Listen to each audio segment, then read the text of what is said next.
This guy possesses the rarest power of all, the divine fingers. With his sacred hand, wait, not that one. His hand is truly sacred. He possesses the divine index finger that crushes everything in its path. The divine middle finger of judgment casts spells to punish his enemies. The divine ring finger holds the power to heal wounds, both his own and his allies. In a world where everyone has powers, he can now be considered a god. It all begins that day.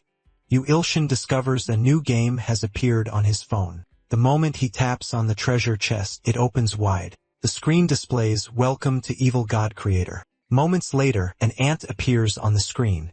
Then a row of incomprehensible text appears. He figures he'll just tap randomly to see what happens. To his surprise, he actually crushes the ant with his tap. Then a coin pops out from the screen. The phone displays, "Top 1 crushed to death. You have obtained 1 divine coin. Congratulations." Yahello stares at his phone in confusion. Did he just successfully awaken a hunter ability? If this had happened 20 years ago, he might have checked himself into a psychiatric hospital. But times have changed. 20 years ago, spatial rifts opened. Countless monsters poured through them. Humanity faced extinction. However, everything changed after humans awakened supernatural abilities. The new energy that hunters obtain from hunting monsters becomes humanity's renewed hope. Hunters are classified into ranks from SSS rank down to G rank. Once a hunter's rank is determined, it becomes almost impossible to change. Shortly after, the protagonist arrives at the ability center to have his powers tested. The staff member smiles and says, "Congratulations, Mr. the One God. You possess an ability constitution." He is overjoyed. His mind immediately fills with fantasies of becoming a hunter surrounded by admirers. He prayed silently for at least D rank. "Your rank is G rank." He stares in disbelief. G rank? So basically, his ability is no different from an ordinary person's. Yes. Would you like to register? The fee is $280,000. The protagonist thinks it over. He doesn't even have any dungeons he can access. Why would he waste money on registration? That evening, he returns home feeling agitated. He's about to sleep. His phone beside him starts ringing. Any drowsiness he has instantly vanishes. He picks up his phone and keeps crushing ants to vent his frustration. Before he knows it, coins scatter all over the floor. The next day, when he wakes up, the coins covering the floor have merged into just a small pile. However, the value displayed has changed from 1 to 100. His phone chimes. "Congratulations, unknown God. You fulfilled the requirements to activate God's store. Would you like to open it?" Without hesitation, he taps to open it. To activate the God shop, 100 coins are needed. He doesn't think twice and taps to use them. Then, 1 coin from his bed actually disappears. But after opening the shop, all the text is in strange characters. He cannot understand a single word. Moreover, the items inside require 1 billion coins. He spent all night and only saved up 300 coins. These item prices are ridiculously unfriendly. The shop begins to refresh. The top item now only requires 100 coins. He casually taps on it. Notification: you have obtained the exclusive skill Blind God's Eye. He scoffs. Blind God? Isn't that just a blind person? What use is a blind person's eye? The next moment, everything goes dark. He cannot see anything. Yahello frantically feels around for his phone. Suddenly, his toe strikes the table corner. The pain makes him cry out, then his vision returns. That scares him half to death. He steps forward and picks up his phone. This time, he can actually read the text. Inside are all kinds of skills and items. He scrolls for a while. He finds a universal ability, Divine Index Finger, that crushes all things growth type. He taps to acquire it. You have obtained the Divine Index Finger that crushes all things. He looks at his finger, wondering what this Divine Index Finger actually does. The moment he finishes speaking, the air conditioner behind him turns on automatically. Then he points at the air conditioner and says, "Divine Index Finger." Sure enough, it turns off. He points at the computer. It turns on automatically too. So basically, his ability is just a remote control. He picks up his phone again and continues crushing ants. Suddenly, a red ant appears. He taps multiple times, but cannot crush it. No matter how fast he taps, it dodges. This must be a boss. Thinking this, he excitedly taps the screen frantically.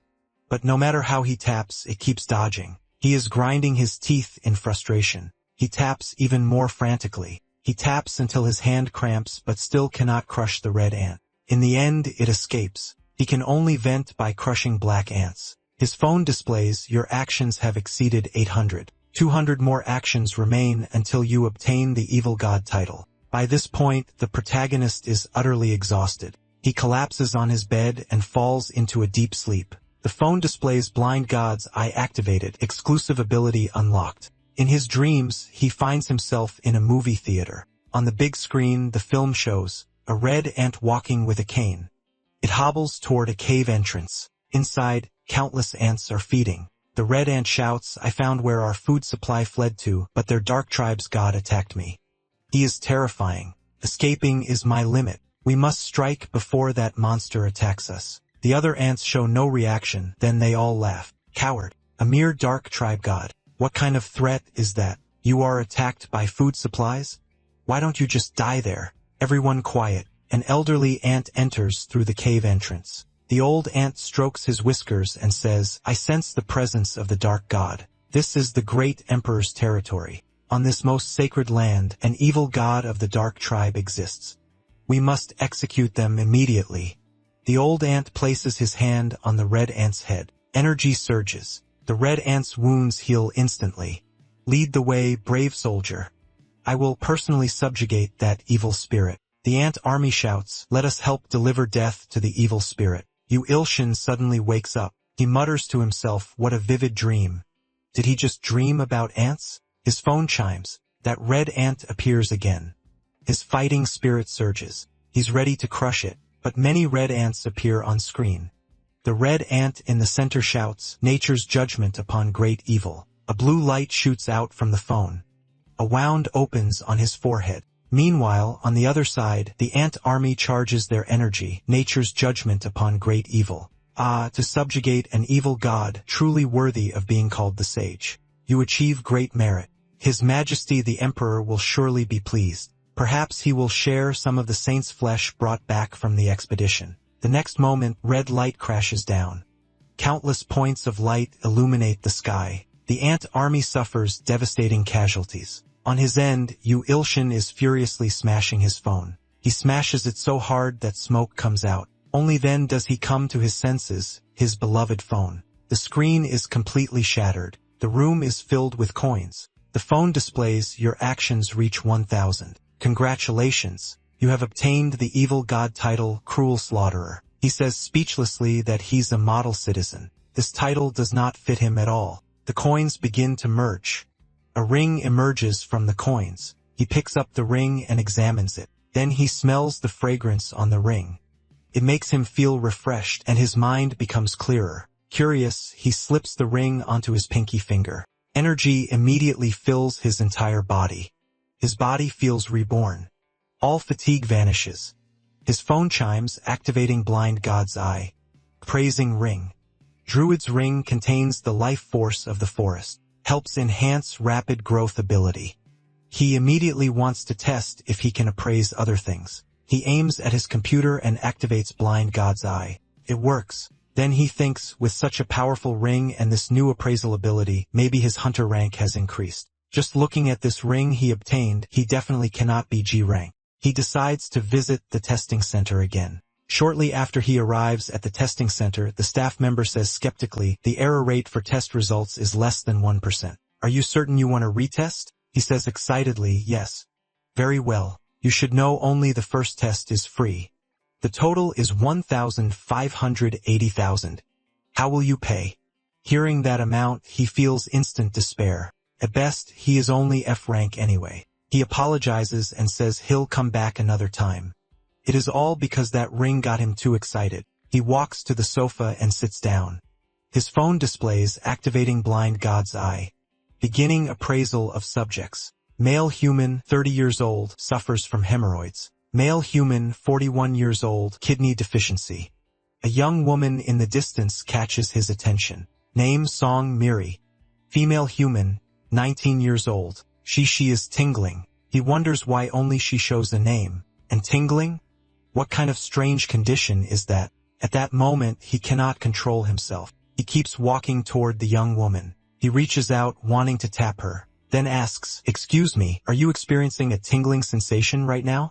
The young woman looks at him with disgust. Lightning gathers in her hand. "Look, please do not think this is strange.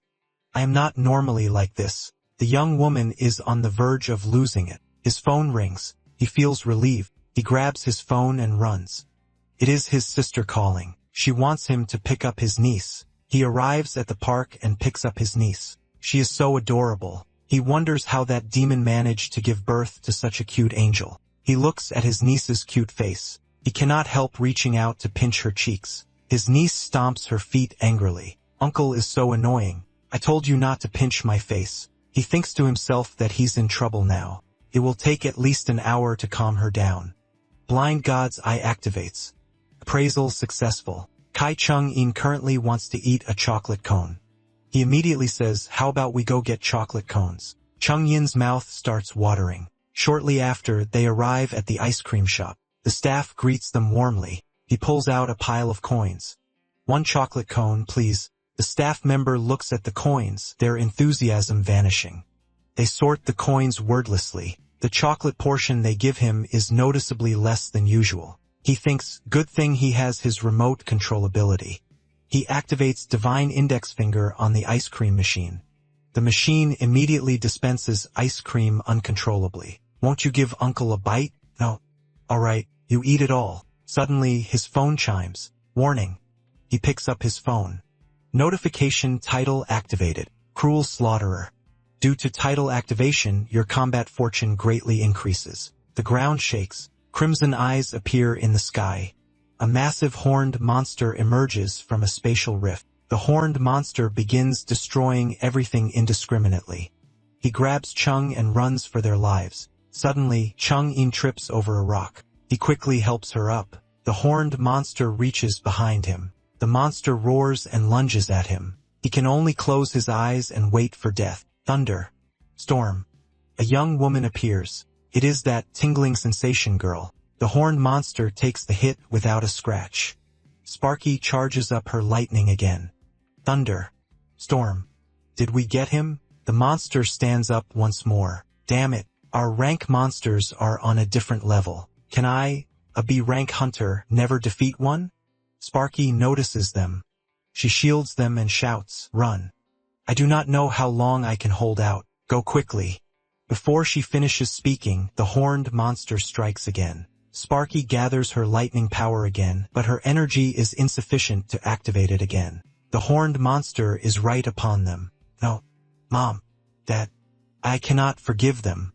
I will eliminate them all." Jung Wei-li. Do not think about revenge. Stop joking around. I said stop joking. Suddenly, voice echoes in Sparky's mind. Crush all things. Divine Index Finger. Power instantly fills her body. She has never felt such overwhelming strength. Thunder. Storm. Moments later, Sparky is surrounded by the crowd. B-rank hunter. Thunder Emperor subdues a rank monster. Thank you, Thunder Emperor. Sparky stares at her hands in. That power gives me the sensation of crossing a boundary. What just happens? He brings Chung Yen over to Sparky. Thank you, Miss Jung Wei-li. He truly does not know how to repay her. No need. I am just glad you are both safe. He carries Chung Yen home. That evening, Yu Ilshin stands alone on the overpass. That horned monster came for him. It wanted to devour him and obtain divinity. This is definitely not a coincidence. And there is the message left when the horned monster was defeated. Trial overcome, cruel slaughterer, rank elevated 1 stage. As a reward, you may obtain divine abilities from the divine shop without consuming coins. However, this is limited to evil god exclusive abilities only. All of this is because of this phone. The thought makes him want to throw it into the ocean. His phone chimes. The screen displays Saint and a string of strange characters. In another world, the ant army invades the Dark Tribe's stronghold. The Dark Tribe Saint is praying to the Dark God. Save us, Dark God. Saint of the Dark Tribe, do you think you can escape from the Empire? The Saint trembles with fear. Unnamed God, will you save the small creature that sends you a plea for help? He looks at the trembling little creature. He aims at the red ant and taps. Saint of the Dark Tribe, you should be grateful to become His Majesty's tribute. He keeps tapping the screen. His phone displays, "The saint wishes to know your name." "My name is the One God." The saint serves the One God. You obtain the Good God title, Benevolent Savior. You currently hold both Evil God and Good God titles. Due to the newly obtained Good God title, the One God's alignment changes from evil to neutral. As a reward for obtaining the Good God title for the first time, 100,000 coins are granted. Joy overwhelms his mind. He quickly opens the shop. He finds Growth God's protection for 1,000 coins. He purchases a bottle and holds it. He appraises it. Eternal Seeker. During cultivation, he stored his own bodily fluids within. By drinking this liquid, mortals can fully unleash their potential. The more consumed, the better. He smells it. Nothing unusual. He downs it in one gulp. He purchases several more bottles. After waiting, his body shows no changes. Suddenly, everything goes dark and he collapses. Evil God Creator's synchronization rate increases from 0 to 5. The One God's exclusive abilities strengthen with rising synchronization rate. He regains consciousness in a daze. He finds himself at home. He looks at his phone groggily. The phone displays due to increased synchronization rate. Evil God Creator's battle arena has been upgraded. Suddenly, feels something on his hand. He looks closely. His bed is crawling with countless ants. He jumps off the bed and runs toward the door. He discovers with horror that his door will not open. The ants open their jaws and begin biting him. He jumps around frantically from the bites. He looks at the window. He's only on the 3rd floor. Even if he jumps, it should be fine. But his head strikes the glass. He is thrown back. Is he going to die here? At this thought, rage surges within him. He activates Divine Index Finger directly. He crushes the ants. A line of ant soldiers calmly picks up their bows. Countless arrows fly toward him. They pierce his entire body. How do you like that, unnamed monster? This is the great Imperial Army. All forces attack. Eliminate that monster and present his head to His Majesty, the Emperor. He kneels on the ground. Breathing itself becomes difficult. He looks up and finds his lifeline, a can of insecticide. He grabs a lighter and ignites the insecticide. The ant army has no ability to resist. This is the power of a god. The fire ignites his room. The deadly problem is that his body will not move. His phone displays high-ranking evil god Silently Creeping Nightmare sends the One God a gift. Gift from high-ranking evil. God may lock the One God's alignment to evil. Will you accept the gift? He taps accept without hesitation. Nothing happens. The phone displays partial abilities of Silently Creeping Nightmare are infiltrating the One God's exclusive abilities. In panic, he tries to activate Divine Index Finger, but it is useless. Is he going to die here? Suddenly, the window beside him shatters. He looks up. It is Sparky. He wakes up in the hospital. Chung looks at him suspiciously. Are you really Uncle? Then say the password. Mom is a fart fairy chubby auntie. It really is Uncle. Uncle, do not get sick. You have to play with me. Because Chung comes to see Uncle, so Uncle does not hurt at all now. 2 screams follow.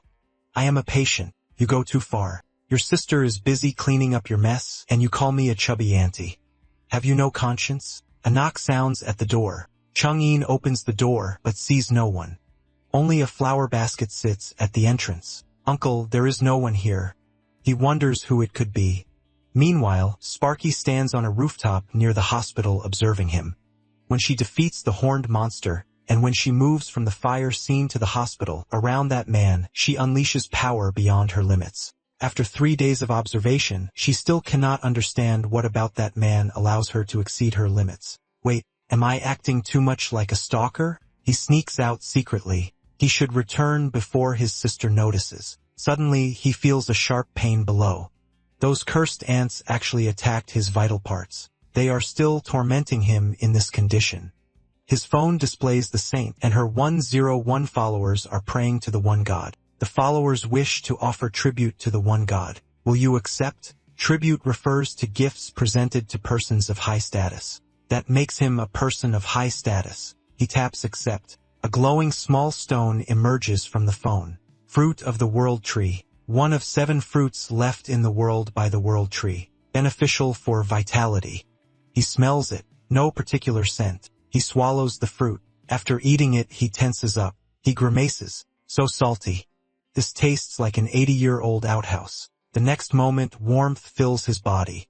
His wounds heal completely.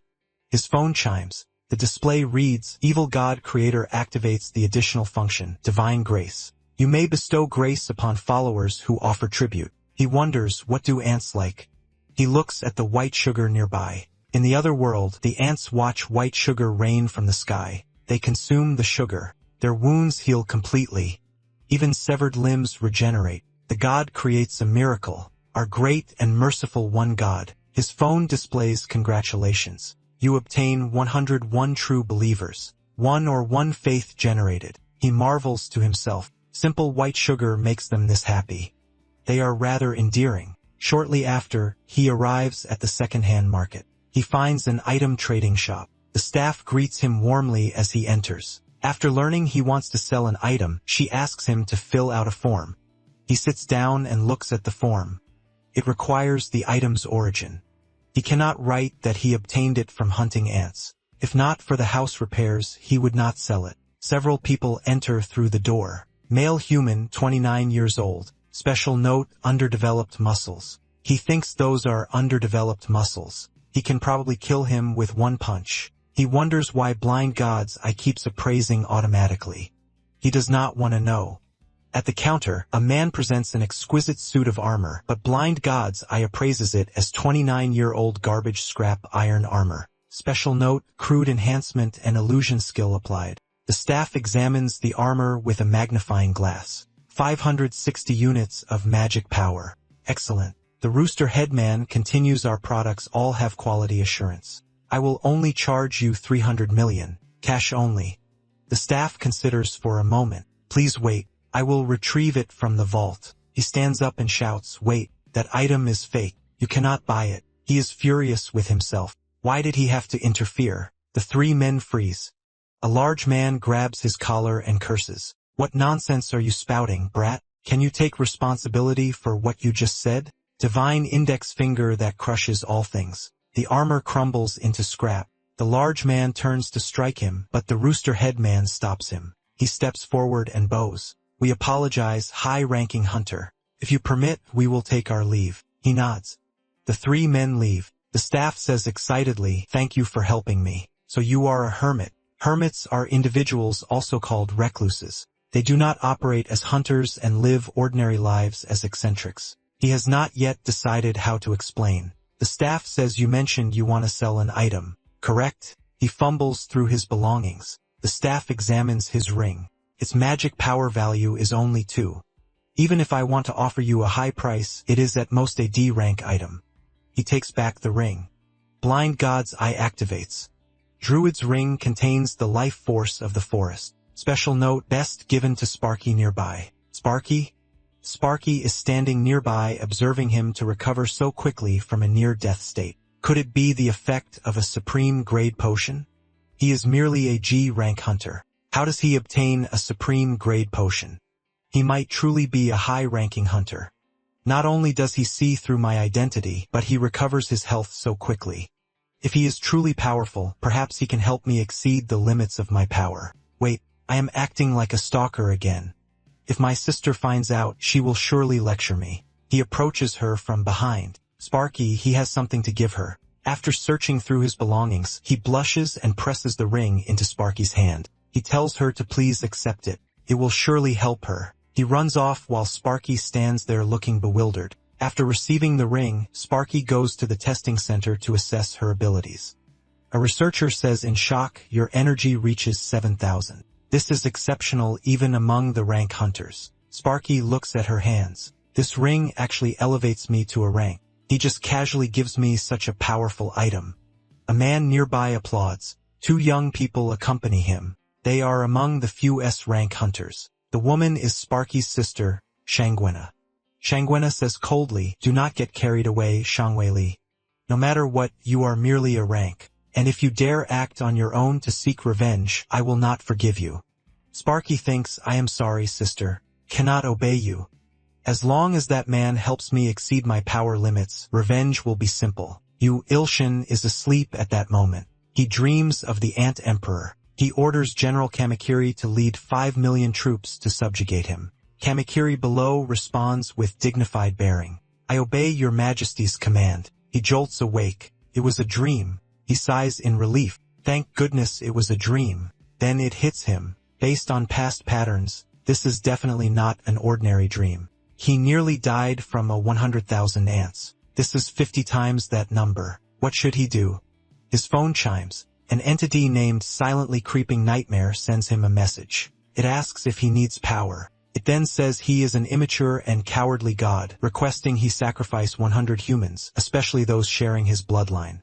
He blocks it immediately. Suddenly, Blind God's eye activates. Projection appears before him. An ant within speaks to him. Monster of the ignorant tribe, I am General Kamakiri. I will sever your head and present it to His Majesty, the Emperor. The projection vanishes. This is the one from his dream. Approximately 3 days remain.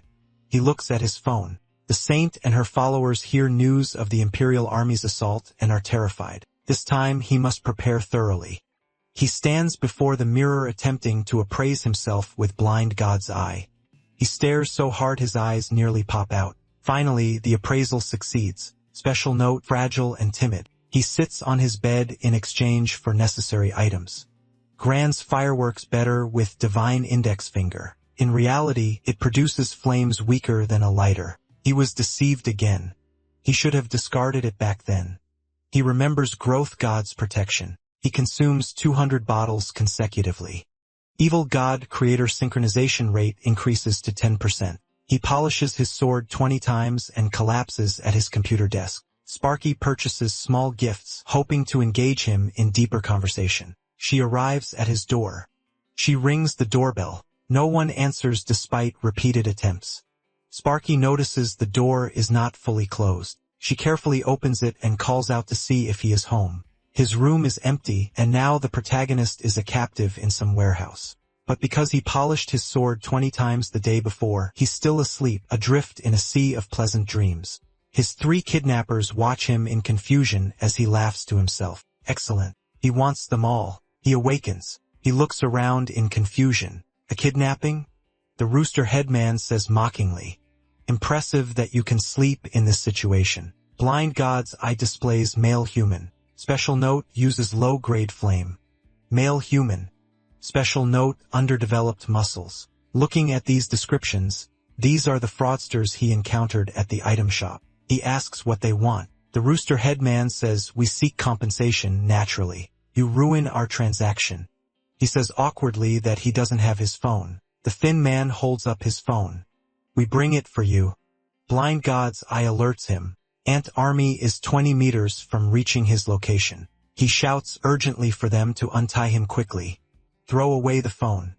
It is too late. Countless ants pour from the phone. They cover the thin man's body instantly. Within 1 second, the ant army devours him completely. The rooster headman and his companion watch in shock. He turns and curses. You can control insects? Rather unique. He unleashes flames that consume the ant army. You Ilshin watches. This is supposed to be a low-grade flame. The rooster headman incinerates the ant army. He turns menacingly. Now we settle the account for killing my subordinate. The protagonist tenses up. He's done for. The rooster headman stumbles. He collapses. A stone strikes his head. Blood pours from the wound. He looks down. The ant army has deployed catapults. The large man attempts to escape. The door will not open. He tells him to untie him quickly. The ant army's catapults launch. Blood splatters. Even those massive flames cannot eliminate the army. He wonders if he can escape this place alive. Had he known they were this formidable, he should have discarded the phone from the beginning. Evil God, your subordinates are dead. I will eliminate you immediately and transform you into His Majesty's sustenance. His phone chimes. The display reads, activating minor miracle. Lightning strikes. Countless ants are eliminated instantly. Sparky descends majestically before him. He rejoices. The ant general thinks with fury to show such contempt for the Emperor's army, while not acting personally and to command such a powerful subordinate. That evil god is truly an evil god among evil gods capable of destroying the empire. It removes its armor and roars. Today I, Kamakiri, shall perish here, but I will at least eliminate one more of your subordinates. Sparky continues electrocuting them. The ants are too numerous. He stands behind, grinning foolishly, completely unaware of approaching danger. The ant general whispers, "Thousand blades that sever all. I am your servant. Grant me your great power." He sacrifices all his subordinates to you.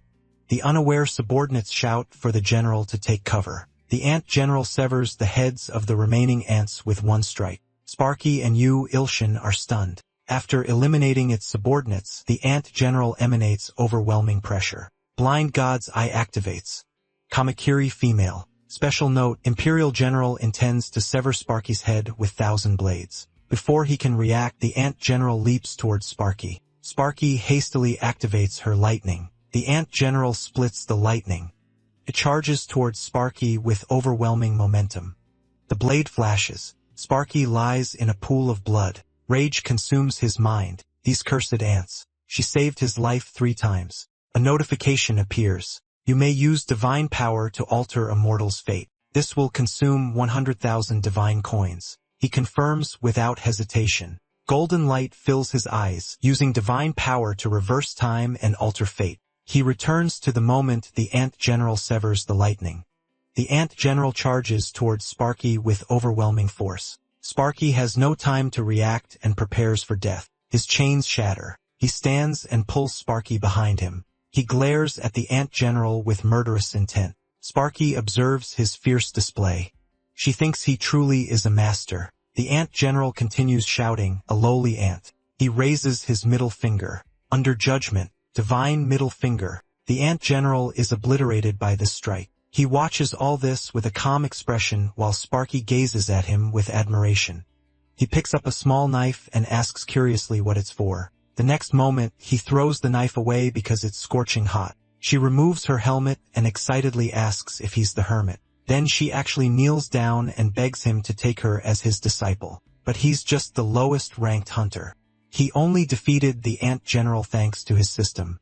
There's no way he can teach her anything, but Sparky still clings to him.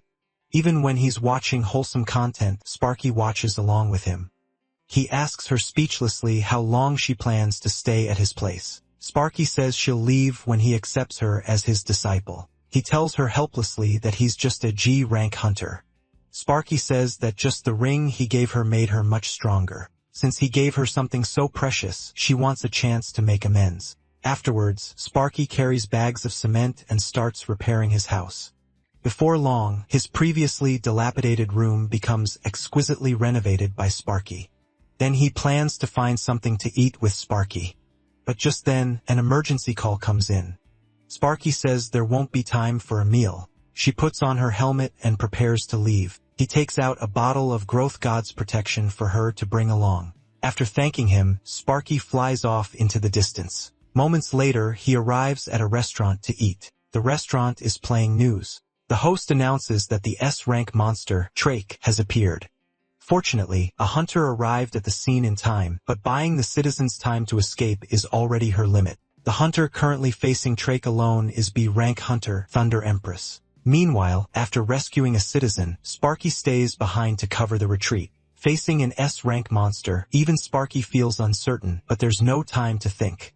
The monster's attack is already upon her. Sparky jumps and unleashes her lightning power. After being struck by this attack, Drake falls silent. The on-site host commentates that Hunter Thunder Empress has defeated Drake. The crowd erupts in cheers. Sparky also happily thinks she's defeated the S-rank monster, but the next moment, a tentacle strikes. With one blow, it sends Sparky flying. The strike directly causes Sparky to lose her combat ability. At this moment, Sparky sees the Growth God's protection beside her. Meanwhile, Trake is charging straight toward the crowd. The next moment, after drinking the potion, Sparky is back at full health. Her entire body surges with lightning power that can tear through anything. Then she unleashes 1 billion volts. This strike directly tears the S-rank monster apart. Afterward, a reporter interviews Sparky. Sparky excitedly says to the camera that she did it, and it's all thanks to the potion her teacher gave her. This video already has 2 million views. A celebrity like this is actually eating noodles at his place. He tells her she should probably go home or her family will worry. Sparky says bitterly that no one will worry about her. He comforts her, saying what parents wouldn't worry about such a beautiful daughter. Sparky says dejectedly that her parents both died in the Abyss Falling Dragon incident. The Abyss Falling Dragon was incredibly powerful. Humanity suffered millions of casualties to kill it. He immediately covers his mouth in shame, then he tells her to eat his portion of noodles with black bean sauce too. Sparky immediately beams with joy. At this moment, his phone displays a notification. You have fulfilled the other party's affection and trust values. If the other party says the next keyword, you can activate faith. Keyword to activate faith, believe in the one God. He thinks dismissively that this isn't some girl-raising game, but then he thinks again, will activating faith give him lots of divine coins like it did with the saint? Who knows when the ant army will attack again? Either way, the more divine coins, the better. Then he asks Sparky if she can repeat a phrase after him. It's believe in the one God. After saying this, he kneels on the ground and says shamefully that it's too forced after all. He apologizes for saying such strange things. I believe in the one God. The next moment, his phone notifies him that faith has been successfully generated. Congratulations. Xiang Miri is your first follower on Earth. The skill sharing option has been generated. You can borrow your believer's power. He immediately says furiously that this damn game isn't giving him coins. He wants to uninstall it right now. Sparky looks at him with confusion. At this moment, a portal appears behind Sparky. Many ants emerge from it. They're carrying treasure chests wanting to make peace with him. Unaware of this, he wants to test if he can use Lightning Storm. Then he raises his hand and activates skill sharing. The next moment, he actually unleashes Lightning Storm. Instantly, the massive energy directly rips off his roof. This strike also electrocutes the ant delegation to ashes. Sparky looks at him with an excited expression. Teacher, so you can use lightning too.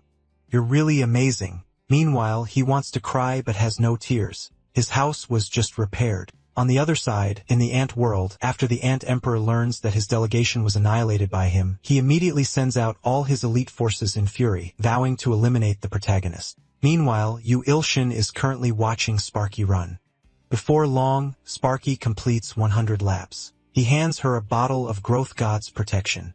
To him, it's just a drink, but it's effective for Sparky. Since he's decided to take her as his disciple, he must do something for her, but he can only give her these potions. At this point, Sparky asks what to do next. He tells her to do squats first, then he thinks of using the blind god's eye to appraise her. Maybe it can tell him how to conduct training. So he begins appraising Sparky. But the next moment, the system notifies him that he's reached the inner mind of the target. He arrives at an extremely empty place. Then a blinding light appears before his eyes. A massive lightning tiger bound tightly by iron chains appears before him.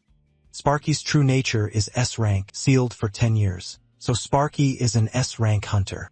Back then, the divine index finger that crushes all things briefly unsealed her. In other words, breaking those chains will release all her power. Then he attacks the chains with the divine index finger. But he can only break a small portion at a time, so he has to give up for now. Moments later, he bids farewell to Sparky, then he returns home. Looking at the messy house, he's quite troubled. At this moment, his phone rings. Silently creeping Nightmare is looking at him mournfully. All-slying Heavenly Blade is looking at him resentfully. He thinks to himself, is this guy the owner of that fruit knife? But all-slying Heavenly Blade says his sword is not some mere fruit knife, but a divine blade capable of slaying gods. He expresses disbelief at this. Wait, can these guys actually read his thoughts? These damn stalkers have now become two. Silently creeping Nightmare requests to be unblocked. Heavenly Blade requests the return of his divine sword. Watching this scene, he becomes furious. He tells them both. He nearly lost his life to obtain the divine sword. Allslying Heavenly Blade proposes that if he returns the divine sword, he'll give him back the offering from the ant delegation. 2,200,000 divine coins. He curses angrily that he's truly despicable, flaunting stolen money. Silently creeping Nightmare scoffs at this, stating that if he hands over the divine sword to it, it will pay 10 million divine coins. He's immediately tempted. With 10 million, he can purchase suitable lower-tier omnipotence or items and buy many potions for Sparky. All-slying Heavenly Blade feels very uneasy about this proposal. Seeing his appearance, silently creeping Nightmare mocks him as a beggar. All-slying Heavenly Blade is angry about this and proposes to grant him his authority.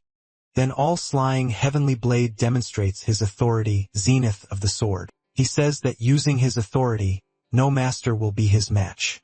He agrees with this. Throughout history, the sword has been every man's aspiration. Silently creeping Nightmare laughs mockingly while demanding that he accept his authority. Rose that blooms at night, he says that using his authority, he can subdue enemies effortlessly. Yahello immediately devises a plan.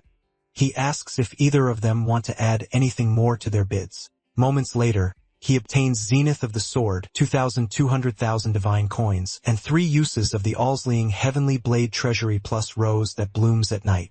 He thinks to himself that the Allslaying Heavenly Blade Treasury can only be used 3 times, so he needs to use it sparingly.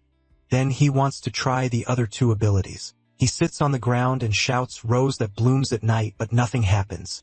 His phone notifies him that Rose that blooms at night can only be activated when the owner is asleep. He shouts speechlessly that it activates after he falls asleep. So how is he supposed to know what ability this is? He's a fool for believing the stalker's words. Then he uses Zenith of the Sword, but still nothing happens. This scene angers him enough to cause constipation for 3 years. The next moment, his phone notifies him that Zenith of the Sword is activated. Then he uncontrollably mutters that he's going to cut everything down.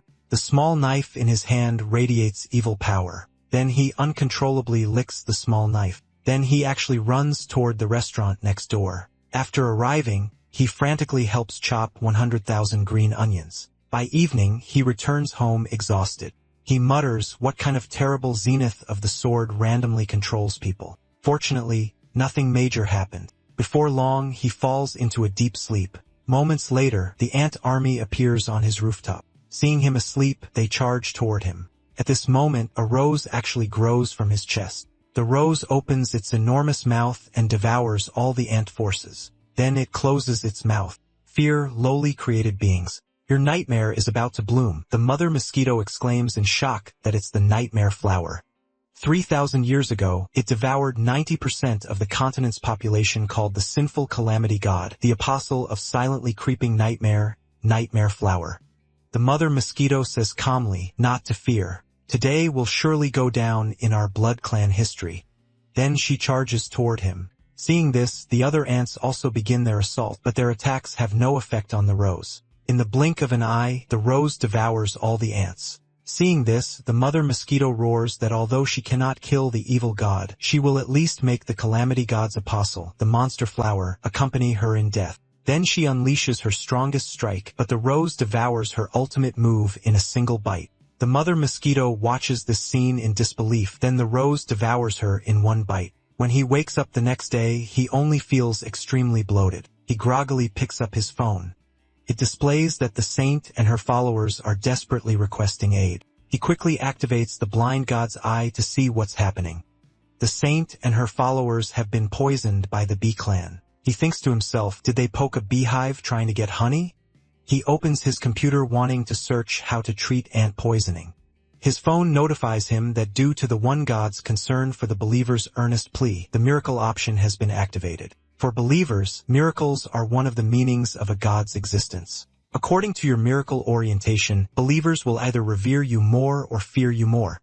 Activating a healing miracle requires 100,000 divine coins. He clicks confirm without hesitation. Part of the fruit of the world tree that the one god absorbed will be used as material for the miracle. They should be fine now. After doing this, he suddenly feels very sleepy. In the blink of an eye, he falls back asleep. His phone notifies him that the benevolent god titled Benevolent Savior has risen from E rank to D rank. The one god's alignment has changed from evil to neutral. Several benevolent gods, especially Endless Abundance, are beginning to notice you. On the other side in the ant world, the saint and her people all have ashen faces. They're all praying for a miracle. The next moment, a raindrop falls. Immediately, countless raindrops follow, and the deadly poison on the ants is washed away by the rain. The saint rises and shouts that the one god has saved them once again. Now they must repay the god with the tribe's most sincere trust. They will create offerings to sacrifice to the god. After an unknown amount of time, he wakes up groggily. Sparky is actually at his place. She says the training time passed and he didn't show up, so she came to check. Then she asks what the statue on the table is. He looks up. The statue of the one god was made by the dark tribe with a grateful heart, imitating the one god. His feature is that it's extremely ugly. He says speechlessly, "What is that hideous thing?" But Sparky says the statue is just like him, looking more handsome the more you look at it. Then she asks if she can take the statue. He tells her to do as she pleases. After sending Sparky away, he prepares to watch some wholesome content. But his phone notifies him that the world tree sapling is sick and will wither in 24 hours. He hastily takes out Growth God's protection, but it doesn't work. The world tree is the fruit that healed him when he was injured. In other words, if he cures it, he can sell its fruit. He searches through the divine shop for quite a while and finally finds an item, Tears of Endless Abundance. Only those certified as good people by the goddess can use it. Purchasing it will generate a quest. Moments later, he arrives on the street picking up cigarette butts. To save the world tree, he actually has to do this kind of thing. After picking for a long time, his goodwill only increases by 1%. He still needs 99 more to complete the quest. Suddenly, a voice calls out asking what he's doing on his turf. He turns around to see a very muscular homeless man. He thinks to himself, he's heard homeless people are very sensitive about their territory. He quickly pulls out a $1 bill and hands it to him. But seeing this, the homeless man actually shouts angrily that he dares to give charity to Choi Gang-san. Choi Gang-san, he remembers now.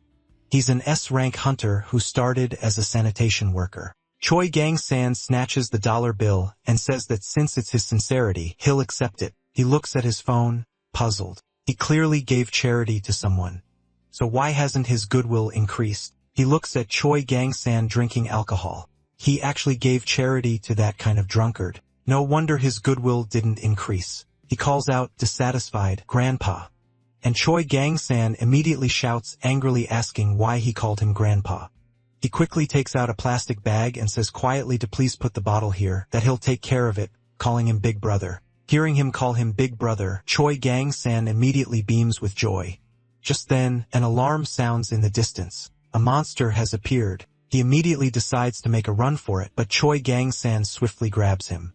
Then with one leap, he takes flight. After coming to his senses, he looks down. He nearly dies of fright on the spot. Before long, they fly to a factory building.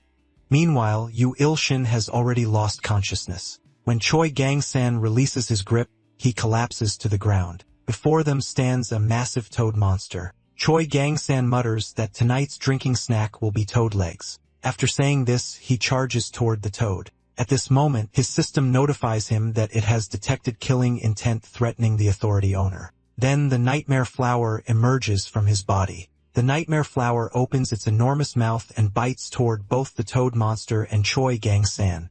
In the blink of an eye, the nightmare flower swallows them both in one bite. Meanwhile, in his daze, he arrives at a forest. He stands up only to discover a person wearing white clothes standing before him. He steps forward and asks stuttering where this is. That person removes their hat and says that he has returned the great and merciful God. As he stands stunned, cracks suddenly appear before his eyes. Then he returns to reality. He immediately sees Choi Gang-san lying on the ground covered in filth. Choi Gang-san cries out for his mother saying he's scared because a huge flower ate him. He wonders, good grief, why does it smell so bad? Did he fall into an outhouse? Then his phone notifies him that he's defeated the evil god's subordinate, contributed to world peace, and exceeded the goodwill quest. As a reward, you are given the miraculous item Tears of Endless Abundance. The Tears effect activates to heal the sick world tree sapling. He immediately beams with joy. He can sell the world tree fruit and become wealthy. Congratulations on successfully reviving the world tree. You have laid the foundation for the Dark Tribe's revival. To thank you, the members of the Dark Tribe have additionally offered a statue of the one god. After sending Choi Gang-san to the hospital, he returns home. Looking at the statue on the table, he's speechless. Where does this thing even resemble him? His phone notifies him that because the statue resembles him, the empathy rate between him and the ants in the evil god creator's world has risen to 10%. At this moment, a message pops up on his phone.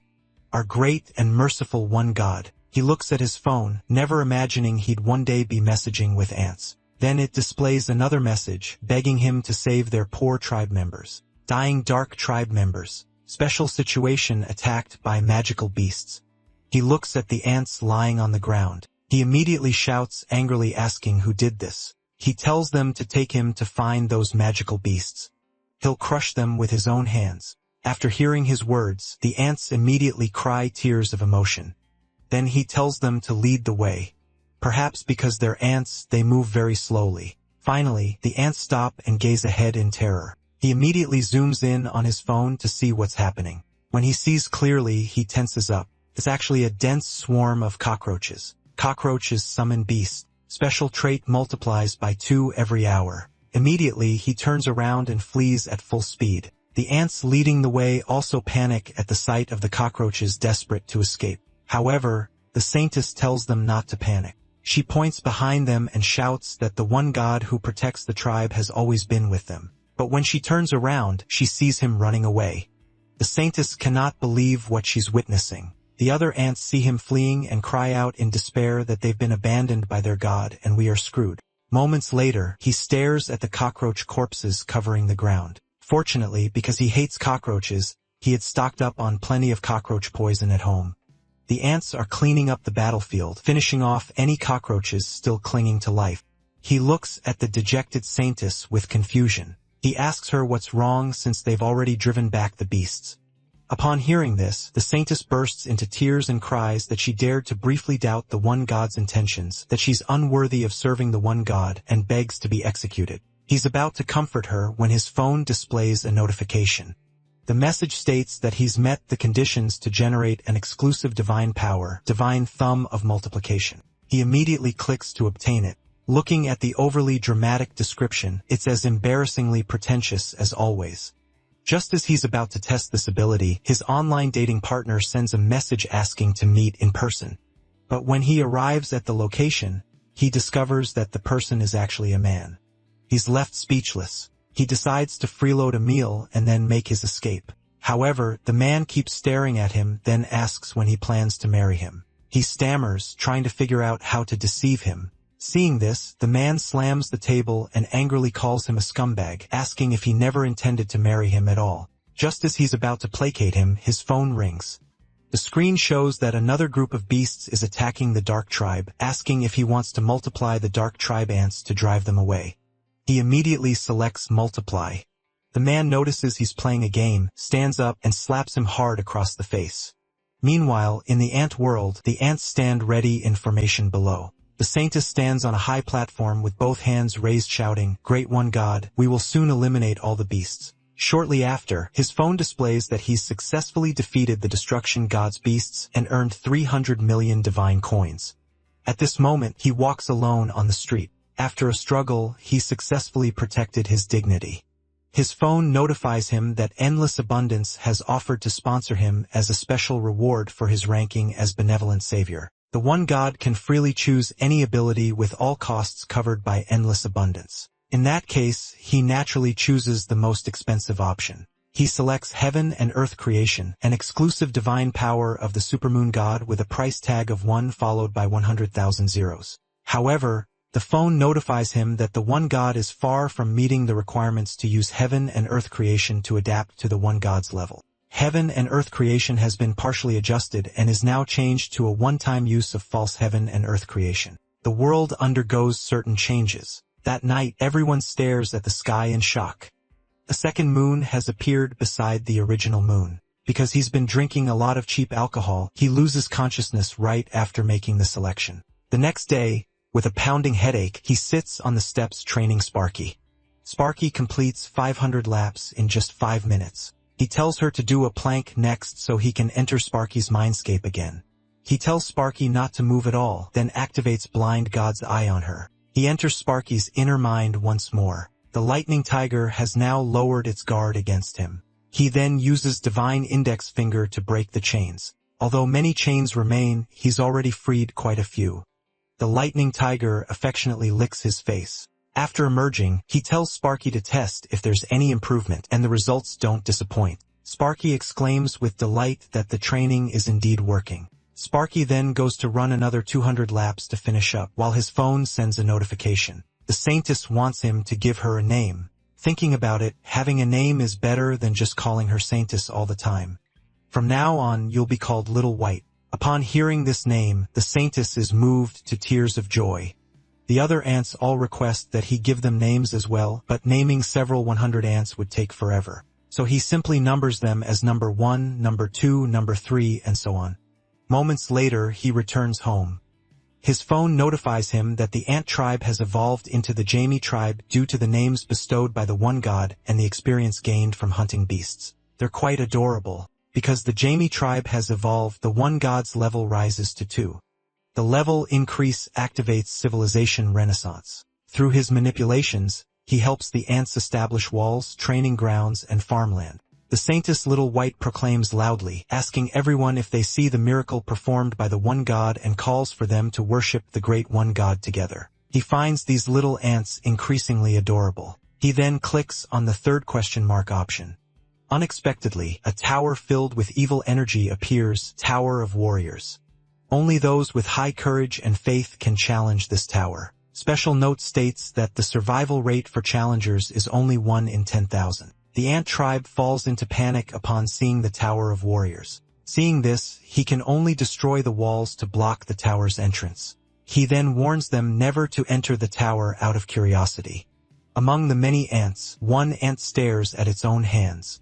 It recalls the terrible situations when the tribe faced danger, thinking that if only it could become stronger, it could protect the tribe. It gazes at the tower and makes a certain resolution. Meanwhile, in the Ant Empire, the Ant Emperor rages at a cockroach because even his cockroach army failed to eliminate the dark god of the dark tribe. The Ant Emperor extends his left hand and kills the cockroach with a single strike. He then shouts angrily about a bunch of useless insects, asking if he must handle things personally. At this moment, a voice speaks up. "Please calm your anger, your majesty."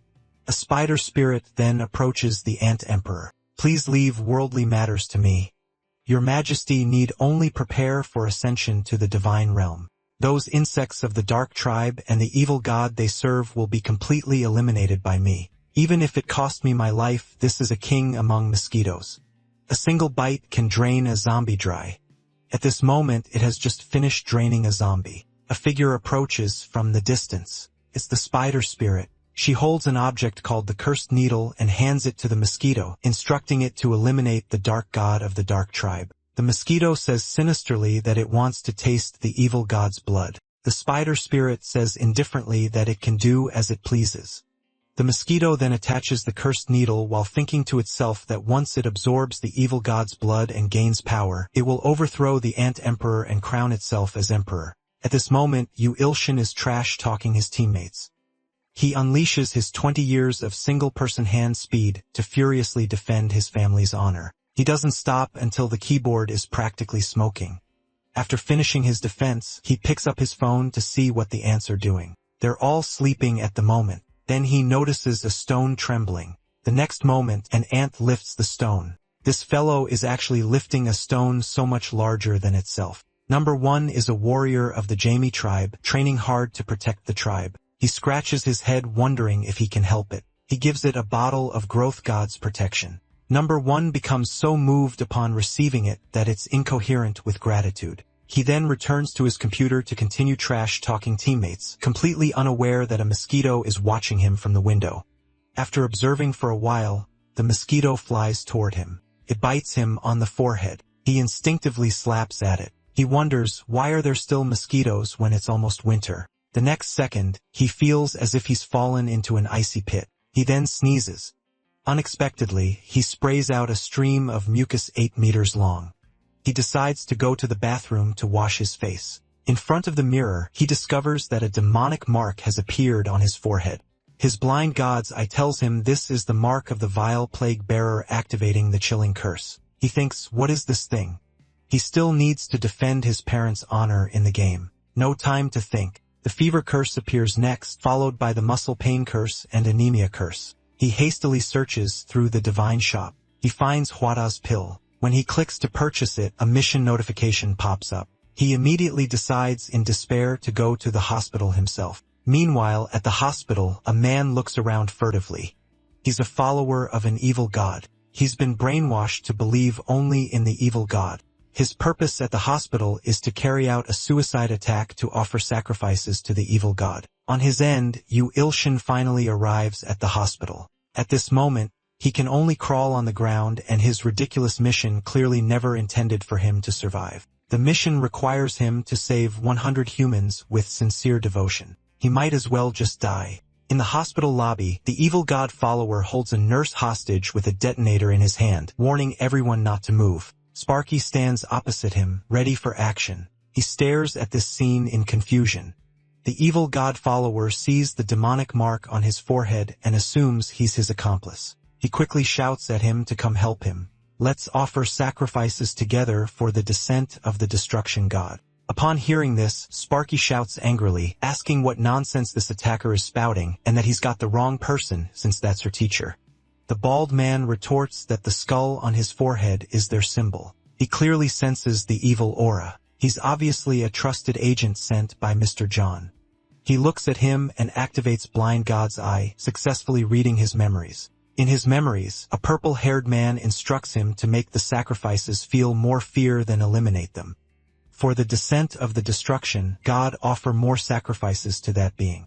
After reading his memories, he realizes how dangerous the situation is. At this moment, the bald man shouts furiously for the destruction god. He's about to press the detonator. Seeing this, the protagonist quickly extends his index finger, the all-crushing divine index finger. At the same time, the bald man has already pressed the detonator. Exhausted, he shouts to Sparky that now is the moment. The bald man stares at the detonator in disbelief. The explosion doesn't occur. The next second, with a terrified expression on the bald man's face, Sparky's lightning strikes without mercy. The bald man is electrocuted and loses control of his bodily functions on the spot. He has already collapsed on the ground unconscious. Before losing consciousness, a voice echoes in his mind, activating the necrosis curse. In a daze, he arrives at a vast empty space. He walks through it for a long time. Then a voice speaks, "Newly born infant god, you've actually forced me to act personally. I will make you experience endless fear of death and agony." At the next moment, several demons hundreds of feet tall appear before him. As he stands stunned, Nightmare Flower appears behind those monsters. It devours the previously arrogant monsters in one bite. Mission complete. Congratulations on exceeding the requirements for the mission to save others if you want to survive. The Master of Medicinal Book is very pleased with your goodwill. You've obtained Wada's pill. He wakes up in a daze feeling something in his mouth. He chews instinctively. The next moment, all his physical ailments are completely healed. As an additional reward, a portion of that being's divine power will merge into your body. Sparky is surrounded by people asking for autographs. He takes advantage of the chaos to escape the scene. Back home, he lies comfortably on his bed, marveling at how effective Juwada's pill is. Then his phone notifies him. Number 1 is begging for the One God's help. The phone displays the message, "One God, I apologize for disturbing you.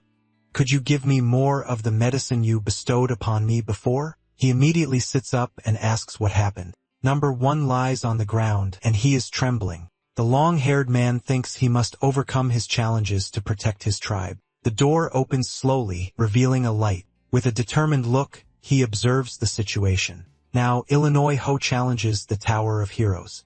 This is the first floor known as the Trial of the Rock. The condition is clear. He must overcome the challenges and proceed to the second floor. Thanks to the drink Yulson gave him, he levels up and changes his class to soldier. The hero is optimistic and believes he can succeed. But suddenly, a gigantic boulder strikes him head-on, knocking him down the stairs. Crushed by the giant stone, the young man starts to groan in pain. With a tearful voice, he calls out for Yu Ilchin.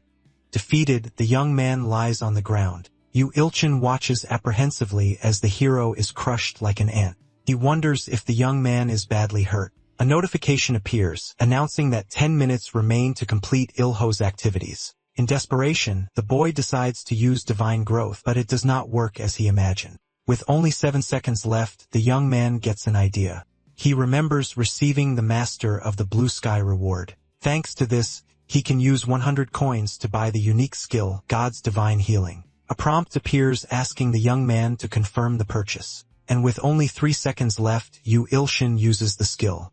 An aura of green energy descends upon the hero. Immediately, his strength returns and he begins to get up. Yahello is conscious again and looks around him. Overcome with emotion, he looks at Yahello with tear-filled eyes. The young man scolds him, saying he warned him not to enter the dangerous tower. He orders the hero to leave immediately, but the exit is locked. A notice explains that leaving is impossible before completing the 50th floor. Desperate, Auntie asks what they will do now. A notification for recommended items for the Eternal Tower appears, and the protagonist realizes he has no choice. But suddenly, someone starts knocking at the door. Yahello then drinks a small potion and tells Yahello he will be right back. The young man says he is going to get the door. As he opens the door a crack, he sees a man in a suit who asks if he is the hunter Yahello. The man introduces himself as Kim Taemin, recruitment manager for the Brilliant Guild. He says the boy will soon be a hunter and asks to speak with him for a minute. A little apprehensive, the young man agrees. Meanwhile, our hero faces the challenges of the tower. He handles the hardships of the Eternal Tower with great fortitude. The crystal at the top of the stairs glows with a scarlet color. Yahello closes his eyes, concentrating with all his might. Soon, a gigantic boulder begins to roll in his direction, but the hero prepares a powerful punch to block it, and he manages to shatter it with his bare fist as it approaches, a feat that even surprises him. A notification announces that the challenger Yahello has passed the judgment of the rock and will receive the blessing of the rock as a reward for clearing the first floor. Meanwhile, Yahello receives a salary offer of 3 million a year. The man asks him to come to the guild headquarters to sign the contract, but the young man remains silent. Still in shock from the offer, the boy is unable to move. He knows that with this amount of money, he could erase all his worries, eat very well, and buy many gifts for his nephew. The young man is so excited that he fails to hear that all rewards from hunting monsters will be split 7-3. The man asks in a serious voice if Yahello is listening. Snapping back to reality, the boy apologizes, but he suddenly sees a notification identifying a target. It is Kim Taemin, 34 years old with suspicious powers. Kim insists that it will be difficult to find better terms elsewhere, but the protagonist realizes the man is trying to trick him with the offer and becomes very irritated. Despite noticing that his potential adversary is much larger than him, which would be an inconvenient challenge. Kim asks if there is a problem, and the young man replies that he has been busy lately, so maybe it is best to pass for now. In a sinister voice, the man asks if the young man did not like his terms. And trying to convince him, he says that what the young man will receive from the manuscript is not even 1/100th of the agreed contract. Yahello explains that he is not doing his job for money, and Kim apologizes immediately. As he stands up, the big man says his leader ordered them to bring you in one way or another, so he asks him to come along. The boy tries to escape by saying he needs to use the restroom. Adjusting his glasses, Kim does not seem very convinced by this excuse. But he allows it, and the young man runs to the bathroom thinking about what he should do. And he remembers what he saw in Kim's notification. The man is considered a god of destruction. But then the protagonist remembers something. The terrorist who was at the hospital was one too. Looking at his phone, the young man wonders who he should call, maybe the Hunters Association or the police. But suddenly, a beam of light pierces through the bathroom door, and Kim enters through the hole asking who Yahello is trying to call. The young man watches the scene with an expression of pure terror and knows he is screwed. With a grim expression, Kim asks who the young man is trying to call. Trying to explain himself, the protagonist says he just needed to contact his publisher. But before he can react, he is struck by a power coming from Kim. The attack hits him dead on, sending him flying into the wall. The big man then approaches, saying that will not be possible as long as he is there. And if that is the case, he just needs to knock him out so he can take him. As the man squeezes Yahello's neck, the boy begins to run out of air. Kim asks if it hurts and says it would have been better to come with him from the start, and that if he stays calm, everything will be less painful. The young man then slowly begins to lose consciousness, but a notification catches his attention and he realizes he has received a mission to save Sung Miri from death. Meanwhile, Kim is impressed by the young man's resistance. In truth, Yahello knows the difference in their physical strength is enormous. But suddenly, the message Great God appears in the boy's vision, and Yahello begins to shout, saying he will lend him his muscles. Using the power-sharing ability, the young man from the Koyami clan lends his strength, thus sharing the steel body ability. This makes the protagonist much stronger and more durable. With Kim's hand still on his neck, the young man realizes he now has Yahello's abilities. The big man notices a change in the boy he is strangling, and suddenly, the energy is so great it forces Kim's hand away from his neck.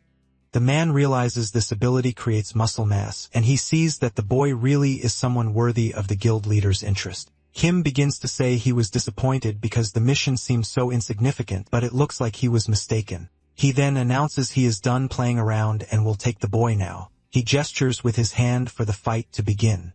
Ilshin wastes no time and goes on the attack. The big man manages to dodge, but realizes his opponent has a heavy punch. But he is only attacking with no thought for defense. This makes it clear that the boy is a beginner, which ends up disappointing Kim. However, the boy suddenly grabs the big man's head with both hands. He crushes it, inflicting an injury that knocks out several of the man's teeth. In immense pain, Kim doubles over, but Ilshin is not ready to stop and prepares another blow. He unleashes an attack directly on the big man. The blow is so powerful it smashes a hole in the floor. Still under the effect of the ability, the protagonist observes the scene. But then he remembers he needs to call Miri. Desperate, the boy tries everything. But a notification appears stating that the believer management system is running, and that the cost for this will be many coins, but the protagonist is willing to pay. As soon as he makes the payment, the system begins to pinpoint Sang-mi's location. A pale face is visible with long dark hair. The sword is stained, evidence of a battle. Someone holds it and a trail of red liquid is visible on its tip. It is the sword demon who tells his victim not to worry, as she will not feel any pain. The notification with the character's identification appears, and Sung Miri can be seen on the ground calling her attacker teacher. The demon readies his blade. An agonizing sound follows. Then a paper with a description of an achievement appears. The protagonist thinks that Miri was beaten by some unknown guy, and a notification appears predicting a catastrophic future for Sung Miri. This vision has not happened yet, but the time until it occurs is short. Then a question appears, asking if he would like to change the girl's fate with the powers of the gods. And as he analyzes the data on Miri's tormentor, Ilshin realizes the demon is obsessed with swords. Turning to his computer, he remembers something. From his drawer, he takes a small dagger and he prepares to change Miri's fate, spending 1,000 coins to do so. Thus, the effects of the skills Benevolent Savior and Second Chance combine to create the great miracle. A brilliant light appears in front of the protagonist. Meanwhile, Miri is in trouble, fallen on the ground as the demon approaches.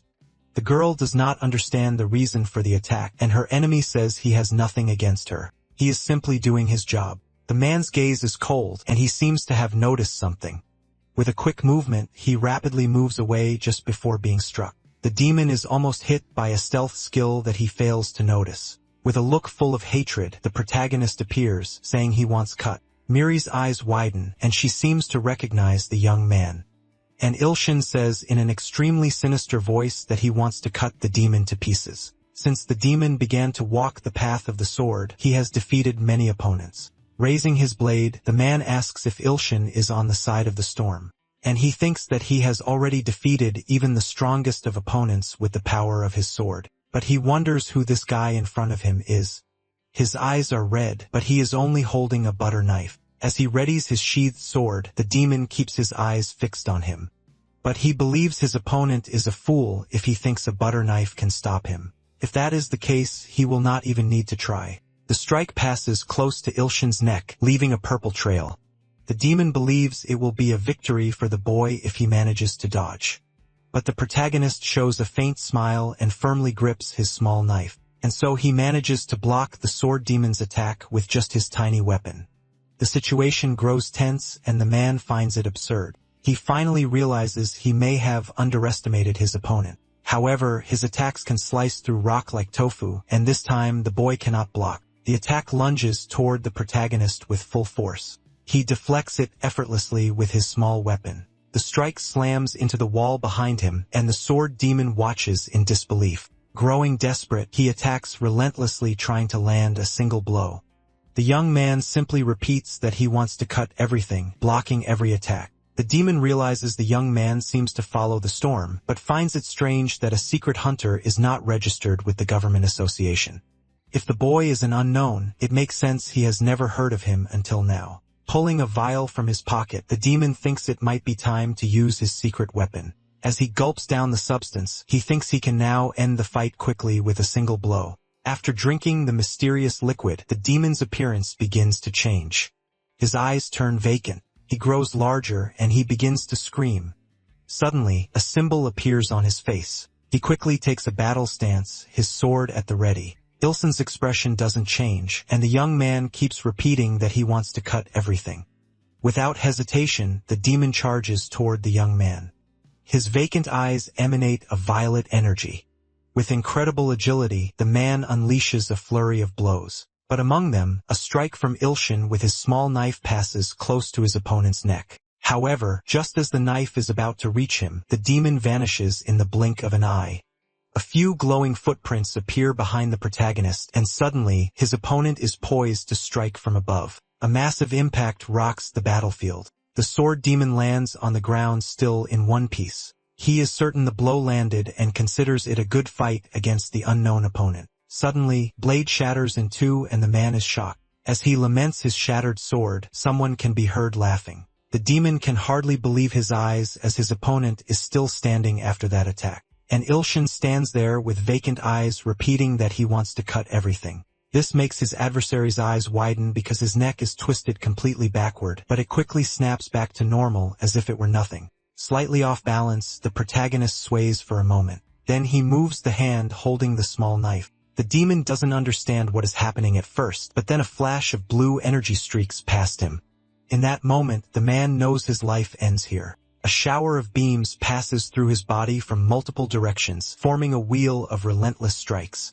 But the sword demon is still alive, not understanding what happened. He looks at his hands and sees he is completely unharmed. With all his opponent's power, killing him would be possible, but he did not. The demon then shouts, asking who his opponent is. Ilshin raises the small knife and begins to answer. He says he is the sword god, something that surprises the demon. The title of sword god is given to one who has reached the highest level of mastery. However, right at that moment, the skill's duration ends and Ilshin's body returns to normal. The small knife that could previously cut through anything now seems to be dormant, but the sword demon seems to have noticed nothing and bows respectfully admitting his defeat. Ilshin is surprised to see his opponent's attitude, and the demon begins to beg to see the sword god's beautiful skills once again. And so the sword demon becomes his second disciple and follower. Miri starts to groan in pain, and the young man remembers he came to save her. The sword demon moves quickly to her side and begins to pour a drink into her mouth. It is a high potion that acts as an extra life, but for a living user, it can restore their vitality. A golden energy emanates from the girl's body. Showing himself to be a fanatical follower, the demon apologizes for interfering. The follower rescue mission is successfully completed and Sung Miri's trust is now at 139. The protagonist begins to wonder how many bizarre situations, bugs, and unknown guilds have appeared in his path. The demon says that Storm will be fine soon, but Ilshin asks who was responsible for hurting her in the first place. Desperate, the man asks the sword god to cut him open and wash all the sins from his body. But then the young man remembers that the demon was with that terrorist guild. So Ilshin asks how strong his new follower is and asks him to deal with the terrorist guild. The follower seems surprised by this order, but he is asked if he does not want to obey the orders of his new master. Looking closely at the sword god, the demon reflects and decides to bow respectfully, saying he will carry it out gladly. In truth, to Ilshin, the demon is just an allied assassin, and he does not care if he dies as long as he tears a hole in the terrorist guild. The orders are clear. The sword demon is to deal with the terrorist guild since the protagonist has met the conditions to activate the unique power he received. And he also has the opportunity to use the thumb of the god of multiplication, spending 100 coins to use this ability. Excited, Ilshin thinks that this ability can multiply his wealth and decides to use it. Sometime later, night has fallen, and we see a window with the light on. Ilshin rushes into the room. Rummaging through his drawers, the young man believes he had an emergency fund somewhere. But from his piggy bank, only a 10-cent coin falls out. It is a small amount, but it is enough to use his new ability. But after he uses it, absolutely nothing happens. This is because the thumb of the multiplication god ability does not work on objects. So if it only works on people, he sees it as a completely useless ability. Seeing the comments about what happened, the young man understands he can no longer be the one getting attacked. He must strike first and win. So the young man asked what people think he should do to get stronger. Some people comment that he should think long-term, while others say the celestial sword should be used for a massacre. Placing a hand on his chin, the protagonist wonders what would be best. And suddenly he gets an idea of what to do. He decides to carry out both ideas at the same time. The young man then enters the God creation field and decides to multiply his ants with the multiplication ability. And now that an army of millions exists, the young man orders them to wipe out the enemies. The multiplied Gayami army begins to march toward the enemy, and the wait time is 24 hours. But as he looks at the screen, the young man notices something strange. One of the ants is healing a smaller one. The healer then senses the presence of His Holiness. She begins to say they must believe in the one God, for with His protection, they will have a new life. This happens because as the number of believers increases, his good karma also grows. Suddenly, the young man's phone starts ringing with a call from the man in charge. The moment he answers, the person on the other end asks where the manuscript is and what is going on. He says he fought hard to keep the president from canceling his contract. He adds that the series has barely started and the young man dares to ask for a break, calling it insane. This makes Ilshin want to use his multiplication ability on himself, so he decides to create a clone since he has nothing to lose. Placing his thumb on his forehead, the young man uses the ability. A scarlet energy then begins to swirl in the air. Smoke rises, and as it begins to clear, the boy can see something. A man appears on the spot, and the thumb of the multiplication god ability goes on cooldown. Excited, Ilshin realizes his idea worked, and that from now on, with a clone, it will be easier to finish the manuscript. But before the young man can finish his sentence, he gets a hard slap across the face. His clone tells him not to give him orders, and then insults him. When he tries to speak again, the clone attacks him once more. And after beating Ilshin senseless, the copy says he feels much better. But the phone is still on the line, and the man asks if the author really thinks he will fall for this prank. Without any remorse, the clone grabs the phone and tells the man to get lost. He then equips his cruel assassin ability. With a wicked smile, he looks at his creator and seems ready to act. Then, a blast of energy shoots toward the phone's screen. Meanwhile, on the ants' battlefield, a massive monster is attacking. The monster is gigantic next to the poor, terrified ants, and it gets closer with every second. The ants realize that no matter how many of them are on the battlefield, they are no match. With glowing red eyes, the executioner tells the tribe to cheer up. But before it can continue speaking, the beast notices a light in the sky. The light soon reaches them, instantly burning monsters. The ants are shocked by what just happened, and the massacre of the monsters raises the cruel assassin to rank C. One of the remaining monsters says, "This must be the evil spirit they heard about." Meanwhile, someone slams their fist hard on a table. The one-armed monster apologizes for its failure and reports that all the troops have been annihilated. The woman with monstrous body parts stands up and asks if they think she will believe that a single evil god did all this. The monster explains that the evil spirit they faced was a demon even in its appearance, but he is quickly disintegrated, leaving no trace of his body behind. The woman asks them to inform His Majesty, but he is in a closing ceremony. She then orders them to summon the generals and the 10 swords, but is warned that doing so will lead to an attack by the demons of other countries. Hyona says that the most important thing now is the Black Tribe and orders them to bring her the evil god's head before His Majesty returns. The winged soldier asks Arachne for permission and says he will offer her the evil god's head with his own hands. Meanwhile, our protagonist's face is still badly bruised. He eventually wakes up and wonders what happened. Then he remembers that his clone beat him up. The young man receives a notification on his phone offering to show him where the Unlimited Abundance clone went. Ilshin notices he also has a 121 missed calls from an unknown contact and some messages as well. The messages are from the man in power who says that if the young man keeps this up, things will get ugly. And the clone's achievements start popping up on the screen, but Ilshin knows it is all for nothing because his situation is a mess thanks to this damn game.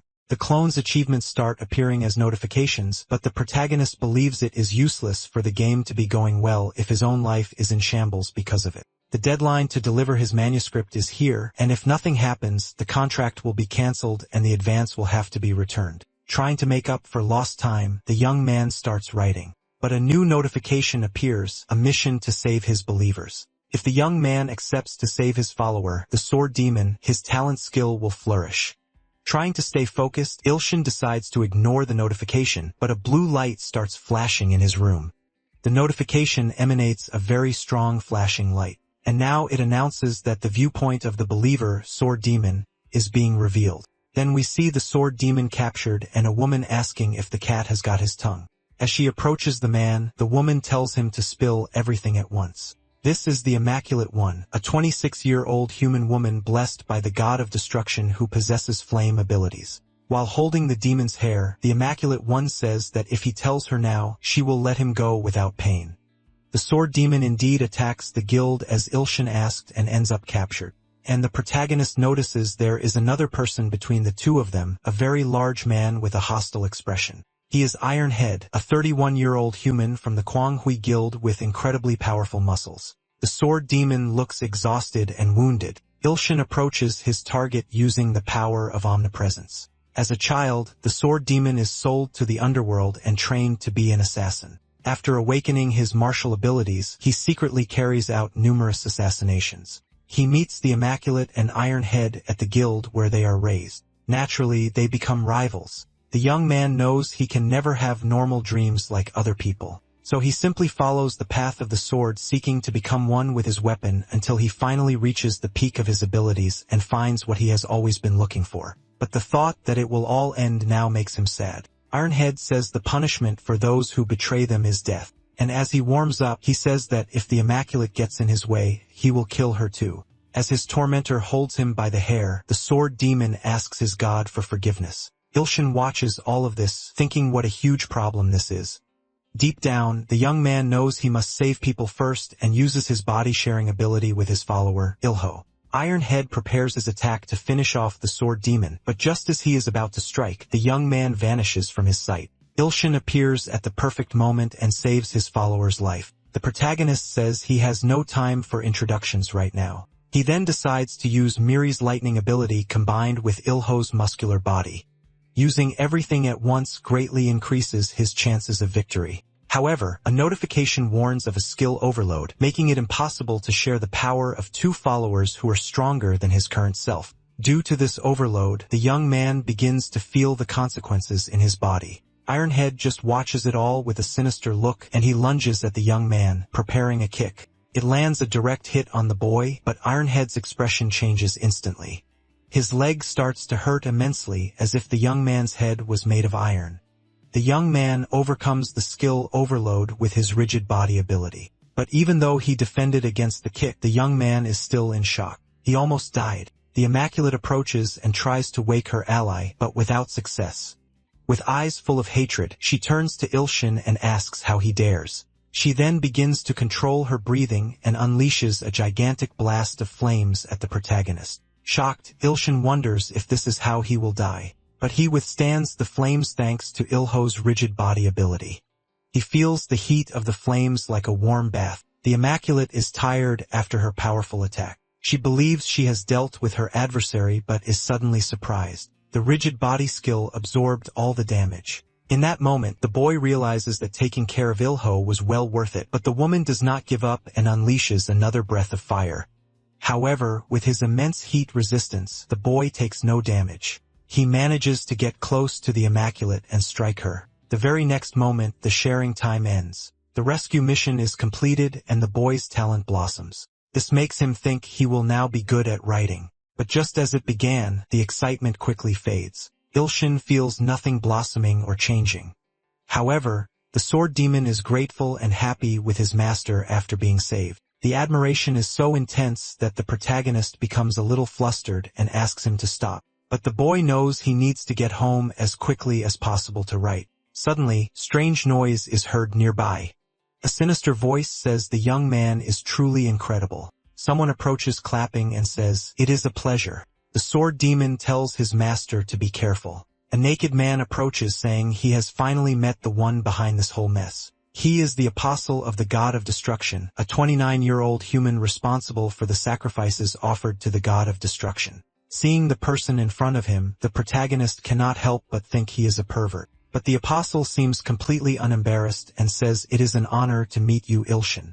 Reading the description of the man who appeared, the protagonist is surprised. He decides he must be careful when dealing with this person. Then he notices that the man is crying. Opening his arms, the apostle approaches, saying he has finally found someone like him.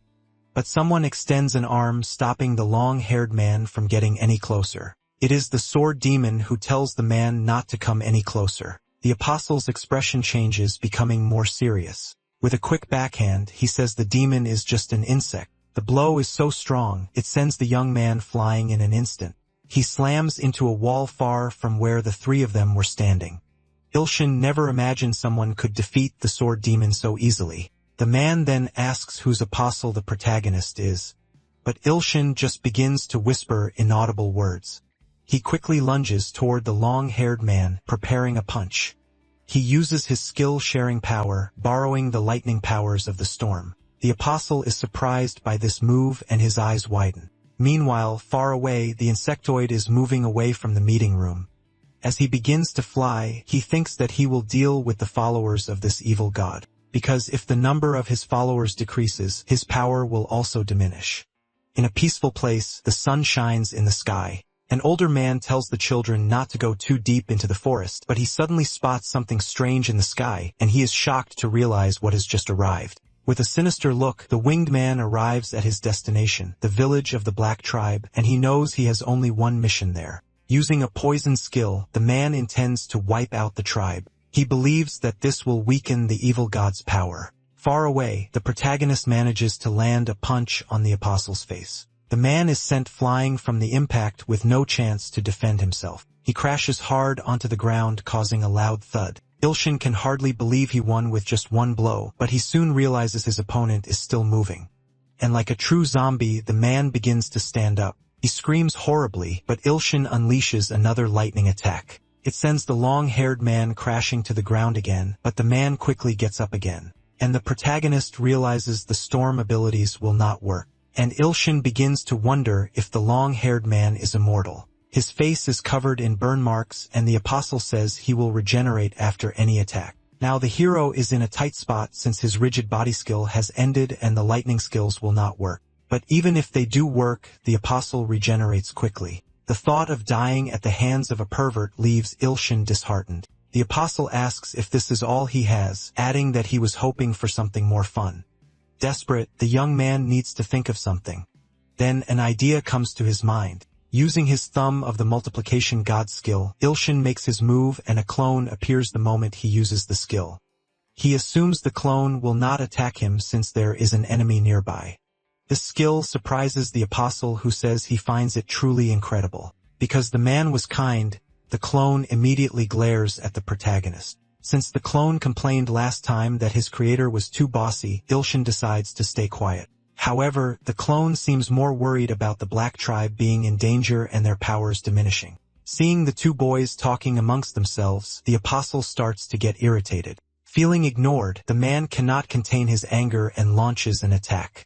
The clone manages to dodge and the blow heads straight for Ilshin. He is hit and falls to the ground. The boy thinks his strength will be useless if he is dead.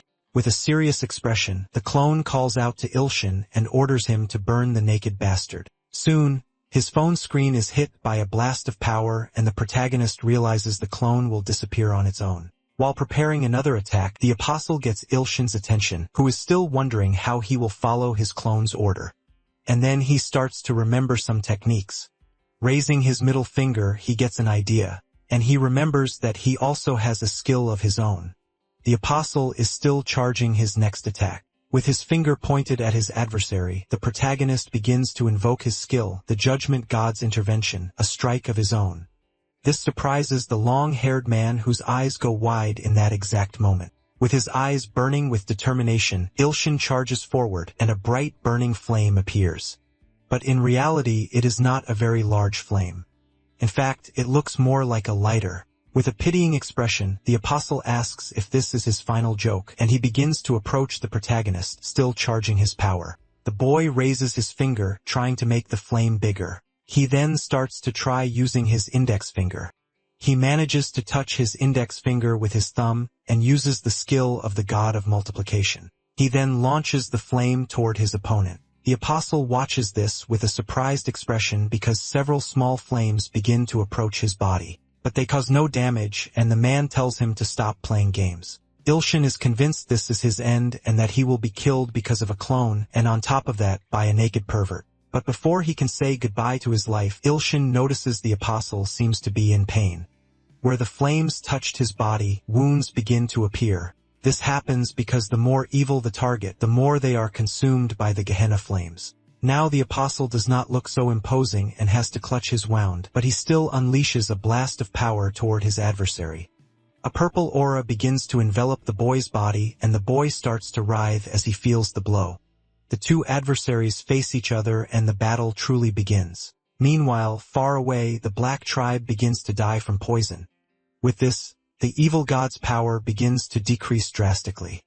The winged warrior says the one to blame for all this is the evil god the people follow. But suddenly, a strange sound catches his attention. The young man looks back to see what is happening, and someone seems to be approaching at high speed. The warrior identifies him as the evil god of the Gyami people. He then taunts him, saying to bring it on since his power will soon run out. But Ilshin's clone attacks with full force, holding nothing back. The strike rapidly closes in on the insectoid, and the young man is sent flying, quickly defeated. Only ashes and smoke remain of his body. The clone looks around and sees many dead followers. Meanwhile, the protagonist is dealing with a terrible pain as if all his bones were broken. A notification appears warning that the number of followers is dropping sharply, and if this continues, his power will also fall. Ilshin gets nervous seeing these notifications in the middle of the fight. He then wonders if he could use the ring finger of the god of healing on himself, and that would be incredible, meaning he is also immortal. Touching the finger to his own forehead, the young man tries to use the ability. The apostle watches this with a curious expression. The notification warns that 10 million coins will be consumed if he uses the ability on himself. But either way, the young man is happy to still be alive. And for saving the Gyamis, he also received many coins. In disbelief, the apostle asks how that was possible. And upon seeing his adversary standing again, he casts another spell. The spell is about to reach the unsuspecting young man. However, at the last moment, the protagonist manages to use the power-sharing ability. He then raises his middle finger to unleash the flames once again, and uses the ability of the judging god's middle finger. However, the apostle manages to dodge at the exact moment. He then lands safely to the side. He laughs, saying the young man is truly a great apostle who should not be underestimated. He adds that right now, 999 people are being sacrificed as an offering. Ilshin's expression changes upon hearing that information, and he says it will continue like this until only one apostle remains. Then it all starts to make sense to Ilshin. He believes that is why they captured the sword demon and lured him there. The apostle raises his hand as he begins to laugh, saying this will be the final offering and that God is coming. Above them, a beam of red light begins to break through the ceiling until it finally destroys the building. This reveals a gigantic eye above the two of them. Ilshin is speechless and his body trembles while the apostle looks happy. The protagonist knows he must stop that creature, so he raises his god-crushing index finger. But a notification warns that this power does not work against the god of destruction. At this very moment, the apostle starts to bend over and feel pain. His body begins to change, and the man says this is not what was promised. But the eye still launches an attack at the man, knocking him to the ground, and it is also rapidly approaching Ilshin. The young man then closes his eyes, concentrating. He begins to have a vision, one where he is certain that everything is over. But he also wonders if this is all an illusion. There is a god admired by all for his great strength and benevolence. And there is also the god of destruction, the traitor of the abyss, the one who loses his goddess and will lose his world until finally he loses his own life. This one is known as the god of peace. And now nothing remains but the void. But suddenly, the protagonist opens his eyes and becomes the incarnation of vengeance. The hero finds himself before an absurdly gigantic sword. He stares at it, asking it to come with him for his revenge. The sword glows, its blade so large it can barely be seen in its entirety. But the protagonist is determined and fearless. The gigantic eye invades the area, emanating a malevolent energy. Little by little, that sinister creature begins to draw even closer. The sword demon knows he must protect his god, but he cannot move, frozen by fear. Ilshin turns to his follower and calls out to him. He tells him to stay calm and watch because he will kill the god that pervert worship. But suddenly, an agonized voice interrupts them, calling for the great god. Several snakes are wrapping around his body, and the man says this is not right because it was not what they agreed on. The apostle begins to scream, begging for mercy. Ilshin and the sword demon watch the sinister scene. This god the apostle adored so much is nothing more than a self-serving demon. The eye continues to approach without stopping. In a provocative voice, the protagonist asks what it is staring at. The sword demon thinks that this is the eye that turned the pervert to dust with just a glance. But still, Ilshin seems afraid of nothing. Suddenly, the hero takes a sword of light in his hand. His followers' eyes shine as if he has seen the most wonderful thing. The apostle is almost completely dry after being drained by the eye. And the demon continues to get closer and closer. Ilshin holds the sword firmly with both hands, and he calls upon the authority granted to him by the celestial sword that can cut through anything. He will unleash the full power of the sword so that its ultimate purpose is fulfilled and they become one. A demonic face can be seen emanating in the form of energy. The gigantic eye begins to feel the impact of this immense power. Ilshin leaps, gripping the enormous sword and charging at the demon. The only thing on his mind at this moment is destruction. The giant eye's tentacles try to reach him, but with infinite force in his voice, the hero screams, banishing the gigantic demon from his world. The impact is colossal, unleashing an immense roar. We then see the abandoned city of Wuen, the 12th district. A few soldiers are on a search mission, searching everywhere. Two men talk about the monster, an SSS class that can destroy an entire country. Another man in a trench coat and sunglasses asks what happened there. It is Heo Kongcheol, the head of the Hunter Association, and he says that perhaps the time has come to execute the project. The soldiers call out to their chief, telling him they found a survivor. The man approaches an extremely emaciated body. He then asks the survivor what happened there, but he notices the man is laughing in a very strange way despite his deplorable condition. He realizes an ambulance should take him immediately. But inside the man's body, there is a strange energy. He remembers that as the demon was consuming him, Ilshin screamed for him to be executed. In that moment, after the immense impact, the eye explodes, and Ilshin survives gripping the enormous sword. This convinces the apostle that the young man is truly a god among gods. Other warriors gathered before a dragon's corpse, saying it is the work of Sung Mina. The woman killed it easily using only the power of her mind. One of the warriors asks if she is really an S-class since these monsters are known for their great power and resilience. The young woman tells him to cut the chatter and give her the reward. The man then tosses her a blue stone and says a pretty face should not be angry. One of these stones costs 100 million and he asks why she needs so much. Filled with rage, Sung Mina says they told her it was a dragon, but it was just this wretch, a complete waste of time. The warrior thinks the young woman has a terrible temper. 2 days later, two people are talking and a child asks where to put the pain relief patch. The young man looks relieved as soon as the patch touches his back. It is Ilshin's niece who is taking care of him. The reason for all this is the recoil from the great sword's power. With that power, the young man stopped the monstrous eye from leaping. But after the mission, he had to bring his faithful follower with him. The man was always acting strangely, so much so that Ilshin's niece was unnerved by his presence.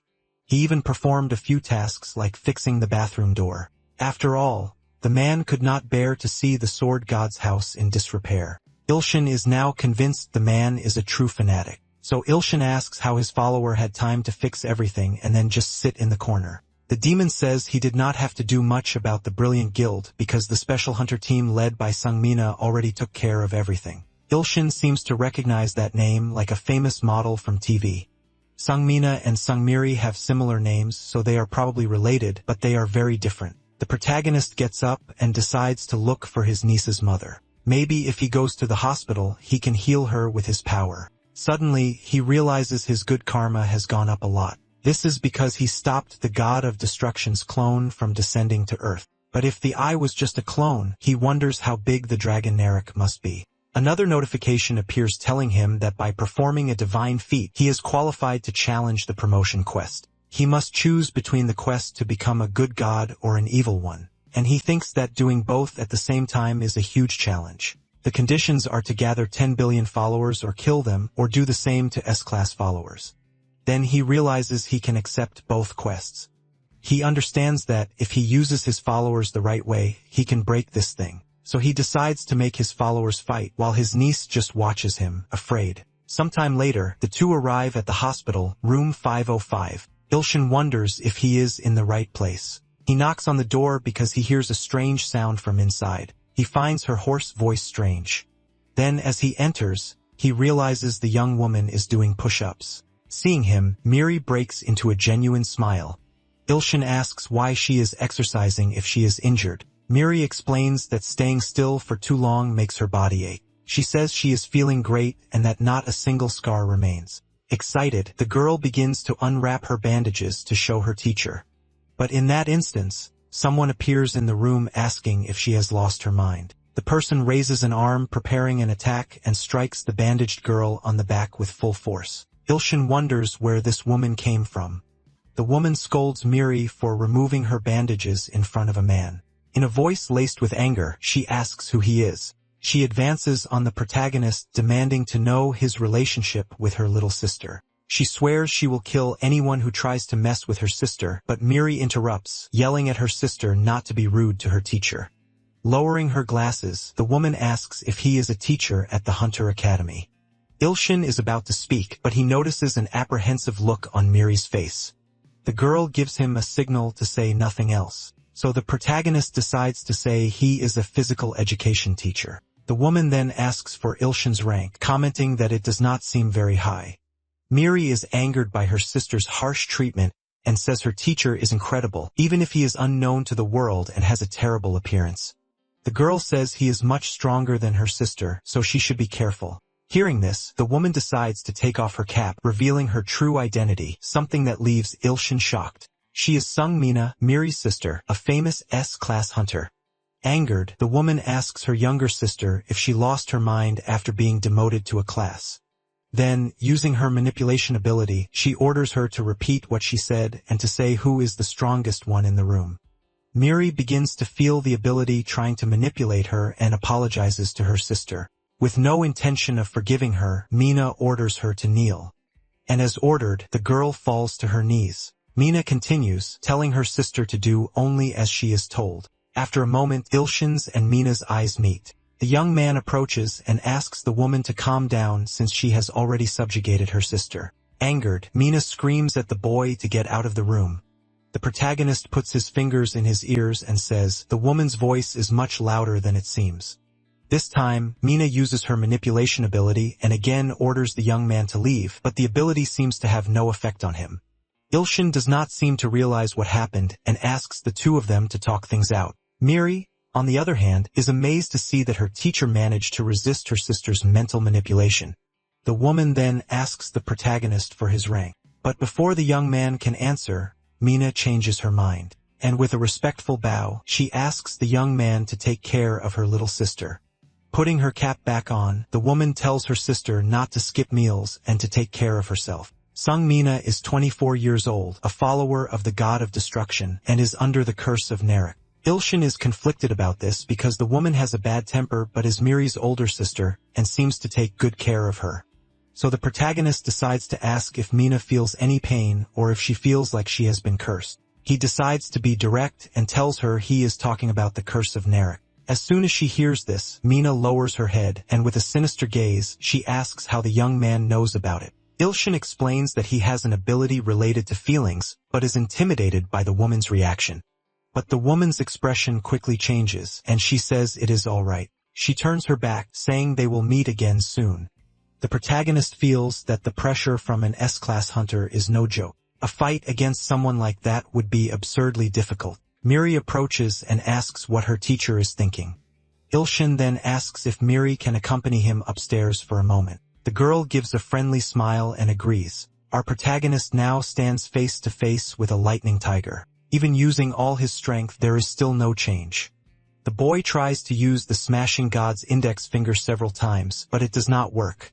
He believed it would be simple since he is used to these incidents, but he failed. And despite noticing that she is recovering, he does not understand why this is so difficult. The boy asks if Miri can wait a little bit, then he realizes a notification has appeared. The notice says that some of Miri's abilities are sealed. So the young man decides to focus on the seal with all his concentration. The fact that the boy is staring at her intently makes her blush, but Ilshin is completely focused as if trying to thread a needle. Then suddenly, a seal breaks out of nowhere. Confused, the boy speaks out loud asking why the seal broke, and he asks Miri if she knows where her sister is. With a mischievous smile, the young man gets an idea, and he knows he needs to have a serious talk with Miri's family. After much thought, the hero arrives at this decision. We see a building that appears to be a maximum security facility. A few guards patrol the area. The apostle kneels in his cell, thinking about the voice of God he heard when he lost the will to live. The only reason he endured everything was salvation. But it was all a lie, and the man clung to this God with all his might. Scenes from the previous battle returned to his memory. The way he felt vulnerable and used. Now the apostle knows that it was a demon unlike what he expected. His empty eyes show his lack of faith. But then the man remembers a face. The true God, the God of gods. And then he watches the light coming through the small window of his cell. He asks the God for forgiveness, knowing it was thanks to him that the world was saved. Then the man asks for permission to believe in the great and holy God, and his heart is flooded with faith, now believing in you, Ilshin. The man can see the name of his new deity. His eyes fill with emotion, and the young man gives thanks for being accepted. Then suddenly, someone appears in his cell. The masked person asks if the apostle just said you, Ilshin. The figure approaches as the confused man asks how the intruder got in. He also asks if the association's higher-ups have decided to abandon him, even though they always coveted his abilities. Then the man asks if the decision was due to public opinion. He says that even though he is no longer an evil apostle, he is still capable of killing. The masked figure says that is hilarious and asks if the young man is not from the underworld. But he cuts the conversation short and says it does not matter because he will never forgive him for hurting his sister Miri. By simply pointing his finger at the man, his heart begins to suffer. A terrible pain forces him to his knees before the masked figure. He screams in agony, but no one can hear him. Meanwhile, our protagonist relaxes at home thinking that, in the end, he never managed to talk to Mina. But he knows it is always difficult to meet a celebrity. The sword demon has finally left the house, leaving a farewell letter. Suddenly, the boy's phone receives a notification.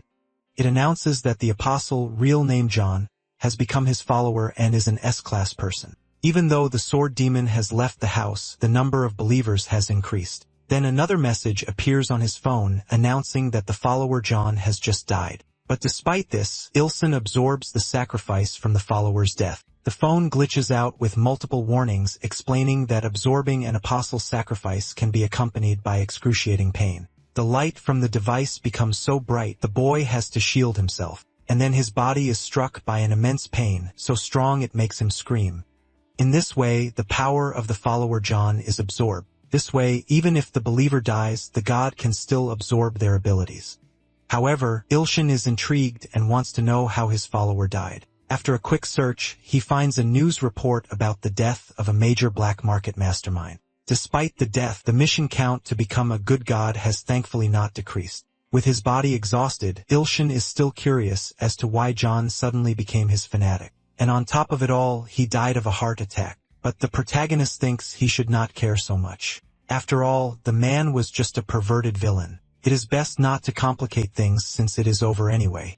Now that the boy has received new powers, he can become a great hunter and gain fame and wealth. Then the young man recalls that he was a writer even if he was not one of the best. So he still needs to write when he has more inspiration. After a while, the boy is tired. He managed to post 10 chapters at once and should get some kind of response. He wrote about all of his true experiences, so he expects a good response. But suddenly, he notices something that catches his attention. The comments on his work are nothing but criticism. This makes him think that maybe it is better to find something else to do.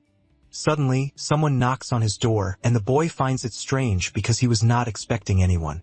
Ilshin thinks that if the sword demon has already returned, he will be very irritated. But as soon as he opens the door with fire in his eyes, he realizes who is there. It is Miri, looking quite apprehensive. The girl is out of breath and looks worried, falling to her knees on the floor. She clasps her hands together, asking her teacher for a huge favor.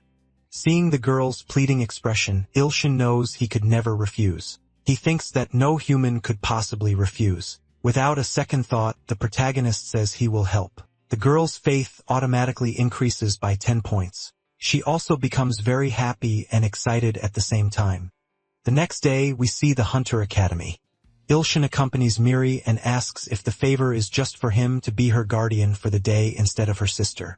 The director called for a guardian because the girl has too many absences, but she really prefers it to be Ilshin. The young man knows her faith would not increase by 10 points for something so trivial. Miri compliments him, saying he looks good in a suit and should wear one more often. She even says she will buy him some high-quality training sweatsuits. Ilshin becomes suspicious of all the flattery. He thinks Miri might be as fanatical as the sword demon in the ant. The protagonist hurries them along so they will not be late. When they arrive in the room, a man asks what his relationship to Miri is. The girl awkwardly replies that he is her uncle. The man studies them and says they do not look alike at all, but the girl insists, saying she does look like her uncle. Ilshin thinks the lie is a little too obvious. Analyzing the man's profile, the MC sees that Lee Gun-wook is a muscular 33-year-old man.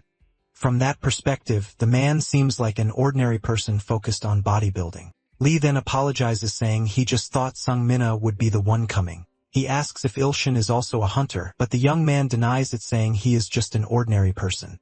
Excited, the girl turns and starts to talk about her uncle. Sometime later, we see the entrance to an office. A horn from some large creature hangs on the wall. A gray-haired man walks through the room. He realizes that years have passed since a massive portal suddenly appeared right above the school. From it, a demonic ogre emerged capable of destroying the entire country. A desperate soldier asks if the hunters can do anything, but this monster is also a great challenge for the hunters. Suddenly, of the soldiers points to something and tells the commander to look. A brave man begins to face the monster alone.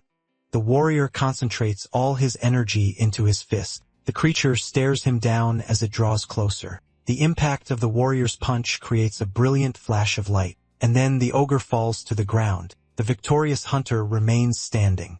A soldier approaches, observing the brave warrior. An unknown man defeated a high S-class monster alone. This man, now years older, lives a quiet life, and people have started calling him Choi Kong-san, the cleaner. And now more mature, the man wants to focus on the academy to nurture new talent. However, the academy's greatest talent, Sungmi Ri, is also its biggest problem.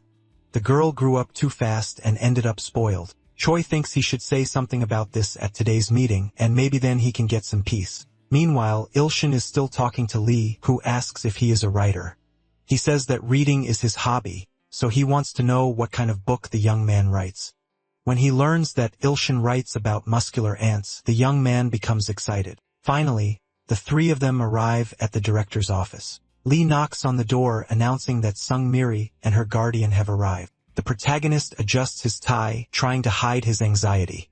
With a respectful bow, the young man introduces himself as Sung Miri's guardian and uncle, and he immediately asks what Miri did wrong.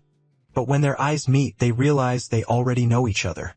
Ilshin remembers that the director was drinking in the middle of the street when they last met, and he remembers that he is known as the S-class hunter Choi Kong-san, the cleaner. But for the director, Ilshin is the same man who was present during a complicated situation before, but he thinks it must be just his imagination, since a guy like that would not show up here. Since Ilshin already knows him, he feels he can lighten the mood by being more informal. Lee notices the director is very uncomfortable with the situation and wonders if he should intervene. And he remembers the young man said he was just an ordinary person, so theoretically one punch should have killed him. Miri decides to step between the two of them, asking what the director is doing. The director then says, "You never know when the monster might appear." Lee thinks he has no idea what the man is talking about, and it is the first time he has seen him so afraid. Ilshin approaches, trying to keep the mood light by saying he even lent him money once. Then suddenly, the man spins around, and he shouts that the young man does not need to pay back the money. The building's window shatters, and the director jumps through it. He falls straight to the ground, leaving everyone in shock. The man immediately bolts without any explanation. Ilshin is left completely confused and asks what that was all about. Lee, Ilshin, and Miri stare at the scene completely baffled. The director runs off like a bat out of hell. Lee decides to apologize on the director's behalf, asking if they were startled. The muscular man explains that the director met someone recently and has not been right in the head ever since. He adds that it is probably nothing and that he will be back soon. As expected, the director is back after a while. The four of them eat some cookies and drink tea. Miri seems to like the cookie and she asks her uncle to try one too. Ilshin thanks him but declines, asking his fake niece to eat more. But as he talks with Miri, he notices the director observing him with a strange look and he receives a notification that a devotee offered Choi Kong-san's favorite snack to her god as a sacrifice. As he eats the cookie, he realizes this is also a sacrifice. Regardless, he finds Choi Kong-san's stare strange. So the young man decides to stand up and ask if the director has something to say, suggesting they can talk outside if necessary. The man becomes a little agitated and says he has nothing to say, insisting they can all talk together. Seeing this, the protagonist believes the man's condition seems quite serious and that maybe this is not the best time for the meeting. Realizing this, Lee decides to start the meeting by talking about Miri's absences. Since she is a very good student, it is just a warning for her to be more careful and to ensure her absences do not become a problem. Lee thanks Ilshin for coming and the director seems exhausted. Since the matters are settled, the young man says they will be leaving, but the director shouts for them not to go.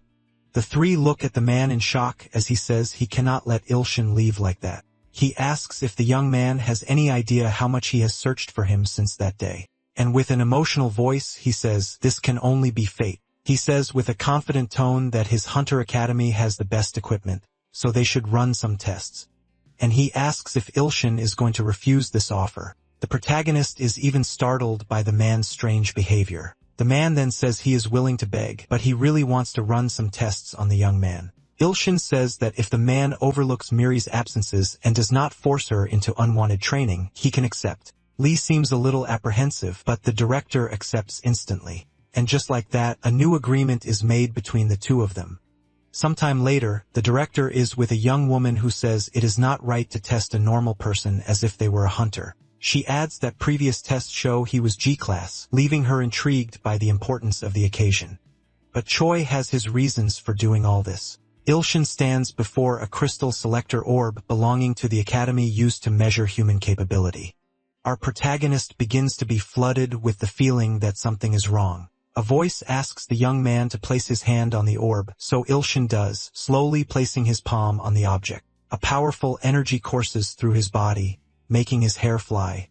The sphere begins to vibrate without stopping. The young woman announces that the measurement is finished and that he can step away. Then the woman notices something incredible. Ilshin is excited, thinking that his abilities will finally be recognized. He is anxious to know what his rank will be, but it does not change and remains G. Disappointed, the young man thinks it was all for nothing, and the young woman adds that this is the worst result they have ever had. The director asks if there is any chance the measurement is wrong, but the chance of error is only 0.1%. Miri finds it strange how the director calls the young woman and asks if they are friends. The woman is Choi Umbai, head of the academy's medical team and Choi Kong-sun's daughter. She scolds her father and asks him to call her Chief Choi at work. Ilshin wonders if the machine cannot measure his abilities because he is a god. The insistent director asks them to try measuring again, unable to accept the results. But if that were true, the boy should have passed out on the rooftop the day they met. However, as he thinks about it, another idea comes to Choi's mind. The idea that perhaps the boy is the type whose abilities only appear under pressure. That being the case, the man has no choice but to put him under pressure. Ilshin, distracted, asks if Miri wants to go get something to eat and the girl accepts. But suddenly, the director appears behind him in a fighting stance. The protagonist is shocked by this, and Choi asks him to fight. He says with disdain that the machine knows nothing. Ilshin says there is no benefit to this, but then he remembers that both the sword demon and John became his followers after fighting him.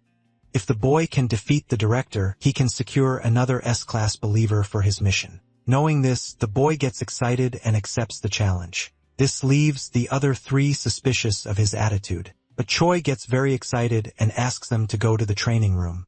However, before they can move, Lee asks if he can fight in his place. He says it would be inappropriate for the director, a legend in Korea, to have to fight personally. Sometime later, everyone has gathered at the ring. Ilshin touches the cage of the arena, curious. He notices that the cage seems very sturdy and wonders if it can absorb the energy from abilities. Lee asks if the boy will go without protective gear, but he himself is not wearing any either. But with a determined look, Lee says he is very different from ordinary people. Smiling warmly, Ilshin says that in that case will not wear any either. Lee's expression turns sinister, and he says the boy will regret it. The director advises Ilshin not to let his guard down. He explains that Gyunwook is the best in B class and has a lot of practical experience. Miri, excited, wishes her uncle good luck. This makes the protagonist a little embarrassed. Other people start to arrive, excited to see Lee preparing for a fight. Ilshin is impressed and asks where so many people came from, but Lee asks to get this over with quickly before it becomes a problem. The boy then says his opponent can attack first. From this, Lee realizes that Ilshin's attitude seems to show he does not care much about the difference in class. He does not know what the director saw in this guy, but he will show him what it is like to live as a hunter. The two are ready and in their fighting stances, so Lee decides to start with his strikes. The punch comes in heavy and powerful, but Ilshin manages to dodge. This impresses Lee, who is shocked despite using little force in his strike. He thinks it must have been beginner's luck, but that ends now. Lee's eyes are fixed, completely focused on his movements. The young man prepares a straight punch from below. Ilshin watches carefully as his opponent approaches, but he takes the full force of the blow this time. The people watching get very excited to see this. Gyunwook is still standing firm in a defensive stance, but his look changes completely as he realizes what happened. With just a single finger raised, Ilshin is on his feet, appearing largely unharmed. So he decides to use his skill, God-crushing blade, and he points his middle finger toward his opponent. He hits him square in the middle of the forehead. The impact is strong, and Lee barely has time to think about what happened. He flies backward, thinking it is impossible for a G rank to defeat a B rank like this. The man lands on his back, wounded by the last attack. Ilshin thinks that by defeating a B rank, he might be considered an A rank. Lee is down, and it does not look like he will get up anytime soon. Yanbai, watching everything, keeps her arms crossed, but she adjusts her glasses as she sees the fight's outcome, realizing Ilshin is no ordinary person. Everyone around wonders how this happened, while Lee is carried out of the ring on a stretcher. The protagonist watches the scene, wondering if Lee is alright, but right after, the director climbs into the ring, saying the young man should fight him too. He throws his shirt to the ground, preparing for combat. His physique is still impeccable even after all these years. Choi Kong-san is 58 years old, and his muscles hold immense potential. Looking at the director again, Illinois Shin notices he has a new notification. And while he is not a fan of fighting huge men, making the director a believer would be very useful. The young man's manic gaze makes Choi feel a chill, but he thinks the boy defeated Gyunwook so easily that the evaluation machine must be broken. Either way, his power is still far below what the man saw the other day. So the man thinks the youth might actually need to pass out to unleash his powers. But before the fight begins, the protagonist proposes a bet. Extending his hand, he says the loser will owe the winner a favor. Choi says he can accept as long as it is nothing illegal. Ilshin explains it is nothing strange, but he will only say what it is if he wins. Choi is impressed that the boy is truly convinced he will win. The protagonist thinks that if the man does not become a believer upon losing, he will make him say a few keywords just like he did with Miri. However, the director also has something to say, and he says he has also thought of a favor in case he wins the battle. This is perfect for Ilshin, and he is absolutely certain he will win. With a smile, the man says that is just fine then. He begins to gather his strength, a blue aura coursing through his body. This surprises the young man, who is thrown backward by the wind. He realizes the old director is not playing around. In response, he decides to also use his rigid body skill to match him. Choi's eyes widen when he sees how his opponent's physique changes. Everyone watching is also shocked except for Miri. Choi says that Miracle was right after all. He is the one. Miracle said that sooner or later, the noblest and most savage beings would appear. And if such a being appeared, Miracle said he should keep him at the academy. Ilshin is surprised to hear that was the advice, but he remembers he still needs to write a book and get promoted, meaning he is quite busy. But while he is still thinking about it, he realizes a blow is approaching. Choi's fist is already very close to his face. It hits him with full force, causing a loud crash in the ring. Miri and Yunbai are stunned. The director moves with extreme speed, but he realizes his opponent is truly no ordinary person. Since he blocked the blow, he decides to see if Ilshin is truly the one from the prophecy. Surprised by the director's speed, Ilshin prepares to attack, but Choi's reflexes are also ready. he manages to land a punch right on the protagonist's chin. The impact is powerful and the young man feels the hit. Choi is completely focused on the battle. Miri grows worried when she sees her teacher take a direct hit, but Ilshin is not ready to give up. He carefully observes his opponent's movements. He decides to strike him with a kick aimed right at the ribs. The older man feels the impact of the kick. He returns the favor, kicking toward his opponent's ribs. Ilshin feels intense pain and cannot help but let out a cry. Choi praises the boy, who wonders if the old man is really an S-class. But even though his opponent is extremely strong, the young man knows it is worth the fight and that he has not yet used his full power. Choi says he will defeat the boy and make him join the academy. Therefore, he will use his full power. The protagonist takes a defensive stance and wishes his opponent good luck. Then he begins to move, restarting the fight. Choi's footwork is extremely fast and firm. The man then shows he is truly using his full power. The people watching grow anxious since the man already exploded a monster as if it were a balloon, and they hope he does not do the same to the boy. Miri thinks that no matter how strong her teacher is, this is still madness. Worried, the girl thinks she must find a way to stop them. The two prepare powerful punches, but the director is charging a magic circle along with his. Ilshin puts his arm forward to block the attack, but something suddenly distracts him during the fight. A notification announces that Ilho overcame the flower trial on the 11th floor of the Tower of Heroes. And as a faithful follower and apostle, he is paying tribute. Ilho knows that every time Ilho finishes a trial, he sends a tribute. But before checking it, the boy needs to end this fight. Meanwhile, the director thinks there is no problem with breaking the boy's arm. The two punches are about to connect in an instant until the impact of the two fists is felt all around. Ilshin is completely focused and concentrated on the battle, just like his opponent Choi, who decided to use his full power. But suddenly, a bouquet of flowers starts to appear between the two of them. This is probably the tribute that Ilho is sending. Annoyed, Ilshin throws it behind him, considering it a pathetic tribute. The flowers pass close to the director's face, and they begin to bring back memories in his mind. The monster made of plants appears in his vision, leaving him terrified. This causes Choi to run off in despair, breaking past the ring's railing and leaving while crying for his mother. Ilshin is left completely confused looking at the hole the man made in the railing, and he thinks the director may have had that reaction because he is allergic. But either way, this means he won, so the director will become his believer. Checking his phone, the boy notices he has not received any notification about it yet. Then he realizes he might have to say the keywords. However, his phone starts to vibrate and he sees there is some problem with the ants. A large number of wanderers has just entered the city, and the boy must decide whether to accept them or not. But for him, this is great news as his number of believers continues to grow.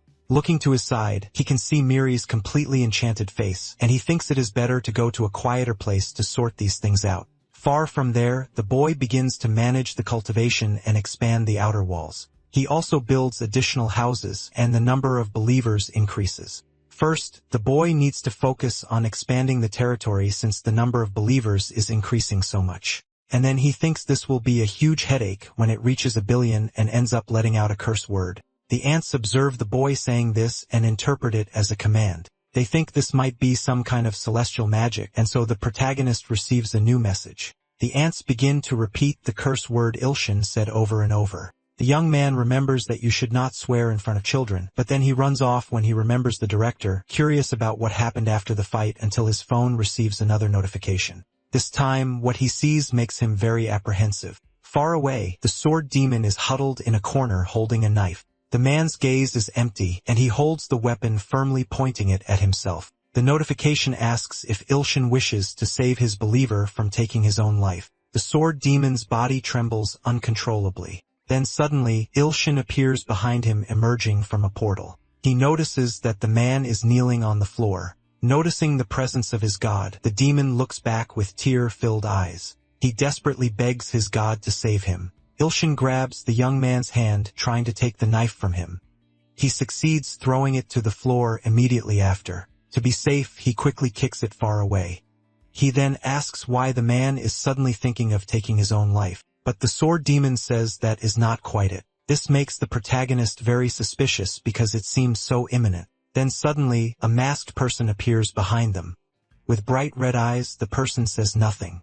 But the figure realizes they did not sense the boy arriving and wonders where he came from so suddenly. The demon shouts for the sword god not to let his guard down as the masked person might try something. Noting that they even modified their voice, this does not seem to be just any pervert. Ilshin then begins to observe the figure more closely, and he realizes it is not a guy or even a pervert. He then asks what Sungmina is doing there. The young woman says nothing, remaining silent for a moment. The sword demon holds his scabbard and wonders what the girl is doing there.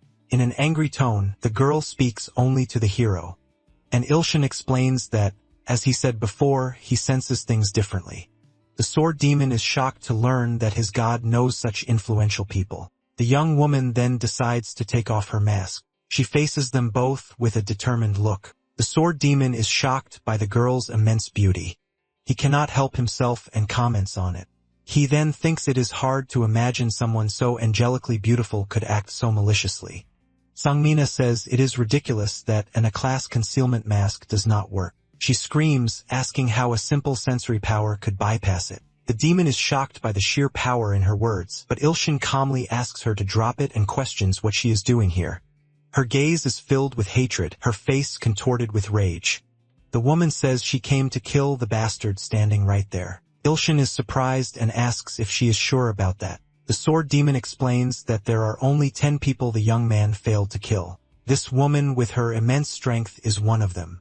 But the protagonist turns to his believer and asks, isn't he weak? But putting that aside, he says he has no idea what happened and asks if Mina can just let it go. The sword demon might seem strange, but he is just a pitiful and kind person.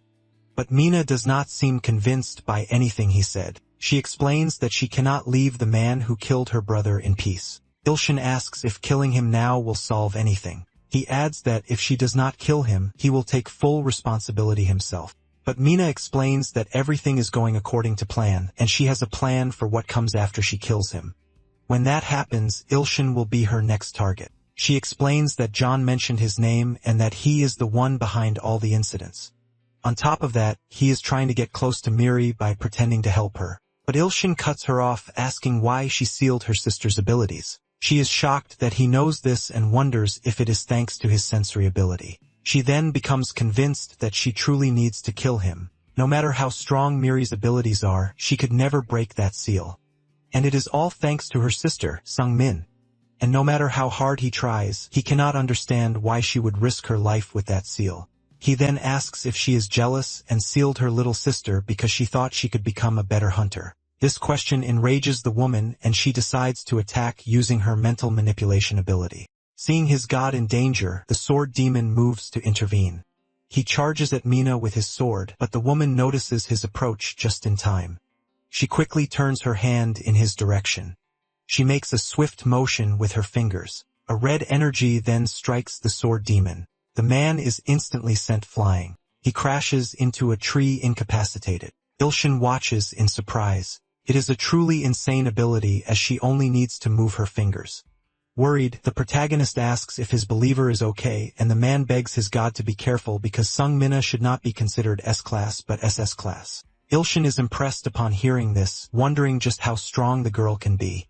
Charging a red energy in her hand, the woman says it is time for her opponent to die, and suddenly she clenches her hand shut. In that instant, Ilshin feels something strange in his heart as if the blow struck his organ directly. In desperation, the sword demon cries out to his god, but Ilshin begins to feel Mina's power striking his heart. The girl watches him with a cold, calculating gaze. Unsure how to defend against such an ability, the boy's expression changes. The sword demon begins to despair, screaming non-stop until Ilshin loses his patience and tells the boy to shut up for a bit and says it just feels like a little tickle. Greatly relieved, the demon smiles and the protagonist starts to laugh, asking for the tickling to stop. Mina is shocked because this time she sent the attack at full power. The girl then admits that the boy is much stronger than she expected. But if he thinks her abilities are limited to just mental manipulation, he is sorely mistaken. A blue energy begins to course through the girl's body. The sword demon grips his weapon with both hands, thinking they are in big trouble. And now Mina's eyes are glowing as she tries to control a scarlet energy. The demon tells his master to be careful because Mina is considered SS class. Currently in Korea, the highest rank for hunters is S class. If that is the case, Mina is much stronger than Director Choi. The girl then simply orders her opponent to burn. Ilshin remains vigilant watching the girl, and the sword demon is extremely worried. Suddenly, a gigantic fireball begins to fall towards the two of them. Ilshin tries to shield himself with his arms but still takes damage, as is his believer who is also struck. The fireball explodes moments later. The protagonist looks at the burn on his arm and at the gigantic crater that formed in the ground where the fireball landed. So Mina possesses an incredible attack ability on top of her mental manipulation. But with a wicked smile, the girl says she has not even started. Now, a ball of blue energy begins to form in the sky. It heads towards the boys as Mina screams for them to freeze. The ball falls towards them, landing right between them. Ilshin watches it and feels something strange in his body. His feet begin to freeze, and the sword demon is already covered in ice. The protagonist wonders if the girl can really use so many different attacks like this. He then asks Mina if she is a spiritual hunter, and the girl confirms. With a bit of effort, the young man manages to break free from the frozen ground. He says that all this ice is just an illusion. The girl's power is nothing more than a hallucination. Mina confirms, saying her ability is spiritual, so everything is just an illusion. Some rocks begin to fly toward the hero. The girl says that a perfect illusion is not so different from reality. The sword demon is still unable to free himself from the ice, and Ilshin starts to see several rocks flying toward him. Then Mina starts to lift a gigantic rock with the power of her mind. Much larger than she is, she prepares to throw it down on her opponents. Mina says it does not matter if it is an illusion because if something that large hits someone, that person will die. Then with a swing of her arm, the girl hurls the rock. She says that if Ilshin does not want to die like this, he must reveal his true identity and his purpose. But the young man knows that even if he tells the truth, she will not believe him. But he decides to risk it and says he is a writer. He is also the god of an ant colony. Right now, he is focused on turning Miri into an S-class hunter. So he asks the girl to please release his sister's seal. Mina does not believe him and says it seems the young man is eager to die. So since that is the case, she orders him to die right now. With a push, the young woman hurls the rock which speeds toward the protagonist. The sword demon is still frozen and screams in despair. The rock collides with the ground, making a deafening sound. It sends debris and rock fragments flying everywhere. Mina watches the scene thinking she has gotten rid of the vermin, but then she hears a voice say skill sharing.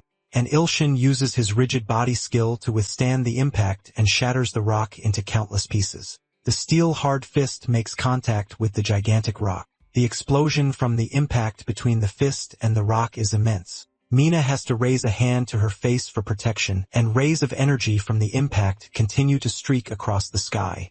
As the dust begins to settle, Ilshin can be seen walking through it. Mina is shocked to see that the young man stopped the rock with his own strength. The sword demon gets so excited that he finally breaks free from the ice. The protagonist calls out his follower, reminding him that he said it was an illusion. This makes the young man feel ashamed, and he begins to apologize over and over. Mina watches their exchange, thinking that the guy is just a G-class. But Ilshin tells his follower to be quiet because he has something to finish. His eyes fix on Mina, who has a surprised expression.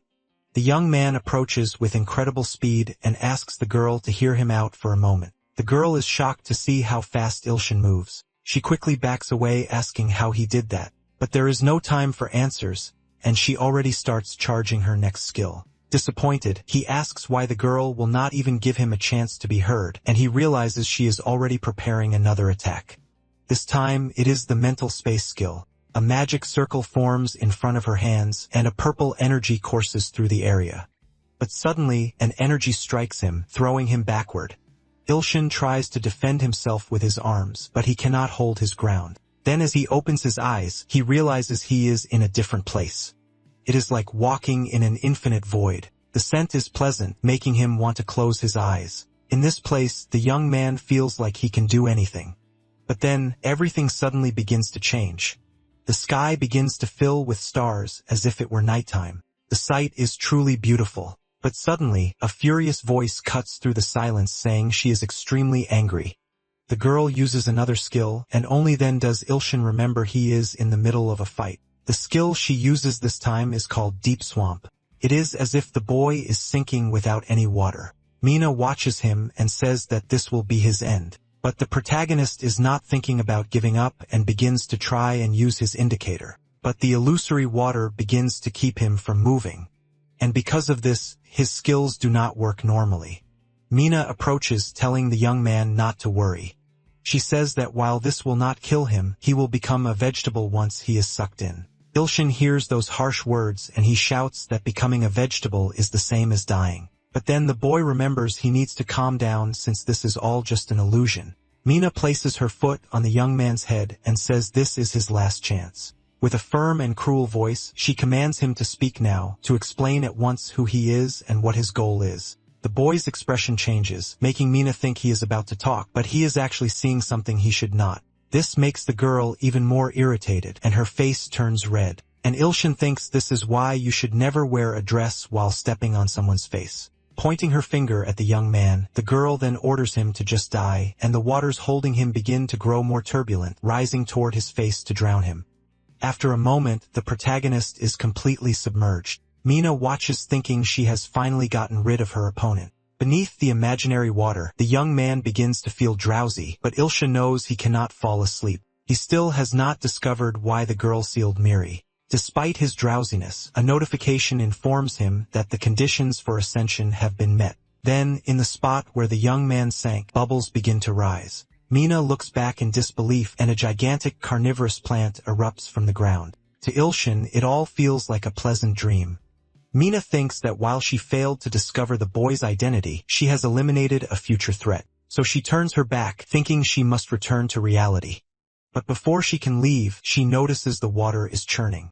Bubbles are rising to the surface along with a suspicious light. Suddenly, a gigantic carnivorous plant erupts from that very spot. It is covered in thorns, moving as if it is hunting something. Mina dodges just in time, wondering what in the hell this monster is. The girl focuses on the creature, trying to understand. The monster rose from the water as if it was born from the swamp itself. As it gets close to the young woman, it tries to devour her. Mina manages to dodge and land swiftly on the ground, but she is shocked when she sees how many heads the monster has. She does not understand how it managed to invade her illusion since no one can enter unless she allows it. Then she wonders if it could have been her opponent. The monster opens its giant maw once again and closes in on her. The young woman's eyes go wide when she sees what is inside the monster. Inside one of the flowers, Ilshin's body rests peacefully. The boy seems to be sleeping very comfortably. And even in his sleep, he thinks he wants to sleep for much longer. But unlike him, the monster is extremely active and alert. Mina gets wounded in the arm and wonders what to do now. The young woman has never felt so powerless. The difference in their power is overwhelming. As it dawns on her, the girl thinks of something comparable. It is similar to what she felt that day. The day she faced the true demon feared by all. Remembering this, the young woman falls to the ground defenseless. The branches of the gigantic plant begin to close in on her. They grab her, their thorns causing small wounds. The branches carry the young woman toward one of the plant's maws. It opens slowly, ready to devour her. Mina screams with all her might for the monster to spare her because she still has so many things to do, and she cannot die before getting her revenge on the Abyss Dragon.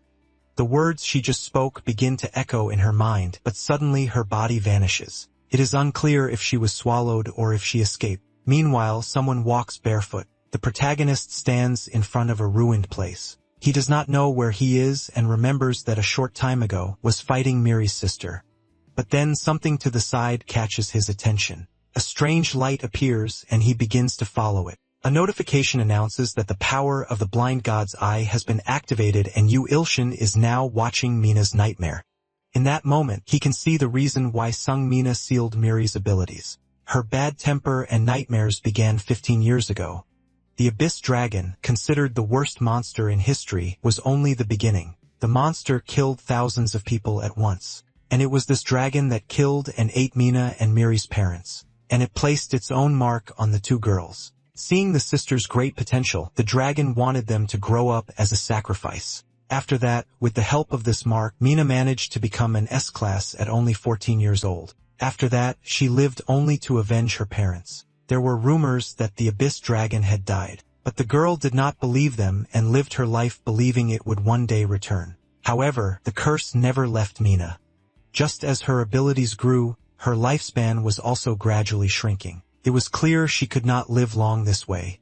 A curse that makes a person develop very quickly but shortens their lifespan. The problem was that this curse was not only applied to her. Her sister was also growing powerful. Mina tried to remove the curse, but she failed. So she chose to seal her sister's abilities and further reduced her own life expectancy.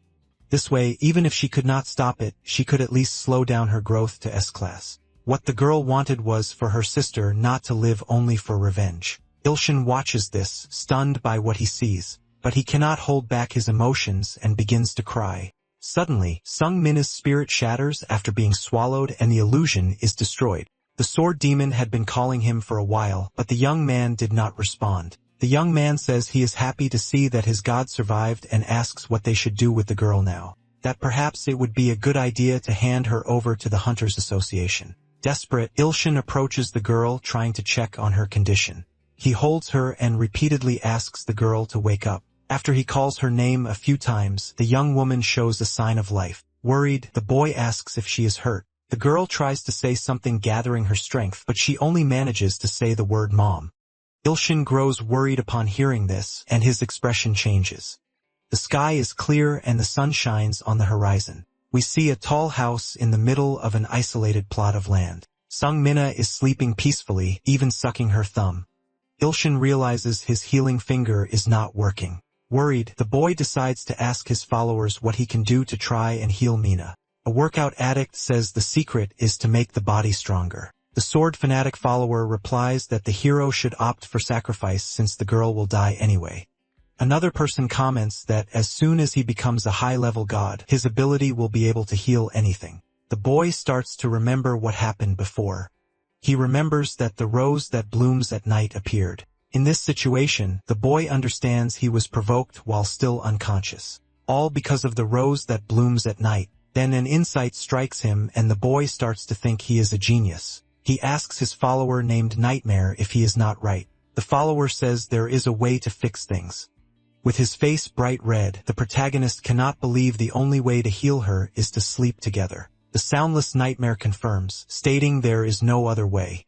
Convinced, the boy lies down on the bed below Mina's, but he suddenly gets up and looks at the girl. He adjusts the blanket for her, but the girl suddenly wakes up. Mina asks what the boy is doing, and he tells her he is going to make breakfast. Sleeping together in this case is not romantic, but a way for Mina's memories to slowly return in the form of dreams. In other words, she just needs to share her dreams with the boy to test her. The young man starts asking questions about her name and favorite things. When he asks what she hates most, the girl replies that it is the scary flower. Mina's mental age seems to be that of a small child. News spreads that the S-class hunter has been suddenly kidnapped. This means Ilshin must stay hidden with the girl for now until she returns to normal. In any case, Ilshin thinks it is best to contact Miri. Meanwhile, outside, the sword demon is training. Upon seeing his god leave the house, the young man becomes alert. He gives a respectful greeting to his master. He comments that the training from the sword god is very different, an unconventional swordsmanship that shatters all preconceived notions about swords. Ilshin remembers paying a high price for this, all to evolve his follower. After all, the boy needs 1 billion S-class followers to complete the mission. A notification announces that the number of S-class followers with the potential to transcend has increased by 2. Ilshin notices that back in the village, Anti and Ilho have just reached S-class. This means the sword demon can also evolve soon, and the best way to get S-class followers is by evolving his loyal ones. That is why the boy decides to invest in equipment to improve them. However, items bought with his coins cannot be returned, and the boy feels cheated. Regardless, Ilshin chooses not to lose hope. He thinks about the growth potions that work very well with Ilho and might be effective on the sword demon as well. As he waves to his follower, he asks him to take the potions while he trains. He tells him he is going to prepare breakfast, so he should get back to his training. The demon tries to offer to make breakfast, but Ilshin says he is more useful getting stronger. Kneeling, the man's eyes shine as he says he will certainly meet his god's expectations. Meanwhile, Ilshin worries about what to make for breakfast. While looking at his phone, he reads a message saying Baekyu Hyun will rip off the head of Mina's kidnapper if they touch a single hair on her. The moment he finishes reading the message, a gigantic explosion occurs behind the protagonist. He and the demon look back apprehensive. A man in heavy armor approaches asking where Mina is. It is Baek-yu-hyun, a 26-year-old man who wields a great flame with the potential for transcendence. Surprised, Ilshin asks if he is really Baek-yu-hyun. The sword demon takes offense at the way the newcomer speaks to his god. He says the man should be more respectful when addressing the great sword god. When the redhead shows he does not know of such a god, the demon is disappointed, saying that is quite childish. He decides to taunt him, saying the little girl he is looking for is already defeated. She was easily defeated by the sword god and has now become completely dependent on him. Baek becomes furious hearing this and says that if it is what he thinks, he will destroy the boy. The demon continues his taunts, saying the two of them are not afraid of a little dog that only knows how to bark. Asking his god to stay back, he says with great confidence that he will take care of the intruder. He lunges forward, preparing a strike with his great sword. Baek simply stops the blade with one hand, preparing an attack of his own. He then extends his hand, unleashing an enormous flame toward the demon. The demon falls to the ground moments later, charred. Ilshin is stunned, and in the next instant the man vanishes. He reappears in a matter of seconds, grabbing Ilshin by the neck. He asks in a firm tone where Mina is and what the hell that other idiot was talking about. The protagonist is startled by Baek's voice, thick with hatred. It is as if a real dragon stands before him. This is because the essence of the man's sword is that of a red dragon, and Baek tightens his grip on Ilshin's neck. The boy realizes it is incredibly hot, and if he does not put out this fire, his face will melt. So he decides to use the index finger of the crushing god. This only enrages the flaming man even further until he starts to feel his body changing in a strange way. He notices he can no longer move. The dragon's fixed stare changes in that same instant. The young man asks what kind of magic his opponent is using. With just a flick of his finger, Ilshin tells the boy to disappear. The dragon essence even covers its eyes with its paw. He begins to fade away little by little. Baek does not understand what is happening. He sees his imposing sword is no longer so threatening. Annoyed, the redhead turns to the protagonist asking if he is the one who did this. Ilshin plays dumb and asks what happened. But first, he makes a request to the young man. He asks him to stop holding his neck as it is sensitive to heat and still quite hot. Meanwhile, the sword demon watches everything while pulling himself together. He is impressed to see that his god is able to face such a strong opponent on equal footing. But as the two argue, Sung Mina suddenly comes out of the house. She lets out a loud shout telling them to stop it. She says they are making so much noise that she cannot sleep. Seeing the girl, Baek quickly asks if she is alright. But the young woman's gaze is filled with displeasure. That is because the young woman has noticed the redhead squeezing Ilshin's neck. Then pointing at him, the girl calls him a bad man. This shatters Baek's heart in an instant. Then Mina's eyes begin to glow. The girl launches an attack in the redhead's direction. It strikes him dead on and pushes him away from Ilshin, sending him flying violently into the distance. He crashes to the ground, making a loud noise. After a few seconds, the young man is injured but still conscious. With his body trembling, he asks the girl why she did that, but Mina ignores him, simply shouting Miri's name. She runs toward Ilshin asking if he is alright. Apparently, the girl believes the protagonist is her little sister. Mina continues to caress the young man, telling him not to worry. As she hugs him, she says she will protect her little sister from the bad guys. Seeing the young woman hugging another man like that leaves Baek even more heartbroken. Meanwhile, Mina caresses Ilshin's face, asking if her little sister is hurt. The young man has to catch himself for a moment as he almost calls her sister, but his gaze shifts to Baek, who is still on his knees. He remembers the rumors that say he and Mina are a couple. He then understands why the redhead is suffering so much now, because his girlfriend does not recognize him. Feeling sorry for the boy, Ilshin decides to help him. And quickly, with the power of the healing finger, Baek is completely healed. Then a notification announces that the boy is healed and that despite being below the 8th level, he is capable of transcending. But 100 coins are consumed to heal him. However, the hero thinks that if he continues like this, he has a great opportunity to increase his S-class followers. And now, Baek looks at him as if he would even donate an organ if asked. So maybe it is a good idea to try and make him his believer. The redhead realizes that this healing ability defies common sense. The first step is to build a good relationship between the two of them.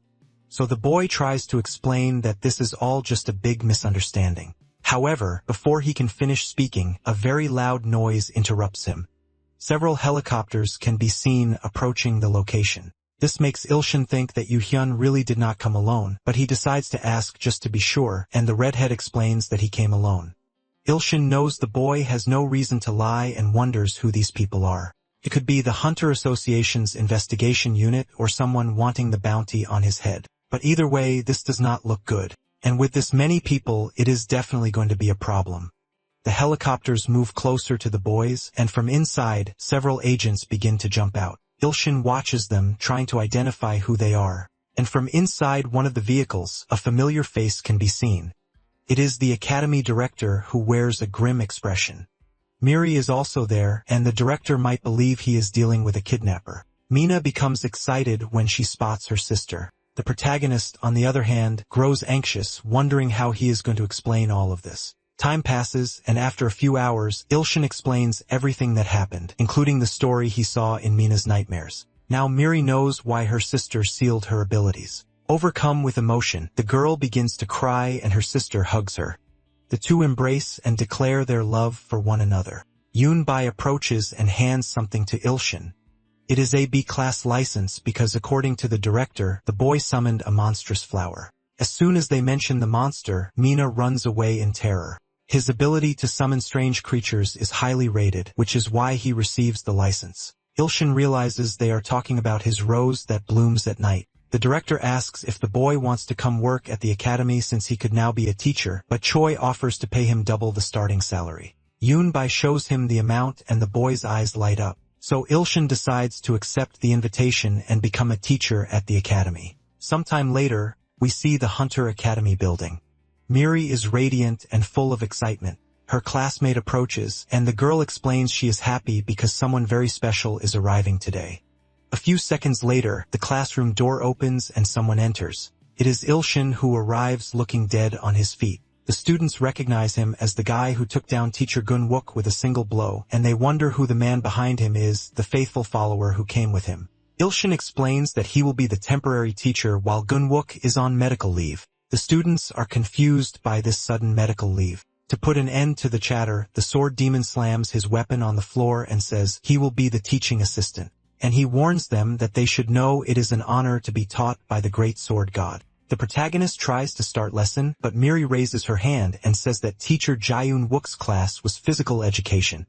In that case, the new teacher says the students can just study on their own. This is all because the young man is completely exhausted. So much so that after leaning on the desk for a few seconds, he ends up falling asleep. The sword demon orders everyone to be quiet so they do not disturb the great god's sleep. The students whisper and decide it is best to obey, since the man must be at least a rank. The next day, Il-shin arrives in the classroom and says that since exams are coming up, they need to study. The day after, it is raining heavily.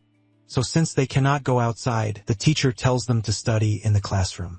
And on the third day, despite the beautiful weather, he tells them to study some more. At this point, Miri's classmate looks very disappointed. Something is very strange because for 3 days in a row, the students have only studied on their own. And in the few moments he is awake, the teacher is just playing some game about ants on his phone. Even at lunchtime, the girl is surprised. The teacher is eating with them, saying it is great to have a job where you get free lunch. With a completely straight face, the young man asks Ko Myung-ji why she is eating so little. Miri still seems enchanted by Il-shin, but Ko thinks she must be blind. So sometime later, the girl decides to ask her friend why she likes that weird teacher so much. The two are walking down the street together and Miri asks if she is referring to teacher Yu Il-shin. The young woman says she just thinks he has a special charm. Then she looks at her phone and says her sister and Il-shin must be waiting. Miri says goodbye to Myung-ji, who is surprised to see that she meets up with Il-shin after class. From that moment on, the girl decides she will find out what her friend sees in that guy. The next day, the teacher gathers the students and says that instead of studying on their own, they will do some combat practice. Myung-ji thinks this is her chance to beat the guy like a dog, but Il-shin says the sword demon will handle everything because he is too sleepy. Myung-ji is irritated that the slacker is still thinking about going to sleep, so she finally decides to get his attention. The girl raises her hand asking to speak with the teacher and says she does not have a partner for the fight. Ilshin realizes the class really does have 21 students and he never considered it. But the girl steps forward and says she wants Professor Ilshin to be her partner. The sword demon says this is very bold and the girl taunts him asking if he is afraid. But Ilshin decides to do as she asks. Yunbi warned she would cut his salary and charge him for lunch if he went too far, but he needs to at least pretend he is working. Even though he whispers this, the student manages to hear everything, and she looks at her teacher with an air of contempt, creating a tense atmosphere that all the students around can feel. So she decides to whisper back saying she will beat this lazy wage thief. Ilshin finds the girl's attitude brazen, but he knows she is not wrong since he spent the last few days just sleeping. However, there is a good reason for it. The young man gave up his bed to the two sisters for the sake of Mina's recovery. But despite that, sleeping on the floor is not the worst part. He has not been able to sleep because of the two slackers next to him. Even though they are S-class hunters considered the future of Korea, they do not act as they should. Ilshin even tried to ask why Yu-hyun could not sleep at his own house. But after a night of heavy drinking, the man did not even move. The two have been spending their nights at Ilshin's house for a week, and they drink every single day. After all, anything that happened was a good reason to celebrate with a drink. When it rained, they would say it was a good time for a few drinks. And when the weather was nice, they would say it was a good time to drink as well. Ilshin was even afraid this would hinder Mina's recovery, but she would get excited whenever she saw them drunk. But while the two slackers slept like logs, it was Ilshin the girl would ask for something when she got hungry. So he was responsible for feeding everyone, and so he would head to the kitchen once again. Among other meals, he would sometimes make kimchi fried rice for everyone. The protagonist has been drinking all week while also taking care of Mina, leaving no time for sleep. But while the young man was cooking, something caught the girl's attention. The phone of one of the two drunks was vibrating non-stop until it let out a loud notification, announcing that the S-class hunter Sergei was killed in Gangwon province. This could mean the emergence of a disaster rank monster. And looking at the photo in the article, it is possible to see something written on the wall. It is not Sergei's handwriting, but written in an African language are the words, "A sacrifice to God." The two then decide to leave before it is too late. And while Ilshin is cooking, they teleport away. Just as the food was ready, the young man gives Mina a plate, telling her to finish eating and get ready for school. Whenever he leaves for school, the young man leaves Mina with teacher Yunbai, and the two get along very well. But regardless, the young man says he will work hard. Go Myung-ji is a 19-year-old girl with the abilities of a necromancer, something that leaves the protagonist impressed. The student says she will start the fight and asks her subordinate Hades to open his eyes. Ilshin understands that Hades is the king of the underworld in Greek mythology. Myung-ji begins to concentrate to use her spirit summoning ability. Then, a man's figure appears right behind her. The summon is gigantic and it seems to be very powerful. It is the giant zombie Hades, a summon ranked 7th in the underworld. This excites the young man as his opponent's abilities seem quite fun. Just as he is about to be struck, Ilshin prepares his steel body ability, but something catches his attention and the young man looks up. Hades seems to freeze before he can land the blow. Myung-ji finds this strange and asks what happened, but the zombie kneels down and bows in reverence. He says he is honored to meet the great and supreme existence. The student does not understand what happened because a summoner's command must be absolute. The other students are also shocked as the teacher seems to have subjugated the summon. The sword demon says this is to be expected from the great sword god. Annoyed, Myung-ji starts hitting her summon looking like a squirrel next to a tiger. Ilshin tries to resolve the situation by faking a fight, but the zombie says that would be far too bold of him. Hades says he feels the strength of his master, the mountain-crushing giant within Ilshin. And the protagonist remembers that the summon served that man as a knight. Without realizing it, the young man places his hand on Hades' head, as if he were the mountain-crushing giant himself. And so, Hades' past floods his mind. Back then, he did not look like a zombie. Hades became the giant god's knight out of admiration for him, but he failed to protect that priestess and ended up losing his life. He then became a resentful zombie ghost and wandered endlessly through the underworld until Myung-ji summoned him. The story leaves Ilshin quite emotional. A notification asks if the young man would like to collect the giant's fallen knight, and without a second thought, the young man accepts. Thus, Ilshin inherits the follower of the mountain-crushing giant, and it is possible to evolve him even further, which impresses the young man. The notification then asks if the young man would like to use his divine energy to evolve him. Ilshin accepts immediately, and an energy flows through his body. The zombie Hades then begins to shine with a golden light, and in that same instant he begins to scream in agony as if a powerful energy is possessing him. The students are stunned, realizing they are witnessing a miracle. Even the protagonist is shocked to witness an evolution. In the ring, the zombie begins to glow, emitting immense energy. As it rises, its body begins to undergo changes. Its skin changes color, and strange markings appear on it. Its face changes drastically, becoming more like a skull. And finally, Hades, the zombie giant, evolves into the nocturnal Hades paladin.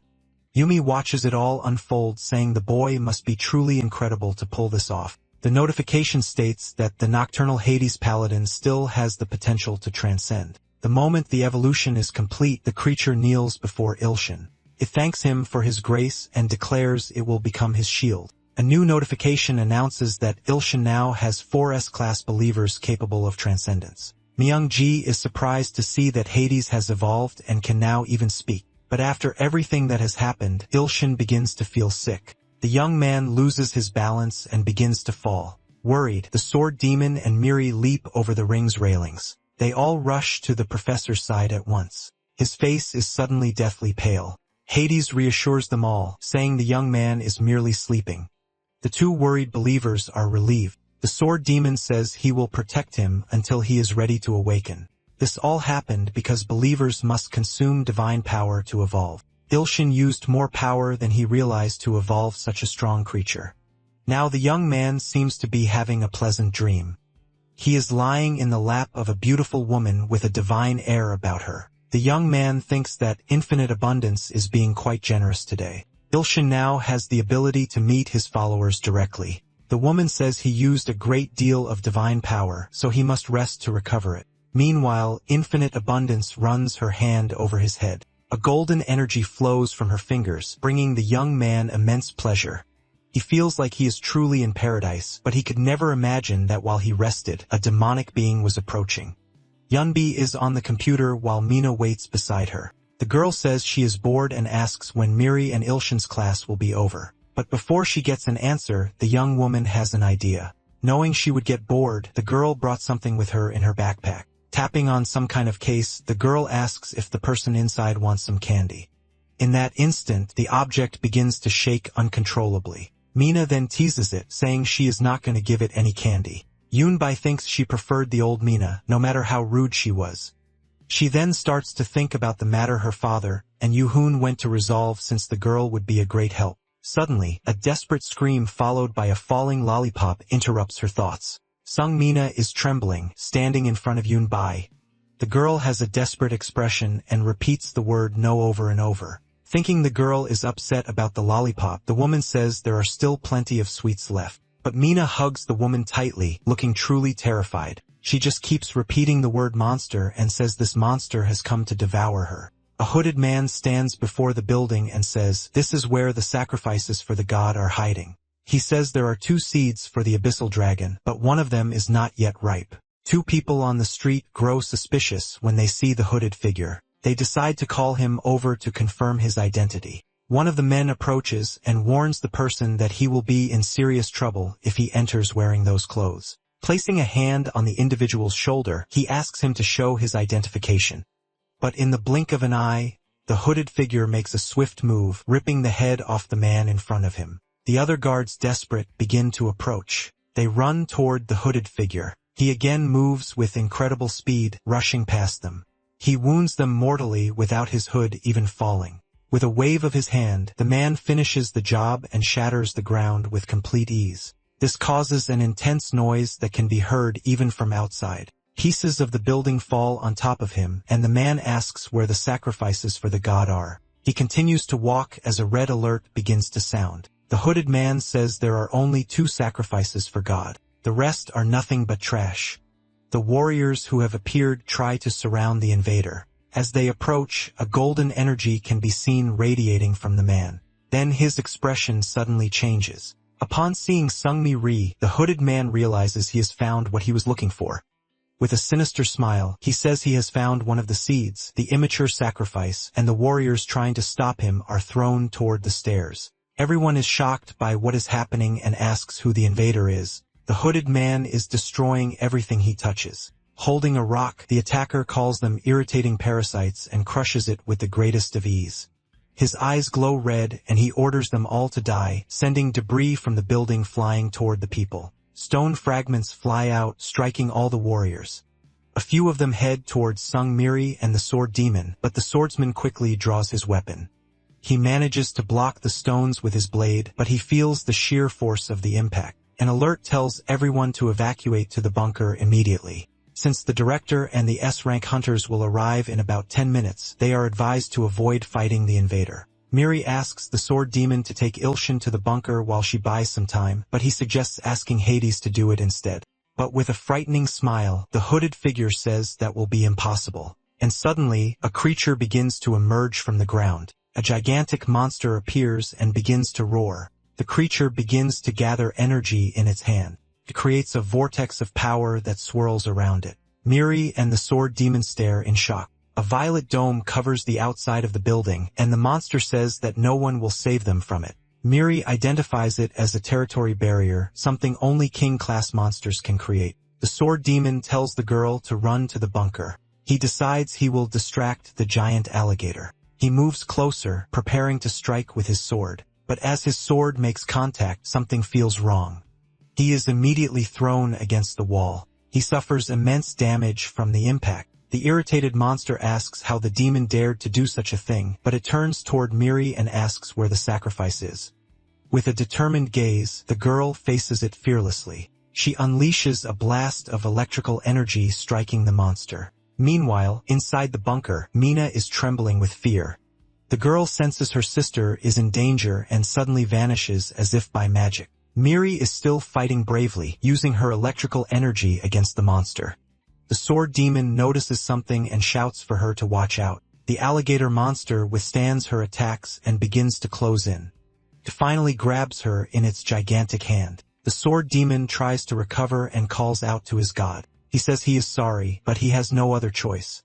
The monster is crushing Miri into the ground, and from the palm of its other hand, small hands emerge and reach for the girl. In desperation, Miri can only think of her teacher. But suddenly, Mina appears and uses her mental control ability.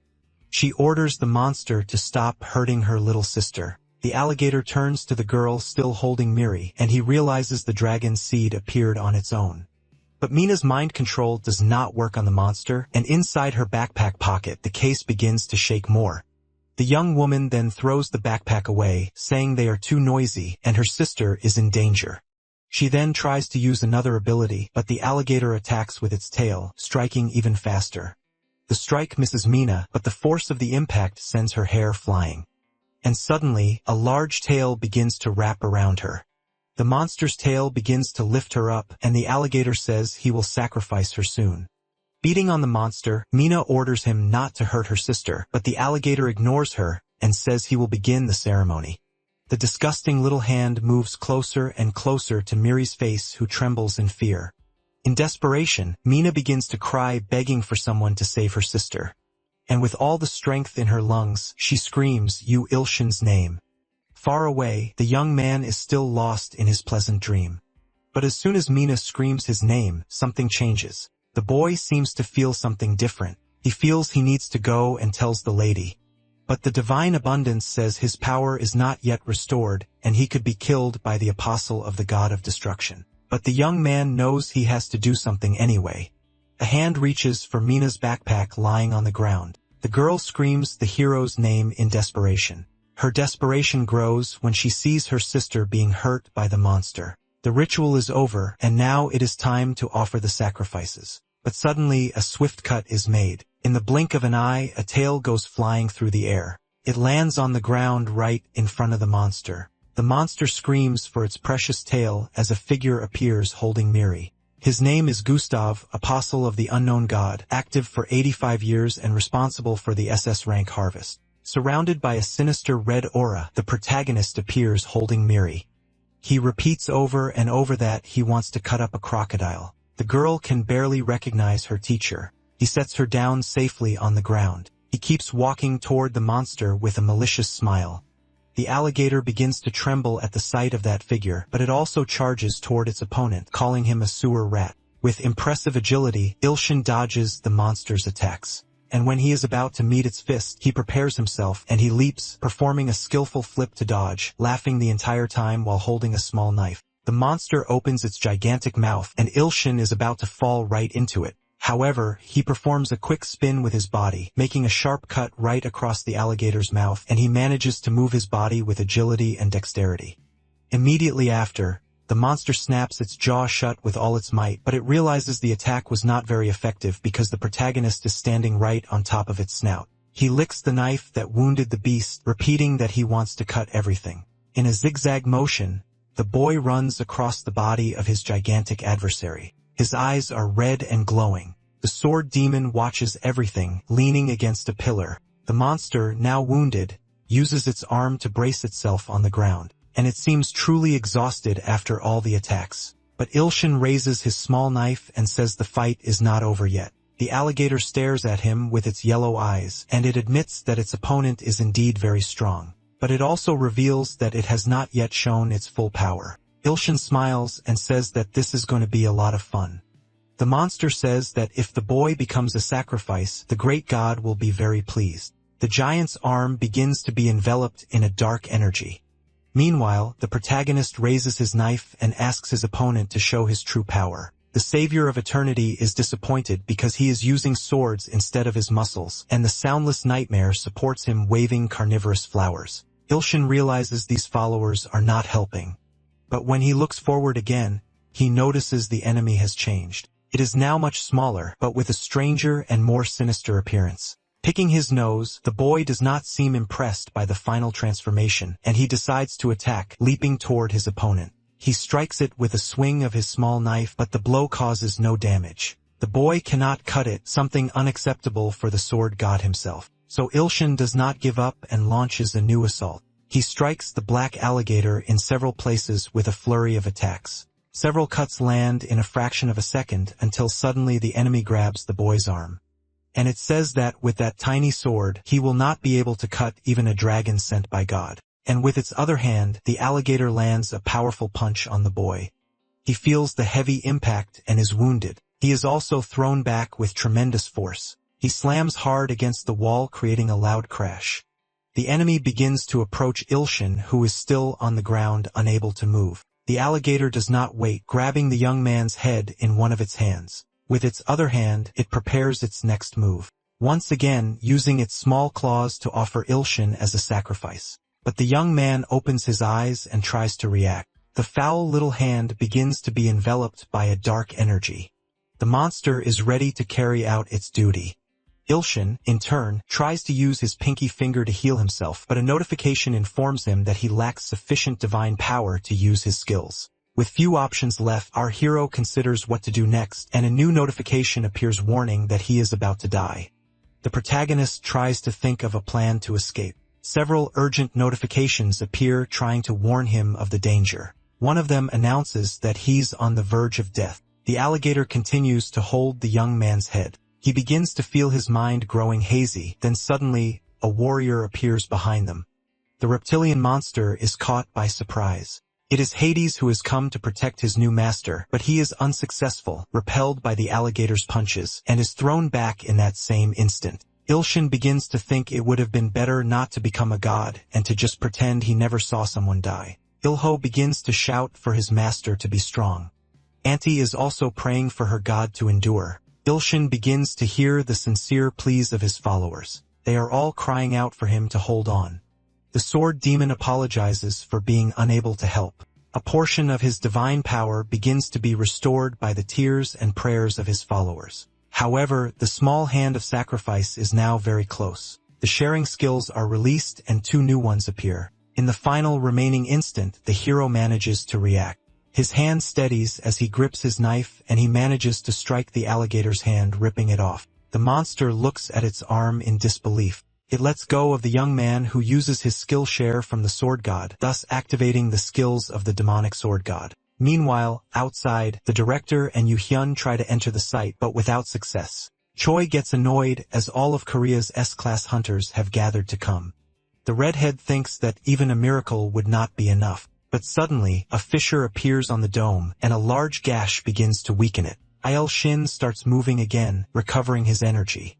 He begins to make strange movements, which confuse the alligator. His gaze turns maniacal again and the boy repeats that he wants to cut everything. He sends some fragments toward his opponent. They behave like projectiles heading toward the monster. The giant tries to defend himself, admitting that this is quite dangerous. And after a few seconds, the attacks stop. The alligator watches everything, attentive to the boy's movements. Then he observes his body and sees that he has no new wounds. He then asks his opponent what he did. Il-shin just repeats that he cut everything, which makes the giant furious. He lunges at the boy, preparing a punch. But then he notices something different about his body, and he feels as if his waist is loose. A grievous wound has been inflicted on the alligator's belly, and also on both his shoulders, which detach from his arms. The monster screams, a mixture of pain and rage, and the barrier blocking the building begins to glow. Then it explodes like a real bomb.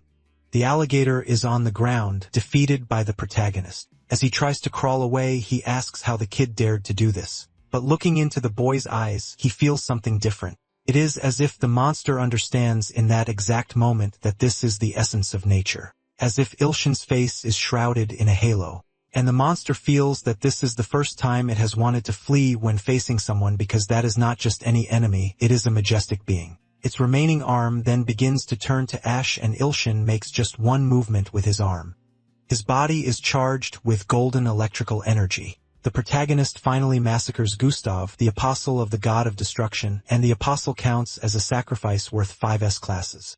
After finishing the job, the boy ends up falling to his knees, and his mission to become a lower-level demon evolves a little. The director manages to approach Il-shin and shouts his name. Approaching, worried, the man says that the boy cannot die, but his arm falls. The boy is out of strength. Choi screams in desperation, and Yoo-hyun realizes the gravity of the situation. Hades approaches and informs them that his master is sleeping. The two men are confused by this information, but the hero seems to be in another dream once again.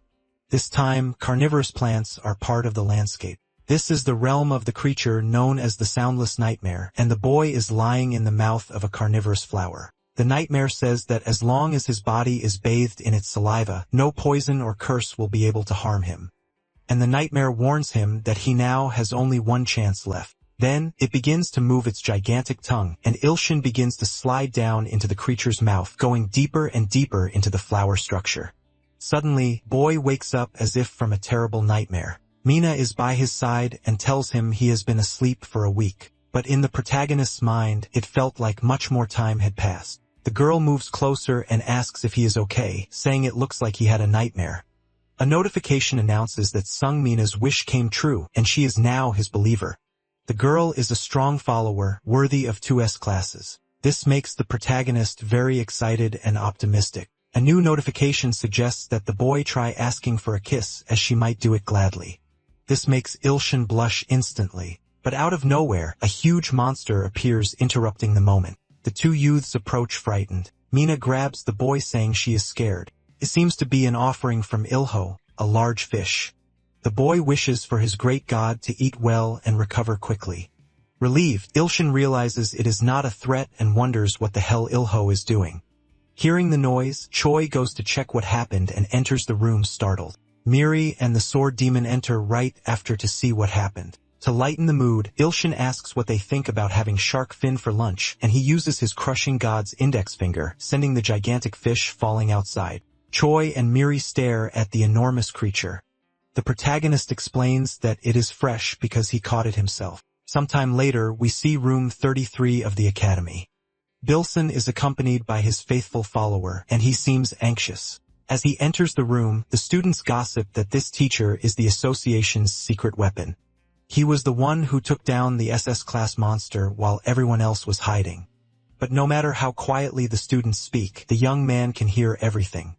The sword demon then slams his weapon on the floor with all his might and says that everyone must now recognize the greatness of the sword god. Myung-ji, the class president, orders everyone to bow, and the entire class gives the teacher a very respectful bow. Ilshin is moved as this is the first time he has ever received a salute. After the incident with Gustav, the boy is happy to see that the children are all in high spirits. So the teacher decides to start the class, saying it has been a while since they last saw each other. So now they can have some more study time. Because deep down, the young man just wanted to work on his manuscript while the students studied. But upon seeing everyone's faces, he decides to say he was just kidding and announces that he will see them all one by one. The next student in line is a very large girl. The young woman sits down ready for her turn named Hyojio. The student is 19 years old. She looks healthy on the outside, but inside, her energy is completely distorted. Ilshin uses his counseling for healing treatments. He does not seem like the best physical education teacher. He asks the girl not to move and uses his healing pinky finger. A green energy passes through the student's body at that same moment. Feeling her sensitivity twice as high as normal, Hyojio asks how the teacher did that. But in truth, the young man only performed a minor healing on her blood. As he calls the next in line, the young man's expression changes. Miri and the sword demon say they want counseling too. But Ilshin says they should both be at home training. The demon says this is different from what they do at school, and the teacher confirms it. But since they are here, Ilshin decides to give in and asks which of them wants to start. The two fanatical believers try to start at the same time, and this causes a jealous argument between the two of them. To try to calm things down, Ilshin says he can do both of them at the same time. But he suddenly notices a notification that a prayer from the devotee auntie has arrived. The ants are all gathered praying, and they ask their god to save them. And they say they are too weak to stop the enemy. In that same instant, other notifications start popping up. All of them show an extreme danger level. A truly urgent situation is happening in Intria. An army of sinister creatures seems to be attacking. Monsters of various kinds are heading toward the faithful, including the apostle of the ruler of the abyssal swamp summoned by the goddess Arachne, and also the apostle of the beast of power and deception summoned by the same goddess. Besides them, the apostle of the fire that shines in the sky is present, a wielder of great and terrible flames. Ilshin is shocked to see that 3 great apostles are involved. All 3 are comparable to or much stronger than Gustav. And if nothing is done, all the ants will be exterminated. The remaining time until all the apostles sent by Arachne arrive is 78 hours and a few minutes. And besides the great apostles, millions more are also coming. The protagonist realizes this is the same as dumping insecticide from a truck. He wonders how he will protect everyone when he almost died fighting Gustav, who was just one man. As the young man suddenly falls silent, the sword demon and Miri find it strange. The enemy army is too strong and is about to wreak havoc. Ilshin begins to despair, thinking there is no escape. But he remembers the mission from the lower god and an idea flashes in his mind. His 2 followers become even more confused by the situation. And Miri says the boy has only been on the job for a week and has already gone crazy. The mission to become a lower-level demon is still underway, and the young man knows he must first increase his number of believers. Choi is in the cafeteria, lost in thought and stuffing his face with his meal like a true ogre, until Ilshin finds him after searching for a while. With a friendly look, the boy approaches and pulls up the chair next to him. Choi, still chewing, remains silent, and a new notification reveals that the man has greatly admired the boy ever since he saved his daughter. The protagonist then says he needs to ask the director for a favor. The 2 of them talk in low tones so no one else can hear. Choi listens intently while he continues to eat. But suddenly, he cannot contain his laughter and begins to roar, saying he will do as the boy wishes and that he trusts him. Even though the request was very strange, Kong-san remains focused on his meal. The notification describing the man does not change at all after the conversation. Miri asks her sister to stop staring at the director and eat something. Ilshin is focused on progressing in his mission as a lower-level god. Thanks to Sungmin, he now only needs 4 more people to complete it. To become a lower god, the boy has no other choice but to complete the mission, but he is confused that the conversation with Choi did not work. Growing desperate, the boy asks if Kong-sen needs his help with anything. The man seems to be getting suspicious from all the talk and says that no matter how much he trusts the boy, he will never let him get near his daughter. The two sisters end up overhearing the conversation. The man keeps repeating that this would never happen even if the world ends. This strange conversation ends up making Mina very irritated. Ilshin starts to deny the director's accusation, but suddenly the director gets very angry. He slams his spoon into the table. He asks if the boy is trying to say his daughter is not his type. After this outburst, the man calms down a bit and changes the subject. Choi asks if the professor is using his healing ability on the students. A new opportunity arises for the boy to try and convince him. Ilshin says he has also been using it on Mina and that she's improved a lot since then. Knowing this, he asks if he can do anything for the director. The man lowers his head and in a sad tone of voice asks if someone with little time left to live can be cured. And so, a mission for Choi Kong-san's S-Class is created. The protagonist is surprised by this development. The mission is to heal Choi's friend and show him the omnipotence of a great god. The boy becomes convinced that he absolutely must accomplish this feat. He says they must try to heal her right now. Far away, there is a large hospital. Several guards stand watch in front of a door. A woman with long white hair lies on a bed covered in flowers. Ilshin wonders if this is Choi's friend, finding it strange that she is still so young. The director asks what the boy is looking at. Noticing the boy's confusion, Choi explains that Miracle does not age, and that only her hair has turned white. She is not just a friend, but someone who has been with the man his entire life, a true heroine. She helped save South Korea many times with her predictions of the future. Energy begins to emanate from the young woman's body. Shin realizes the energy is coming from the flowers. Choi explains that Miracle is absorbing energy from the flowers to stay alive. Many doctors and healers have tried everything, but all have failed. The protagonist looks at the woman's body and says he will try. A notification reveals her name is Lee Mare. It also shows she is currently in a frozen state to preserve what little life she has left. Ilshin realizes he cannot see her age, and this is the first time that has ever happened. Suddenly, a voice in his head says it is not very gentlemanly to ask a woman's age. Choi realizes the boy must have been summoned into her mental space. Placing a hand on the young man's shoulder, the director wishes him good luck. The protagonist is then transported to a beautiful place. There, Miracle is awake and smiling. She notices the new visitor's presence and greets him. The boy wonders if this is some kind of dream, but he soon realizes this is no dream, but a real space. Here, he can feel a power stronger and clearer than Mina's abilities. The young man approaches and asks if her name is Lee Mirai, and she confirms it is.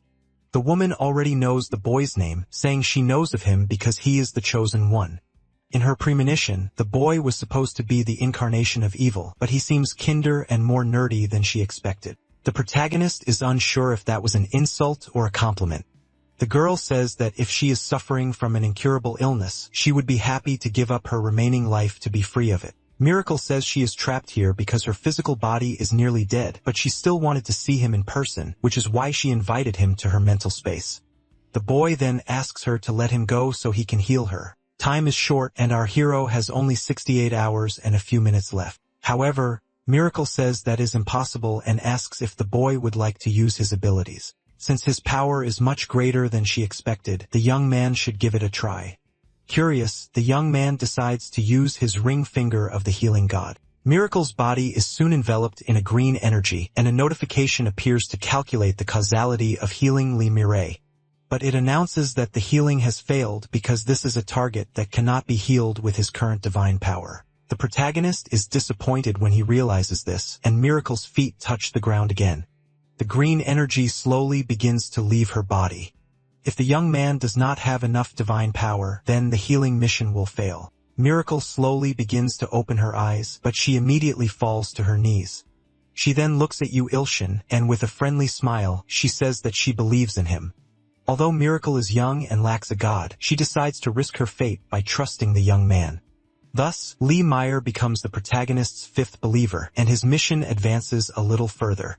Despite it being sudden, the young man is happy with the progress, and Miracle says she could see that if the young man can continue saving the small world, he will also be able to save her world. Ilshin wonders if the girl is talking about Antria, and with a friendly smile, she says she will be joyfully waiting for the day he is ready. And then Miracle's body begins to disappear, and she says the solution to the problem is incredibly close. She vanishes right after, leaving the protagonist worried. And then Lee Mary's ability is added called Promontory Dream. In other words, the young man has just acquired an ability to see the future. But because he does not have enough divine power yet, he cannot use it. Slowly, the boy begins to feel that he is returning, and he realizes his body is back where it was. Leaning on Miracle's bed, the boy comes to his senses. Approaching the young man, Choi asks if he is okay, and Ilshin is sweating, remembering Miracle's words. Meanwhile, far away in the academy's gymnasium, Hades is casually playing basketball with the other students. The young man is on the phone, thinking that, in the end, the mission for the principal failed. So the young man decides to check all the nearby places and asks them to send all the items he requested by tomorrow. His entire teaching salary is devoured by rent and the loans he took out. Looking ahead, Ilshin sees the sword demon making strange movements. The young man seems to be training with his weapon. The sword the boy bought from the Chungum swindler is very hard and heavy. He paid 20 million coins just to turn the sword demon into an S-class. And the young man also received a book as a reward, which contained the essence of Jang Sambong. However, the demon explained that this kind of style does not suit his way of fighting, which seeks only extreme power. So he politely refused, and in the end, the protagonist got completely screwed. But now, his faithful follower seems to be training very well. He wields the heavy sword with just one hand and with ease. Someone watches him with a look of admiration. It is Myung-ji, who seems to have gotten distracted during the game. Her eyes sparkle as she looks at the young man. He asks the girl to stop staring at him and come closer. The girl asks if the demon wants her to get him some water, but the young man explains he is talking to the person behind her. This leaves the young woman very disappointed. Hades finds this attitude very rude and asks if the young man needs help being more polite. Pointing his finger at the monster, the demon says that today will be different and that he will crush him. Ilshin watches this with curiosity, knowing it is almost impossible for an A-class to defeat an S-class. But the sword demon can become an S-class if he is defeated by Hades. Perhaps the solution to all his problems is the sword demon himself. The two followers then begin to fight at that very moment. The sword demon has already mastered the heavenly demon's divine sword to its limit. With a vertical strike, the young man uses all his strength. He remains in an attack stance, unable to see his opponent, but he is surprised by a blow to the back of his neck. Hades says the attack was well thought out, but it is still not enough to take him down. Frustrated, the young man says he will still get him, and he collapses after saying this. Hades catches him on his shoulder and says he will soon catch up to him, that is if he is still alive by then. Announces that he will take the sword demon to the infirmary. Myung-ji runs after them and asks him to wait, saying she will go too. Ilshin thinks that the sword demon will indeed become an S-class one day. The problem is knowing when. The boy takes a drink as a notification pops up. A notification announces that the Godmaker's assimilation rate has slightly increased and Ilshin's power has been slightly strengthened. He must have already drunk about 2,000 bottles of the potion, and yet it has only increased by 1%. Meanwhile, Mina is focused using a skill on her sister. The girl is currently trying to release Miri's seal, but the process seems to be causing the young woman great pain. Both of them struggle greatly to perform the procedure. However, after a while, Mina loses her strength. Wiping away her sweat, the young woman says that everything is fine and Ilshin thinks that the solution may not be the sword demon, but Miri instead. The moment the protagonist approaches, the girl remembers the conversation she overheard between him and the director. She instantly gets annoyed and turns her face away. Ilshin tries to ask the young lady what is wrong, and she just says her name, Mina, shouting for him not to call her young lady, but to use her name. Realizing things are getting complicated, the protagonist decides to offer her a sweet, and the young woman's mood changes immediately. She runs happily toward the lollipop. The mission from the lower-level god continues to progress. Miri and the sword demon can become S-class, and then the hero will have exactly 10 followers at that level. But there is not much time. The boy has 48 hours, so the teacher calls for his student, Miri. He says he needs to leave for a moment, asking the girl to take care of the sword demon when he wakes up. Ilshin explains that he has something very important to do, and the curious girl asks what it is. The young man says with a smile that he needs to sleep. He walks toward his bed, stretching as he goes. But suddenly, he sees a sword hilt in his path, and he realizes it is the heavenly sword. The solution miracle mentioned is very close. The young man begins to straighten his bedsheet. He decides to undergo a hellish training with the Dream Chasers. Since time in dreams is much slower, 2 days of training can become more than 3 months. Soon, the protagonist is transported to the Temple of the Heavenly Sword. The imposing man sits on his throne. Ilshin knows this is the domain of the Heavenly Sword that cuts all things, and it is the first time he sees him. His eyes stare at him with determination and focus. The boy remembers that he almost fainted when he met him, but that is not important now. The young man entrusted the Heavenly Sword with the repair of his knife, which broke in the fight against Gustav. The Heavenly Sword replies that the blade still needs more time. For the great god to lend him something, he must pay 1 million coins. The price is much higher than before, and the man says he needs insurance in case the sword is destroyed. With little choice, the boy decides to pay the agreed-upon price. He becomes a little suspicious that the Heavenly Sword is stalling on the repairs just to squeeze more money out of him. As soon as the amount is paid, a rift appears in the wall. A brilliant light shines from it, and then a long sword appears. Ilshin asks what this is, and the Heavenly Sword smiles. But the weapon is just a wooden sword. Annoyed, the protagonist says the Heavenly Sword should at least keep his word. However, the man tells the boy not to be fooled by its appearance, saying the weapon is an excellent sword. The wooden sword is made from a plum tree, and was used by the founder of the Manhwa sect. It is also 850 years old, so it really does not seem bad. Since he is in a hurry and has already paid, the young man decides to try it out. And with a firm voice, he invokes the power of the sword. A notification states that it will be a miracle if the wooden sword reaches 50% of its power. The more the boy uses it in his dreams, the higher its rate will become. The sword begins to react as if trying to give its wielder a hint. But if the notification said it would be a miracle for it to react, the boy wonders what could be happening. Then the training begins with the all-cutting Heavenly Sword attacking out of nowhere. Ilshin uses his new weapon to block the incoming strike. He is stunned to realize he succeeded. The all-cutting Heavenly Sword taunts him, telling him to attack now. The boy's remaining time drops to 30 hours. Ilshin remembers that he has never landed a successful attack since the dream training began. The Heavenly Sword has blocked an incredible 10,000 attacks so far. The hero then decides to take a few more potions. After a few hours, he begins to feel exhausted. After training for some time, the protagonist finally sees the Heavenly Sword's weakness. He decides to exploit it after all that training. He moves past his opponent with a quick straight slash. The Heavenly Sword is caught completely by surprise. And finally, our hero manages to land a successful blow. With a confident smile, the boy is pleased. Now, only 20 hours and 30 seconds remain. Ilshin takes another potion after his attack. The Heavenly Sword acknowledges that the boy is incredible and asks for a potion as well, but the protagonist says there is no way he will give him one. This leaves the deity completely enraged. The eternal seeker of truth then grows tired of this and decides it is his turn to train the hero. Ilshin is thrown from one side to the other. In the chaos, he ends up dropping a vial of the potion. Elsewhere, a war of muscles is about to begin. The eternal seeker of truth prepares himself with his metal skin and whips. He attacks the boy without mercy. This is not a metaphor. The man actually has a whip, but he ends up complimenting the protagonist on his muscle gain. He decides to start light, making the young man lift a 2-ton dumbbell. Ilshin gives it his all, thinking this is all to protect the ants.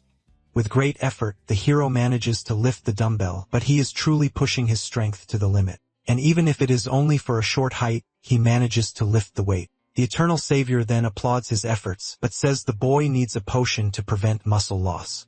Ilshin then immediately consumes another potion. More time passes, and the protagonist now has only 10 hours left. The soundless nightmare says it is time to train with him. But if the boy falls asleep there, he will return to reality, and it is not yet time. And so, a truly challenging battle begins. The hero lands several sword strikes on the carnivorous flower, making it feel his blows on its stem, but the monster is gigantic and extremely resilient. The soundless nightmare then begs the boy to be more aggressive next time.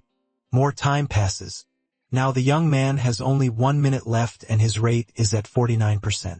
He knows he would need to drink 2,000 more potions to achieve it, and there is no time. But upon hearing the nightmare's request, something comes to mind. So the boy charges forward to attack him with everything he has. He decides to test this approach and see what happens. He holds the sword with both hands, ready to be far more aggressive. A confident smile is plastered on his face, and he wants to know how much he has improved. Like a lightning bolt streaking across the sky, the boy flashes past his opponent, cutting him down, and the soundless nightmare is overjoyed to see such aggression.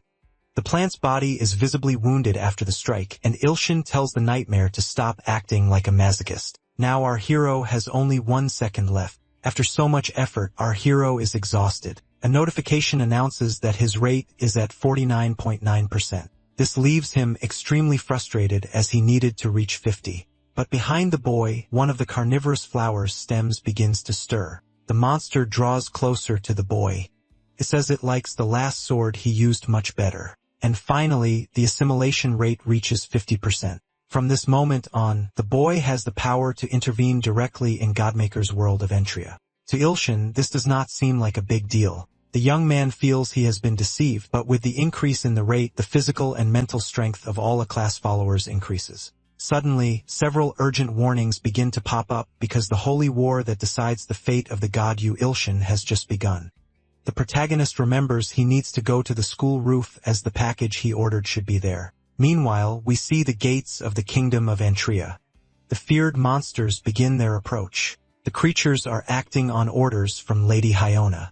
She comments on how the castle is so resilient that some call it indestructible. The woman then orders Beelzebub to advance and attack. The anthropomorphic monster promises he will not disappoint his lady.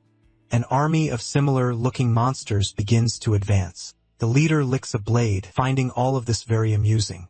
On the other hand, Auntie is apprehensive, thinking there are too many enemies to defeat with her divine power. But she decides she will follow God's divine decree and not abandon the castle. One of the soldiers heard that Beelzebub's curses of filth can melt any kind of stone. Beelzebub begins to ask the god of filth and pestilence to pour his curses upon the creatures. His body begins to glow with a green light and the creature begins to exhale, wishing for all its enemies to die. Then all the members of the troupe begin to pour out their power. But suddenly, a strange fissure opens in the sky. A gigantic leg descends into their midst. Hauna becomes apprehensive seeing the situation, and all the creatures under her command also feel the impact. In a matter of seconds, the leg comes down and crushes some soldiers. Ilshin emerges, gigantic, from the fissure wielding massive cans of insecticide. With a malicious look, he says that his package arrived just in time. The insecticide is pointed at the villains who think it is some unknown weapon used by deities. Beelzebub's body begins to tremble with fear, and Ilshin quickly stares him down, his gaze firm. This causes enormous dread in the monster. He begins to believe that they will all die, and there is no way out but to tell the god of filth. Ilshin sees the battle as a great swarm of flies and is disgusted, and using his crushing god's index finger, he pulls several triggers on the insecticide cans. This is possible because he combined the activating power of his index finger with the telekinesis obtained from the Apostle John. This creates his newest skill, fly eradication. As soon as the jet of insecticide reaches the insects, they begin to suffer the consequences. When Beelzebub understands that it is poison, he orders the troops to retreat immediately. But even the crown on his head begins to melt. The poison is very strong and fast-acting. Thus, many monsters are simply pulverized. Only a toxic smoke remains for the survivors. The insects below notice this, and one of them screams not to approach the poisonous gas. Hannah orders them not to be afraid because the enemy is only one man. Ilshin realizes that on the battlefield there are enough insects to cover an entire city. But everyone who touches the poison gas ends up dying. The monster leader grows anxious, and she screams at Ilshin that his tricks will not work again. The woman then asks the apostle of the beast of power and deception to lend her his strength. The creature with the tiger head obeys the command, and the monster begins to advance rapidly. Not fully understanding what is happening, Ilshin watches. The tiger-headed monster has 2 wings that look like a dragon's, and it begins to move them, sending a gust of wind in the protagonist's direction. The gust advances quickly, getting close to Ilshin. All this wind blows the insecticide gas away, straight toward Ilshin's ants. The boy thinks quickly and realizes there is only one thing he can do. So he uses his crushing god's index finger and his telekinesis ability. But the insecticides get caught in the gale created by the monster, and the young man laments all the money invested in this. Hyuna is irritated by the evil god's presence again. Ilshin realizes the apostle's power is truly great since the ants almost died, and he realizes the toothy cat has another trick. The tiger-headed monster then opens its mouth and begins to kill the soldiers, collecting the sacrificial offerings. Ilshin knows that collecting offerings makes one much stronger, and he realizes how cruel his enemy is. This type of sacrifice is necessary for Hyuna to increase her power as a goddess. Immediately after, the woman orders the dragonflies to send in the blind troops. Because of the toothy cat, all the money invested in buying the insecticides was wasted. Irritated, the protagonist decides he will definitely finish off this monster. He then begins to prepare his index finger again. But as he looks toward the horizon, something catches his attention. A gigantic swarm of dragonflies begins to approach. And they are not just dragonflies. There are other insects on top of them. Their eyes are covered by blindfolds. The mandibles of the blind troops are extremely powerful and can be fatal. The blind troops jump from the dragonflies toward their adversary, and a rain of insects begins to fall on Ilshin. The young man then decides to use his rigid body ability. Even so, the troops get closer and closer, and they begin to strike the protagonist's body with their mandibles. But they are not strong enough to penetrate the young man's body. The eternal seeker of truth is happy when the young man uses this ability. His body becomes as strong as iron. But the soldiers still falling are not frightened by this, and they begin to strike Ilshin's body like raindrops in a storm. Soon, the boy is completely covered by a swarm of ants, but his finger manages to stay free for a few seconds. Just enough time to use the skill god's conviction extinction. Now his thumb is also free, and the boy uses the thumb of the god of proliferation. The ants clinging to his body begin to catch fire. The protagonist is now covered in flames. The boy then begins to walk and uses his middle finger to prepare a flick, launching several fireballs toward the enemy army. The insects are terrified, saying that the fires of hell are raining down. Some begin to run wildly for their lives. But in the midst of the chaos, many are still hit by the fire, and the enemy troops suffer heavy casualties. After this, Ilshin begins to run out of energy, and his promotion quest for the evil lesser god advances a little. Even after getting stronger from the 50% assimilation rate, it was not enough. And now the young man starts to feel a little dizzy from using so much energy. And the apostle of fire glowing in the sky begins to stare at Ilshin, resentful that he uses the same flame as its master. The protagonist realizes it must be another idiot with some crazy personality. Hyuna orders the great apostles of God to get rid of this evil spirit. The fire chariot accepts the request, but in return, it will collect 100 million sacrifices. The soldiers become desperate when they realize there will be more sacrifices, but the goddess shouts that they must accept it for the glory of the empire's victory. The apostle then begins to unleash flames toward the army, burning them instantly and without mercy. Thus, the apostle begins to reap its offerings. With a giant vortex of flames aimed at its sacrifices, Ilshin notices that the monster grew much larger after that and realizes this may have made the situation much worse. The apostle's eyes glow with malice and its wheels begin to spin rapidly. The fire chariot charges toward the protagonist who, despite feeling the effects of using too much energy, readies his index finger again. But the ability fails because he does not have enough energy. Because of this, the apostle manages to strike him violently. The young man bounces off the ground several times and is thrown far away by the impact. His exhausted body falls to the ground wounded. Hyuna asks if Nava saw the miserable end of the evil god. Ilshin begins to wonder if he truly the battle. For even if he is worshipped as a god, it is impossible to protect them. Auntie approaches asking her god to please open his eyes. The young man asks what she is doing there since he asked her not to leave castle. The girl tries to use her healing, but it fails because of the apostle's divine power. The enemy observes that the young man is still alive and is surprised, but he decides to advance on him again, primarily to stop him from using his master's flames. But meanwhile, Ilho's prayers filled with faith begin to reach the protagonist's ears. He asks his god to summon him. As a little power still remains, the hero decides to try to bring him here from the tower. A blue lightning bolt appears in the sky cutting through the air, and Ilho appears having been summoned by his great god, Ilshin.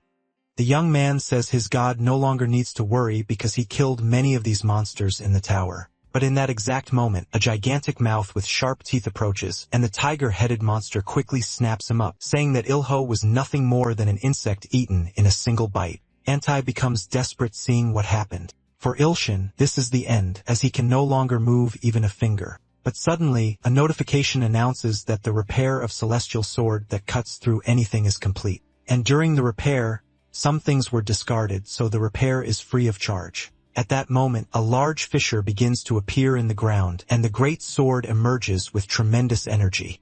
From within a fissure in the ground, a gigantic sword emerges. As if drawn by a magnet, the sword flies to the hero's hand. And as soon as the young man holds it, a blue energy courses through the weapon in him. In that same moment, Ilshin feels his energy returning.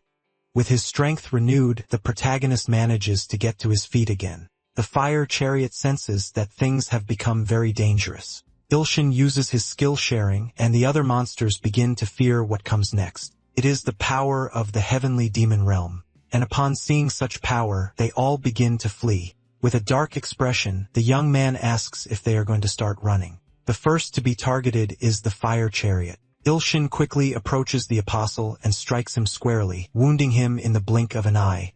The monster is hurled forcefully to the ground, and its body molded by its mistress is left damaged. The other serpent-like monster is the next victim. Its necks are cut with absurd speed, and the heads fall to the ground. The monster is defeated. After the strikes, Ilshin takes his stance holding his great sword. The tiger-headed monster is sent flying away. Ilshin wants revenge for it eating Ilho, but his power is still an issue, and he wonders if he can use the heavenly demon's realm one more time. Placing a hand on his head, the boy thinks this is all becoming a mess. The monster realizes its adversary used too much power, so it opens its mouth and lunges toward its opponent. It decides this is its chance to finish the boy off, but before it can strike, the monster senses something. The tiger quickly tries to halt its flight. Its expression changes completely as it senses an immense power coming from Ilshin's body. A powerful aura emanates from the boy's body. This happens because Sangmi Reseal is destroyed, and now the girl has the potential for transcendence. Ilshin is overjoyed and feels that small miracles are starting to happen. His mission as a lower-level god evolves. Thanks to Miri, his divine power is being restored. This means the young man is now able to unleash the heavenly demon's realm on the fanged cat. The monster in turn is frightened and decides to avoid a direct confrontation. But a bizarre sound begins to cut through the silence. Worried, Ilshin looks back trying to find its source. The moment he understands what it is, his eyes widen. The headless monster begins to rise again, now much larger. This is because the monster's body is blessed with immortality, so his mere sword cannot kill it. The severed neck begins to regenerate, forming a brand new head. The monster's energy is now renewed. The protagonist observes the situation and begins to understand what he is up against. The apostle of the ruler of the abyssal swamp is known for always toying with others. This makes our hero even more pessimistic. The monster warns him again that trying to kill them with trivial and insignificant abilities is impossible, and so it charges with all its might to finish the boy. The sword hears the monster's words and is outraged at its abilities being called trivial. This startles the boy, who has no idea what is going on with the sword. Seeing that the sword can talk, the enemy says it will take it as a trophy. Besides just talking, the sword begins to taunt the snake monster, but the adversary says its regenerative ability makes the sword's powers useless. Ilshin begins to wonder what kind of spirit might be possessing the sword. The weapon cannot contain itself and erupts into loud laughter. The protagonist begins to think the voice sounds like that of a true psychopath. Seeing this, the monster is baffled by the sword's posture. The sword says it is laughing because its opponent is already dead. This statement leaves the serpent monster confused. Then, the confusion turns to rage and the creature is struck. Its regeneration power begins to fail. The neck that was about to regenerate simply evaporates. The monster receives a blow from the heavenly demon realm, an attack that is nearly impossible to resist. As a result, its regenerative ability does not work as it should. The sword continues to taunt, calling its opponent a very bold little snake. Ilshin defeats the ruling apostle of the abyssal swamp, and the sacrifice is absorbed. The apostle is a great sacrifice and counts as 2S class.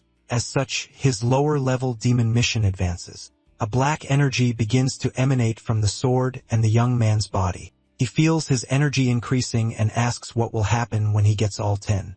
But then, from above, another creature begins to approach. Ilshin looks toward the presence he is sensing.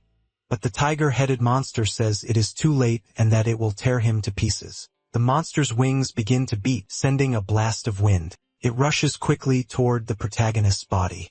The tiger-headed monster's power surges forward. Ilshin deflects it with a swift strike of his sword. The sword praises him, saying he is adapting to the moment. The protagonist is annoyed with the fanged cat for attempting a surprise attack. The tiger is completely shocked to see its charge has been blocked. In desperation, it tells the boy to wait, and Ilshin thinks the enemy is resorting to tricks. Suddenly, however, the monster's belly begins to form strange, painful bulges. The young man is shocked to see this happening. After this, the tiger monster begins to plummet from the sky.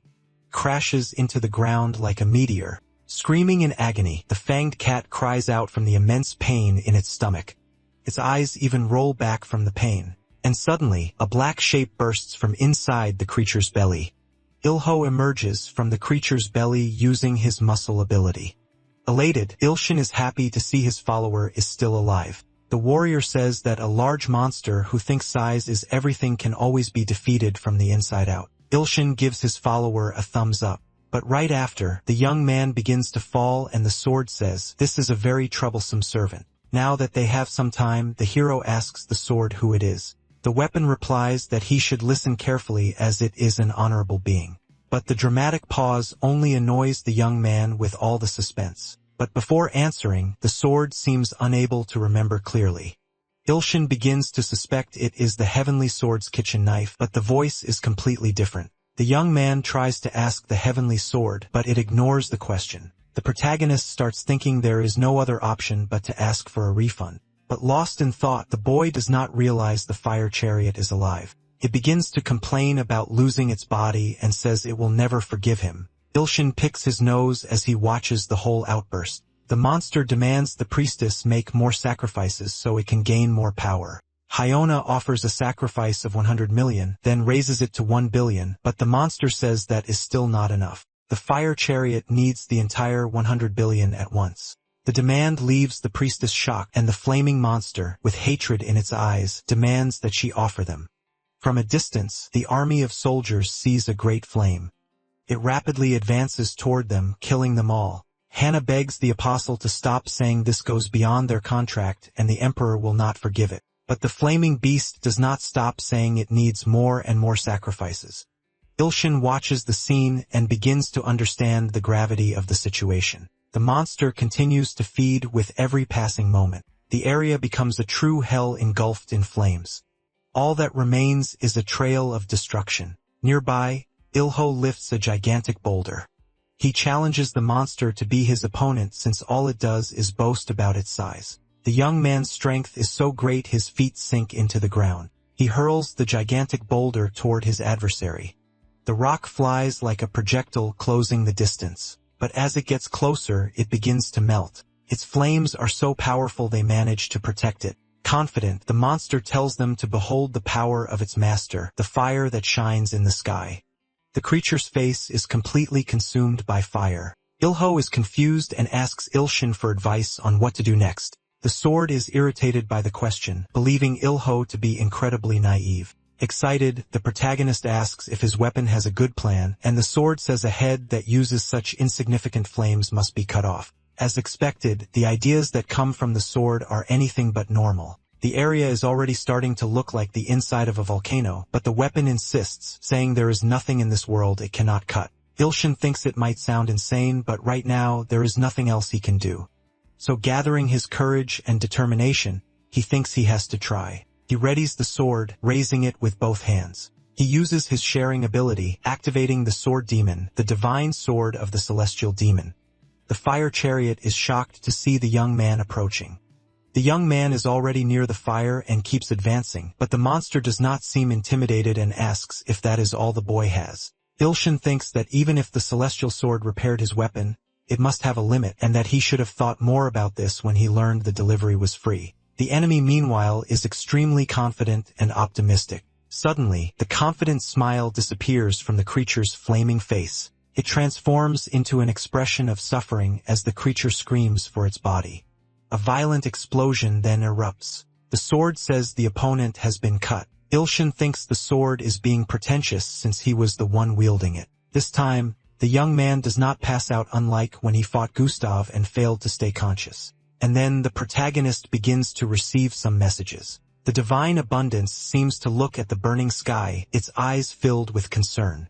And the soundless nightmare says it is too early to be complacent. The young man then looks up, worried. His eye widens at what he sees. The apostle of the fire that shines in the sky originated from an ancient battle between two brother-son gods. Ilshin managed to cut the enemy, but that only served to break the seal. The celestial sword says the young man should give up as the enemy has the power of a greater god. In any case, the young man is doomed for his divine power has run dry. But Ilshin believes there is still a way out and he knows he cannot give up. The battlefield looks like the scene of a catastrophic fire. The apostle begins to scream that he will burn the entire world down along with the boy.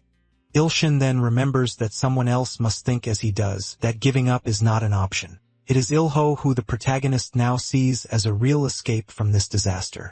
But the warrior is also terrified, thinking that the enemy is truly powerful. The hero yells at Ilho not to be a coward and to offer a sacrifice at once. The boy's eyes seem to ignite at the command. Then the small fighter grabs the tail of the enemy that ate him. He begins to spin it non-stop with surprising speed and offers the beast as a sacrifice to his god. Ilshin grows excited, realizing just how incredible this offering will be. The apostle, meanwhile, believes that whatever they do now is useless. The tiger-headed monster is thrown with great force. The protagonist begins to absorb it with his index finger. Soon, nothing remains of the beast that was thrown. An energy cloud forms similar to a black hole. Ilho's offering is truly a powerful sacrifice equivalent to 2S ranks. With this, the low-level demon mission is now complete. And so, he is promoted to a low-level evil god. And immediately after, he cracks a confident smile. He feels the divine power of a low-level god coursing through his veins. Excited, Ilho raises his arms and asks everyone to hail Lord Yu Ilshin. Auntie begins to pray even harder to help her god. The young man is thrilled to see that his subjects truly see him as a god. The apostle says that further fighting is useless and that if he must, he will burn him along with his world. But the young man raises his middle finger in defiance and orders the enemy to shut up. He says it is already hot enough here so the apostle should just get lost. Ilshin's blow lands squarely on his opponent's chin. He feels the impact but says that tricks like that will not work. The protagonist realizes the enemy is incredibly strong, and this becomes clearer with every passing moment.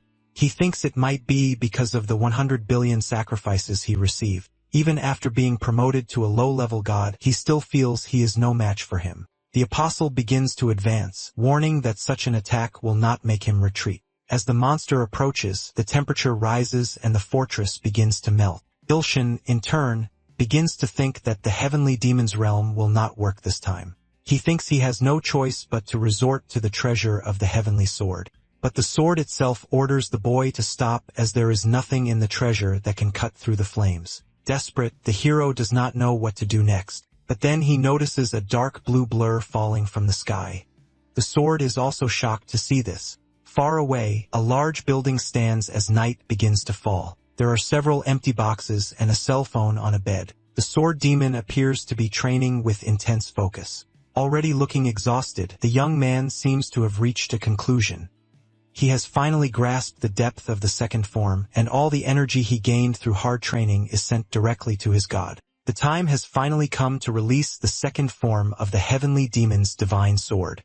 Thanks to this, the heavenly sword finally remembers who it is. Its single sinister eye widens in that instant, and suddenly the weapon takes the form of an old man with long white hair. And with a firm voice, the old man begins to explain who he is. The honorable heavenly demon who emanates an aura of pure power. Ilshin is confused upon hearing his sword's true identity, and he begins to see a glimpse of the heavenly demon's history. The man is gravely wounded and holds his weapon tightly.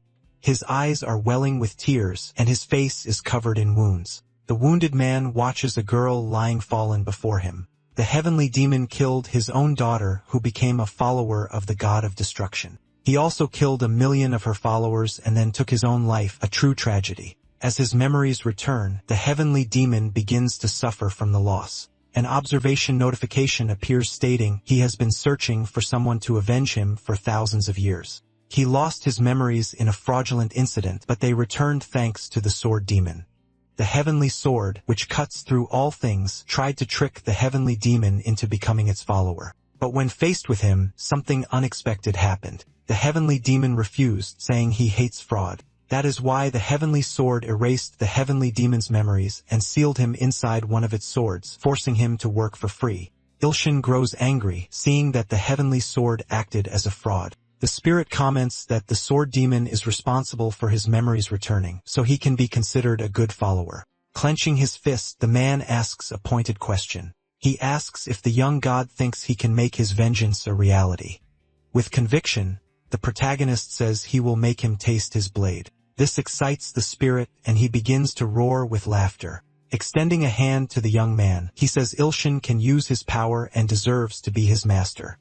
His form then begins to change, returning to that of a sword. Ilshin raises a finger and begins to prepare another power. Now, our protagonist gains the heavenly demon as a new follower. The Apostle of Fire is caught off guard by the attack. With this, the promotion quest to low-rank benevolent god also progresses. And after much effort, it is finally completed. As a result, Ilshin is also promoted to low-rank benevolent god. The awakening of the demonic sword is the final piece of the puzzle needed to complete the miracle. Now, the young man's eyes shine with confidence, but the apostle begins to scream, asking if the young man thinks he is a match just because he gained a few more powers. To counter Ilshin's attack, the monster unleashes a blast of fire. A thrilling clash between two powerful attacks begins. The sword advises that to extinguish a fire, he must start an even greater one. As he adjusts his grip on the sword, the hero begins to move. And the heavenly demon says this is his interpretation of the great flaming hell, one of the 8 worst great hells. The Apostle of Fire presses his attack, saying that resistance is futile. The two powers are about to collide, and when they do, they cause a massive explosion. The monster is shocked to see the hero is able to cut through its flames. Ilshin repeats his order for the apostle to get out since it is already hot as hell. The result of the last clash is a wound on the flaming monster. But the apostle believes a wound like this will be healed quickly by his master's power. But the blue flame continues to burn the monster's face, and it begins to despair. The sky turns purple and blue as the flames consume everything. Ilshin holds the sword firmly, observing the situation. He realizes things turned out better than he imagined. The sky turns blue again, and there is no sign of the apostle. The hero is thrilled to have protected Antria. With this, all the subjects are happy, realizing it was a true miracle. Ilho shouts that this is what he expected from Lord Ilshin, and that he never doubted the victory would be his. The protagonist gives a sarcastic chuckle and says, he figured as much. But now he really needs to rest and leaves the rest to the ants. Antai and Ho give a respectful bow and accept. A notification appears announcing that the hero was victorious in the Holy War. Fame spreads far across the continents. And now he can challenge the promotion quest to intermediate god for both the good and evil paths. Sometime later, the young man is sitting in a chair. The sword is beside him watching everything. The boy seems excited for some reason. He starts to laugh while the celestial sword glares at him shouting that he is a thief. But with a malicious smile, the young man says it was Lord Celestial Sword who tried to rob him. The Celestial Sword replies that it had no idea the demonic sword could awaken the memories of Celestial Demon. It also says the young man caused a lot of damage, so the repairs will cost 50,000 divine coins. Ilshin is incredulous, saying it is too expensive and that he will pay 10 million coins at most. The soundless nightmare then slyly says it knows a blacksmith. The stalkers start offering other alternatives since the market is competitive. Realizing it has competition, the Celestial Sword accepts the 10 million offer, but Ilshin now proposes only 3 million. But the all-slicing Celestial Sword says that is a pittance. However, the young man remembers how much money it has already extorted from him, so this would make things fair. In the end, the Celestial Sword accepts the 3 million deal. Suddenly, the boy receives a call from the director. The man asks where the young man is and tells him to come to the Hunter Association quickly because hundreds of Gustav the crocodile's eggs have been found. A while later, they are at the Hunter Association. An advertisement featuring the famous song Mina is at the entrance. Ilshin notices this and is surprised. The two young men mentally agree that the girl is indeed very beautiful, but something catches their attention right after. The young woman is there in the flesh, right in front of them. She is accompanied by the director and Sungmiri. The protagonist greets everyone politely, but the director is in a hurry to get inside and look at the crocodile eggs. Since the sword demon is not affiliated with the Hunter Association, he has to wait outside. Obediently, the young man agrees to wait quietly. Apparently, every S-rank hunter in Korea has gathered here to see the eggs. Baekyu Hyun recognizes Il Shin and waves from a distance. He asks the young man to sit near him and for Mina to sit at his side. But the young woman grabs Il Shin's arm and says she wants to stay by the professor's side. An older gentleman asks everyone to take their seats. It is Chairman Lee Ji-tae who announces that Gustav's eggs will be brought out shortly. Sung Mina gets excited, imagining the eggs must be delicious. Ilshin is caught in the crossfire between the redhead and his probable ex-girlfriend. Then, suddenly, something catches the boy's attention. A blonde woman is sitting nearby wearing a penguin mask. Other than the mask, there is nothing particularly strange about the woman's clothes or posture. And even though he tries, the hero cannot assess who the woman is.